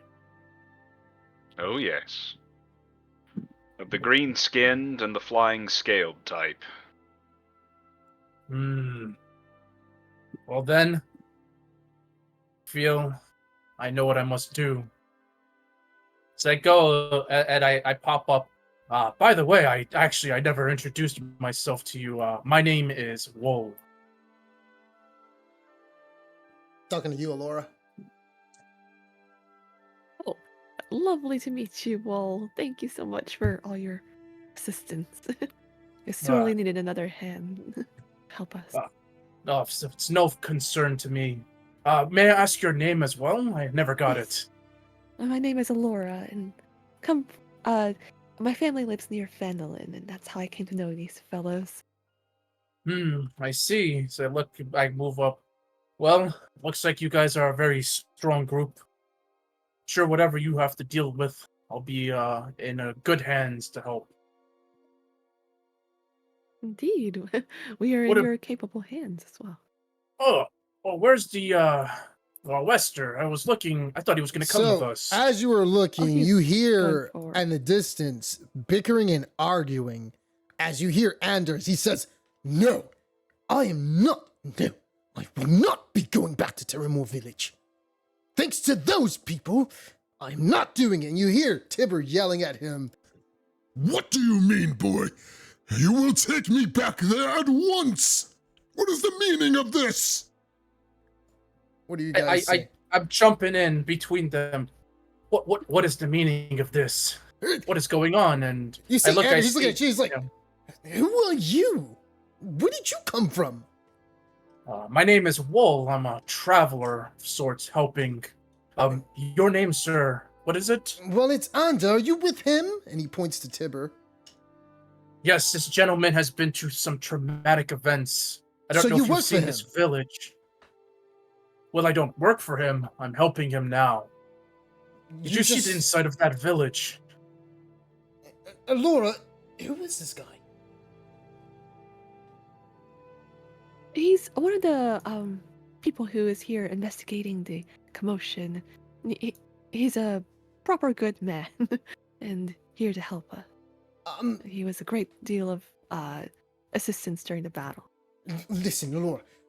This man wants me to bring him to Terramore Village. I know you're the brother Harbin Wester, but I am not going back there. We're not allowed. We've been banned. Thanks to them. Wait. What's this about being banned from Terramore Village? They got into a skirmish with a bunch of knights or whatever mercenaries, and they caused a ruckus in the tavern. So these two and myself are now banned. This was how Cypher died earlier. Well, we don't know if he actually did die. They said he did. I don't know, but that's what they said. And Grizzly is gone as well. We can, if Harbin decides to go there, we could just drop him and not stop ourselves and camp outside the town. I'm not sure if that would be amenable to you. I was going to say the same thing. I mean, I'm not banned in that town. I'd be happy to escort him there with you, and then just take him in. If that's fine with you, sir. Well, how about you just take him yourself? Well, I could do that as well, but these roads are perilous. I'd like to be with my new friends here to protect him. Sir, if it is this much of a problem for you, I'd be happy to compensate with gold. No, it's fine. Get in the back. I go and I What'd you say? I go and I Oh, nice job. No. I go and I say, thank you. You're a very kind man, and this will not go unnoticed. And I go back to Lester and I say, looks like we'll be able to take care and get you to safety. He turns to you and he nods his head and he says, Thank you. If you need to talk to anybody, please, by all means, ask for my help or guidance. I'd be happy to help you. You've been through a lot. oh man. All And right. Yep, that's it. Zan's gonna walk over and just give a handshake to welcome to the party. I go and I shake his hand. I'm glad to be here. You seem like very kind and just individuals. Whatever trouble you're dealing with, count me in. Let us bring some stability and peace to these parts. For the people. And I also smile and grin very grinningly. And then I just starts laughing. It's good to have another barbarian brother. That's right. I just imagine. So I posted a gif. I just imagine that Let me see Zeno this. and Wool doing this. Let me see this shit. Let me see that's this exactly shit. what's going on. Let me see this. God. Oh, God. What have we created? What have we created? I'm gonna say, yes. You're quite strong. I definitely learned to have talks about battle technique and with you sometime. We'll talk on our way there. Likewise, I will enjoy our conversation about our combat experience. Yes. Also, what kind of ale do you like? We'll figure that out later. Oh, dragon's breath. Don't worry about that. You'll see. What a coincidence. It's the same with me. Yes, you can glad hand each other on the way back to Fandlin. Can we leave now? Of course, Finn. Let's be on our way. Oh, shit. Okay. All right, so, however, you guys are going to be stopping at a little bit outside of the outskirts of Terramore Village, so you won't be going back to Fandolin immediately. So there's a chance of 2 events occurring since you agreed to take him back to Terramore Village. So We're gonna go to the world map. And Just asking, do we take a short rest while we're Oh, on yeah. the park? Yeah, I was about Sure. to ask. Yeah.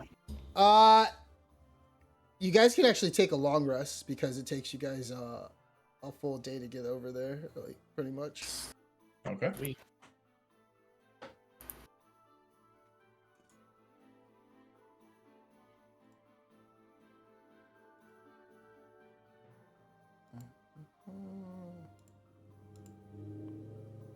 Give me a second. Yeah, so everybody get back full HP.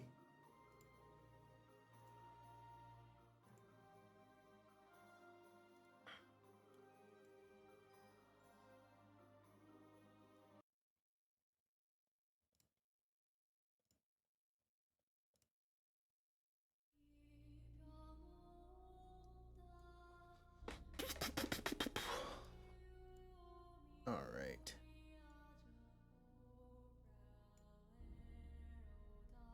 So, I'm assuming Grima is still gagged, right? Yep. Okay. So as you guys continue to travel along, you guys get proper rest, and the next day does fall upon as you guys were able to sleep very soundly for the first night. On the second day, you guys are literally about to reach the camp, and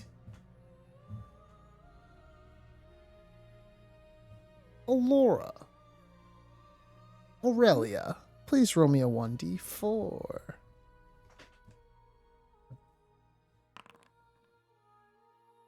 If that dragon appears, I'm sure we could fight it.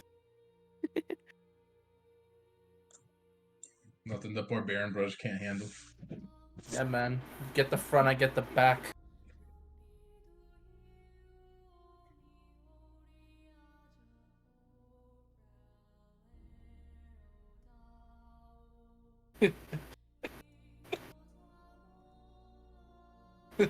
One second. I gotta find that damn roll table.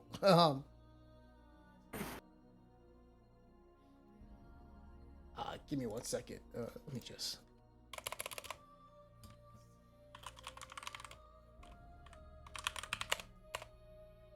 Good old force.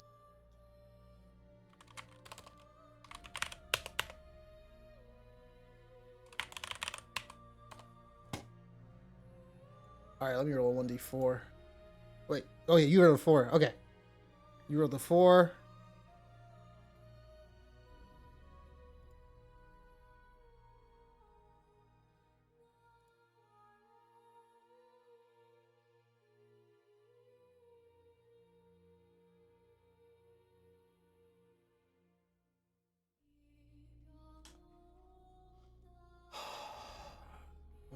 Do this. Okay.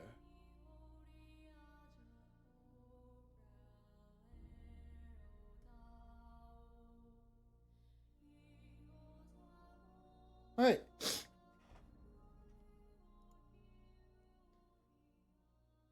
You guys continue along, and after around a good 3 to 4 hours, you guys reach a point to where Ander asks you guys to stop for a moment to let the horses rest. And he stops.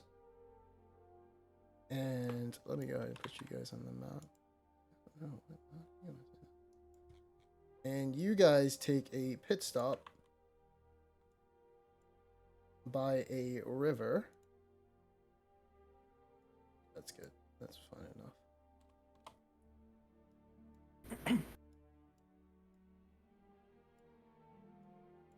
And I'm going to go ahead and throw you guys on the map.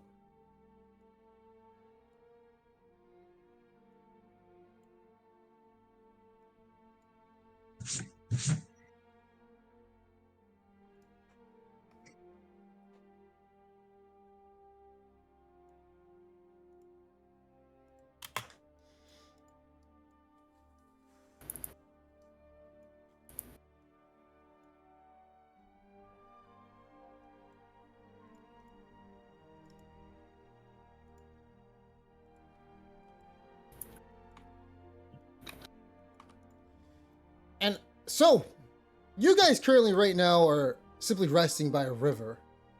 And you guys see Ander throwing rocks into the river. Almost like he's a little bit angry. Ander? Angry? No. Can I go up to him? Yeah. What do you say to him? I'm gonna say, your name was Andor, right? Let me turn Seems off something the is grid. troubling you.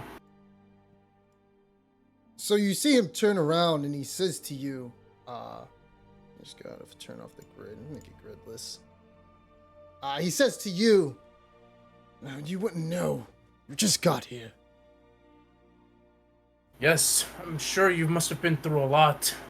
I don't know everything, but from what I've heard, you guys have dealt with all sorts of perils and death.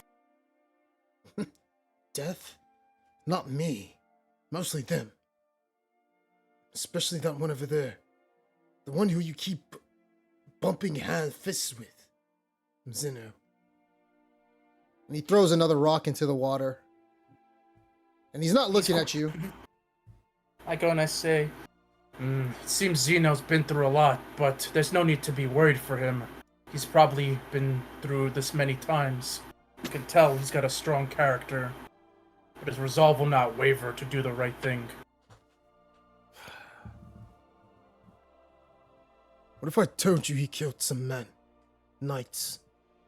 Would you believe me? Knights? It is possible he might have done that. But if he did, maybe there was a reason. He doesn't strike me as an evil person. A reason to just kill? Are you like that too? No. I abhor killing. If I must do it though, then I will. But at least But you I have a sense believe- of justice. I truly believe in this world that most people can change. Even that one back there, that half-orc. I'm not too naive to believe they all can, but if there's an opportunity to have peace and save a life, I'd be willing to take it in a heartbeat. I see. I'm sure Zeno, if you had to make tough decisions, well, I know it may not mean much for me, as I just met you all, but I do feel like I am a good judge of character, and when I see that man, I see nothing but justice Justice? and a good heart. That's the same man who you learned back in Phandalin. He's not all what you think he is. He's done some really bad things as well. You know, no one is perfect, and/or even myself. For me, I've made many failures as well, even in that village. If it was for me, if I had been more on top of focus, and I kind of glanced towards where Wester is, that man's life could have been saved, and those people could have been saved. It was my responsibility to make it there. When I heard the screams, I was too late. Cannot dwell on our faults and our failures and bad decisions. We can only strive to do better.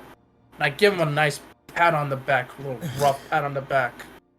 He looks at you with a little bit of confusion a bit. And as he turns around, he says, what would you have done? Would you have knocked those knights out or would you have killed them? It really depends on who those knights were and why it was happening and what was going on. You know, that woman over there, she gave us an ultimatum.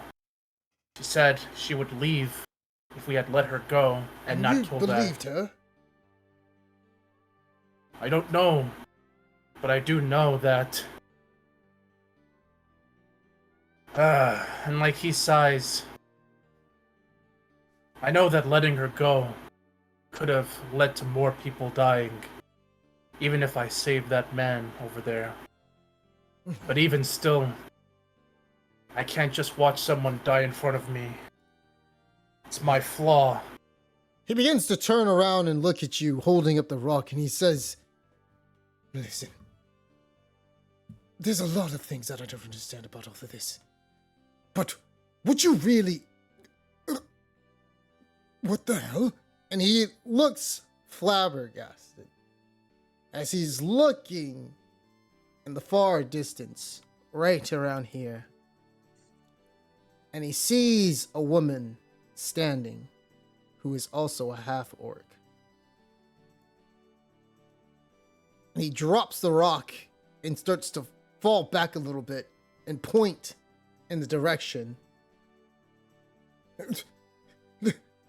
Look! There's another one! I turn around. You turn around and you see a half-orc woman standing with her arms folded up, and she says, Stay your hand. Where is Grizzly? I'm gonna make my way up. He's being captured. Captured. He's not here right now. And you captured Grimma. I see.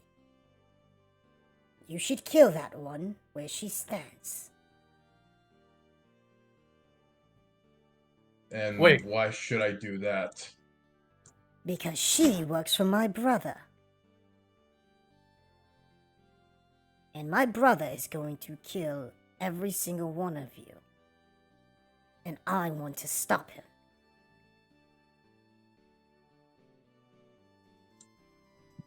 She was spouting that earlier when we captured her. Why does he want to kill all of us? Simply because our mother has deemed it so.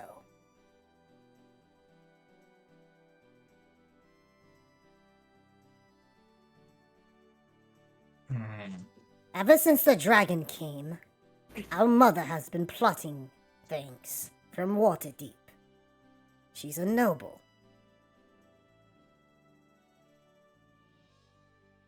Wait, isn't that where Grizzly's heading as he turns back to Allura? If he was captured, then I believe so, yes. That's where he would be judged. Oh, Grizzly's going to Waterdeep? yes. For what?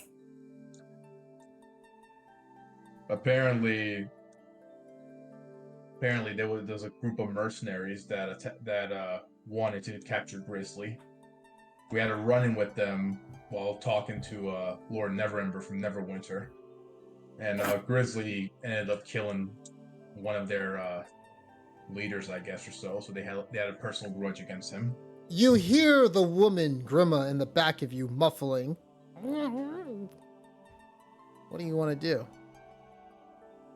And says, "Oh, she's awake." And I look at this half-orc and I say, "I don't see any lies in you. I think you're telling us the truth." I said, "I'm not really the best person to kill somebody unarmed for no reason right now, but do you want her?" She turns and says, If you give her to me, I will kill her where she stands. Leaving her alone will only cause Phandalin to be doomed.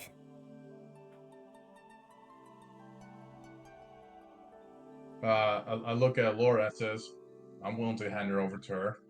What do you think?" Indeed. I say we have to do our own work. I'll step up and I'll execute her. I stop him. No. Hold on. And I go and I say, please, give me a chance. Chance to what? She's an anchorite of Talos. She worships a god that is an embodiment of destruction. that man Wall said I could fix her. I'm gonna remove the blindfold The half-orc OCB hint different. and the gag. If I hear anything resembling a spell cross her lips, I will remove her head.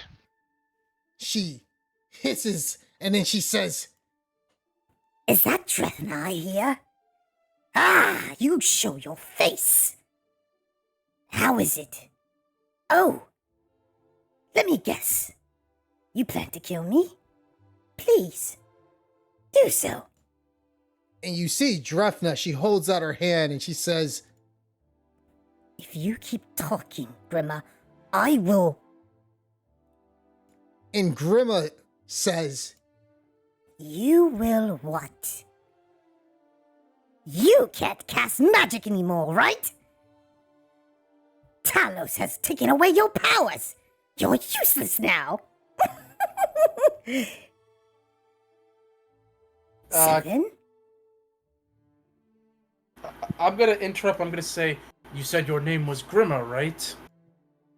And what is it from you? My name is Wool. And Is this truly what you want? Do you really wish to die here? I will die for Talos if I need to. I serve him and only him. Does your god really want you to die just like this? Absolutely. I'll die in his name 1,000 times over. Drufna says to you immediately, Wall, You should do it. Do it now. Wool sighs. Nothing about And he's- Talos is good. Make it quick, Wool. I go and I say, I believe that people can change. Surely even you, as dogmatic as your beliefs are, Change? In what way? do you not have people you care for? Is your I god do. truly above them all? The clan who worships Talos, I only help them. Are you really helping them by dying here? As I have stated, if it's for Talos, I will die 1,000 times over. But you're not dying for Talos. If you wanted to truly save them, you would try to survive no matter what. Instead, you're giving up and accepting death. And who are you to say that I'm not dying for my god? Kill me. Kill me. There is, Let me be with him.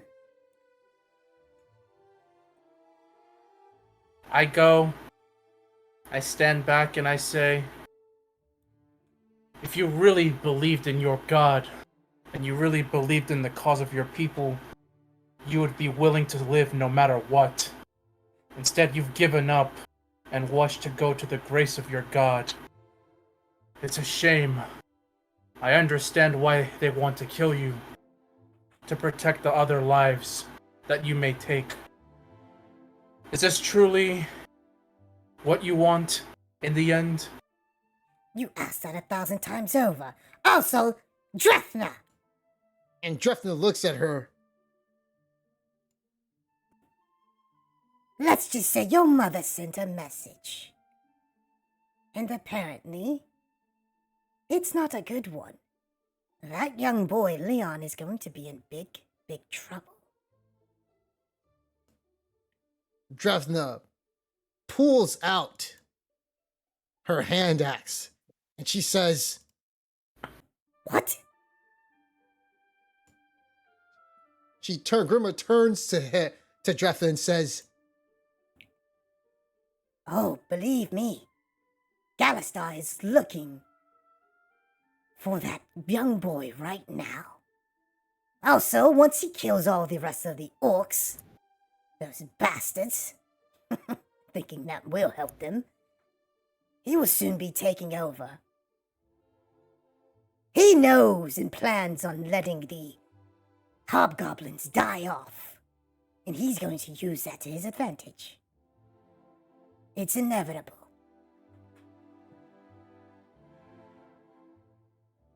Can I knock her out?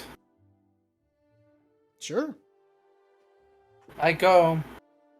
I take the hilt of my sword as I look solemn, and I knock her out. All right, you And hit then- her upside the head. Let me roll to see if it's a concussion or like an actual kill. She's still alive. Good, because I didn't want to kill her there. I'm gonna go and carry her, and I say, it is a shame, but if it must be done, I will take care of this.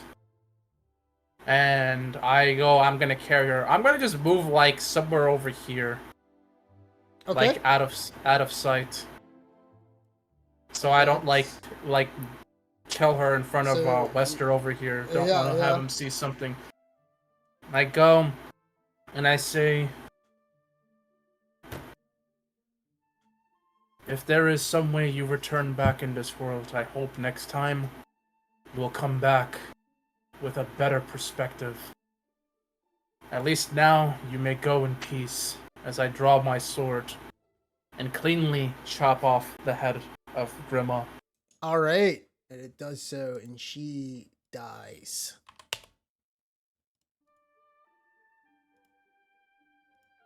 And then I'm gonna try to bury her. It's a bit dramatic for an execution. Oh, he's a weird one, alright. I respect it. Whoa, the swole.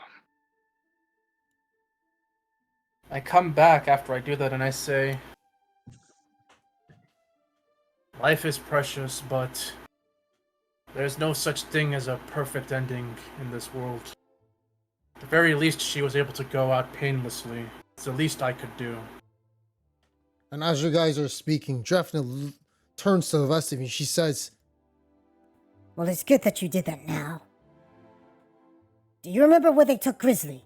Did anyone see him? I was rather curious Unfortunately- about that myself. Well, Alora, where were they were heading to Waterdeep, right? all That we was know knocked is perhaps Waterdeep, yes. If he's still alive. Where were you guys last when he was taken? I'll try to follow his footsteps. We were at the tavern, behind the tavern in Terramore, and unfortunately after that I lost sight of Grizz. Then I will go. Gather our bearings. You guys need to deal with the hobgoblins and everything else. I'll try to find Leon as fast as I can, and we'll try to see if we can save Grizzly. You said your name was Drefna, right? That is correct. We're the ones who Dref- sent the message to the hunting lodge in the cabin about the orcs getting ready to attack. I'm gonna walk up to Drethna. I don't know you. This is the first time I've met, but it seems you'll be on a tough journey. I don't know all the circumstances, but I wish you luck in trying to find their friend. Please, if you need gold, I can spare you some for your journey. I don't need any gold, thank you. Very well. I can live off the land. Very well then. Thank you again. Your help is much appreciated for them. And I thank you. I You all- move back. Oh, go on. You all be careful. There's a lot of things coming in here, and my brother, Galistar, is simply not going to let Phandalin be safe. He has other plans, thanks to our mother. As you have noticed, I'll drop this last tidbit. Galistar is quarter half orc. He's simply more human than orc, but he wants to prove himself.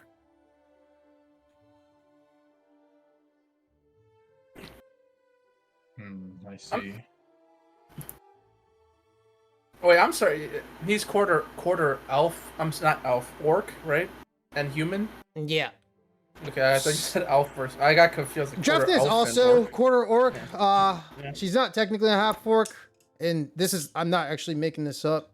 It has to do something with the events that takes place after the DLC, basically. Oh, okay. Yeah, All right. so yeah, there's a person. Yeah, this is the nobility and all that other stuff in Waterdeep. That's actually part of the plot. That's not homebrew. Gotcha. Yeah. Done. Well, if we'll forever be in your debt and appreciation if you're able to save Grizzly. We would have gone after him, but we have to take care of Fountain right now for the hobgoblins. Well then. As I said, I'll thank you all and I'll make haste. Hopefully, we can find Grizzly and bring him back safely.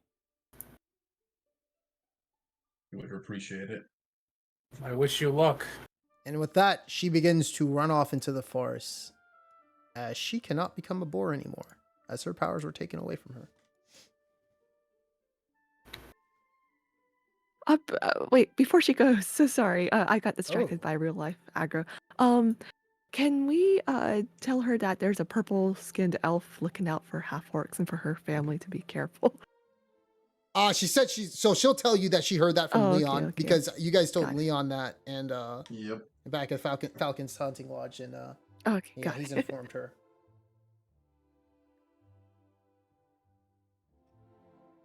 I'm What gonna do you go. mean? Yeah, Vildar's is only gonna give her a pat on the back. Ah, that's not too bad. I'm beginning to see why you all were gone so long. You have a lot to share. Yes, we do. Seems like you know quite a lot of people. and it Tibber seems raises that- his glasses yeah. up, and he kind of cuts you off, and he says, My. Seems as though my brother has gotten into a bit of a pickle with everything. Ha! Fandolin being destroyed. That would mean Cornberry would become the staple that we need. Never mind. and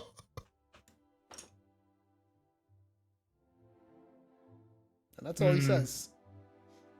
I'm gonna bring up. So I've been hearing your friend was captured, and then someone else had died.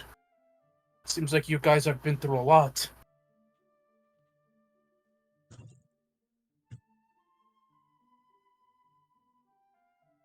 Yeah. More- Yeah, we've been through a lot, but gotta keep going.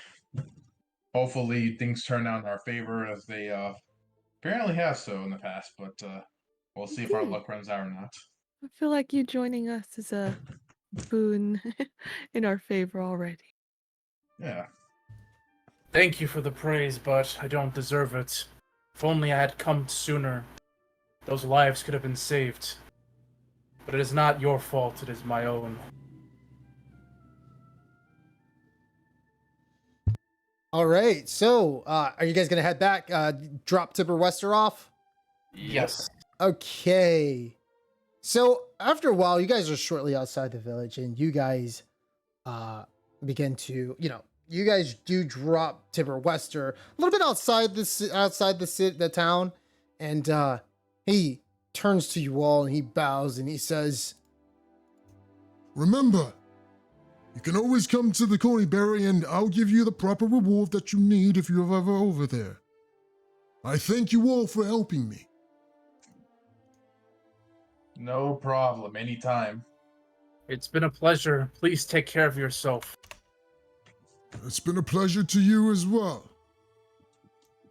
I thank you all.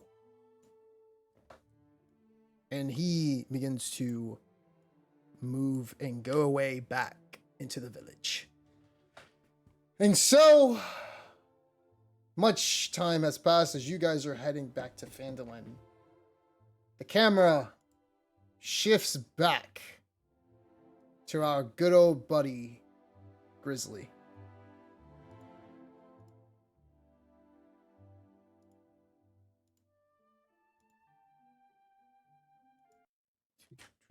He's butt naked in the cell fighting among your cellmates. Why butt naked? Nah, we're having Before- cockroach races. Oh my god. And actually, let's just take a 20-minute break right now. We'll stop at what time is it?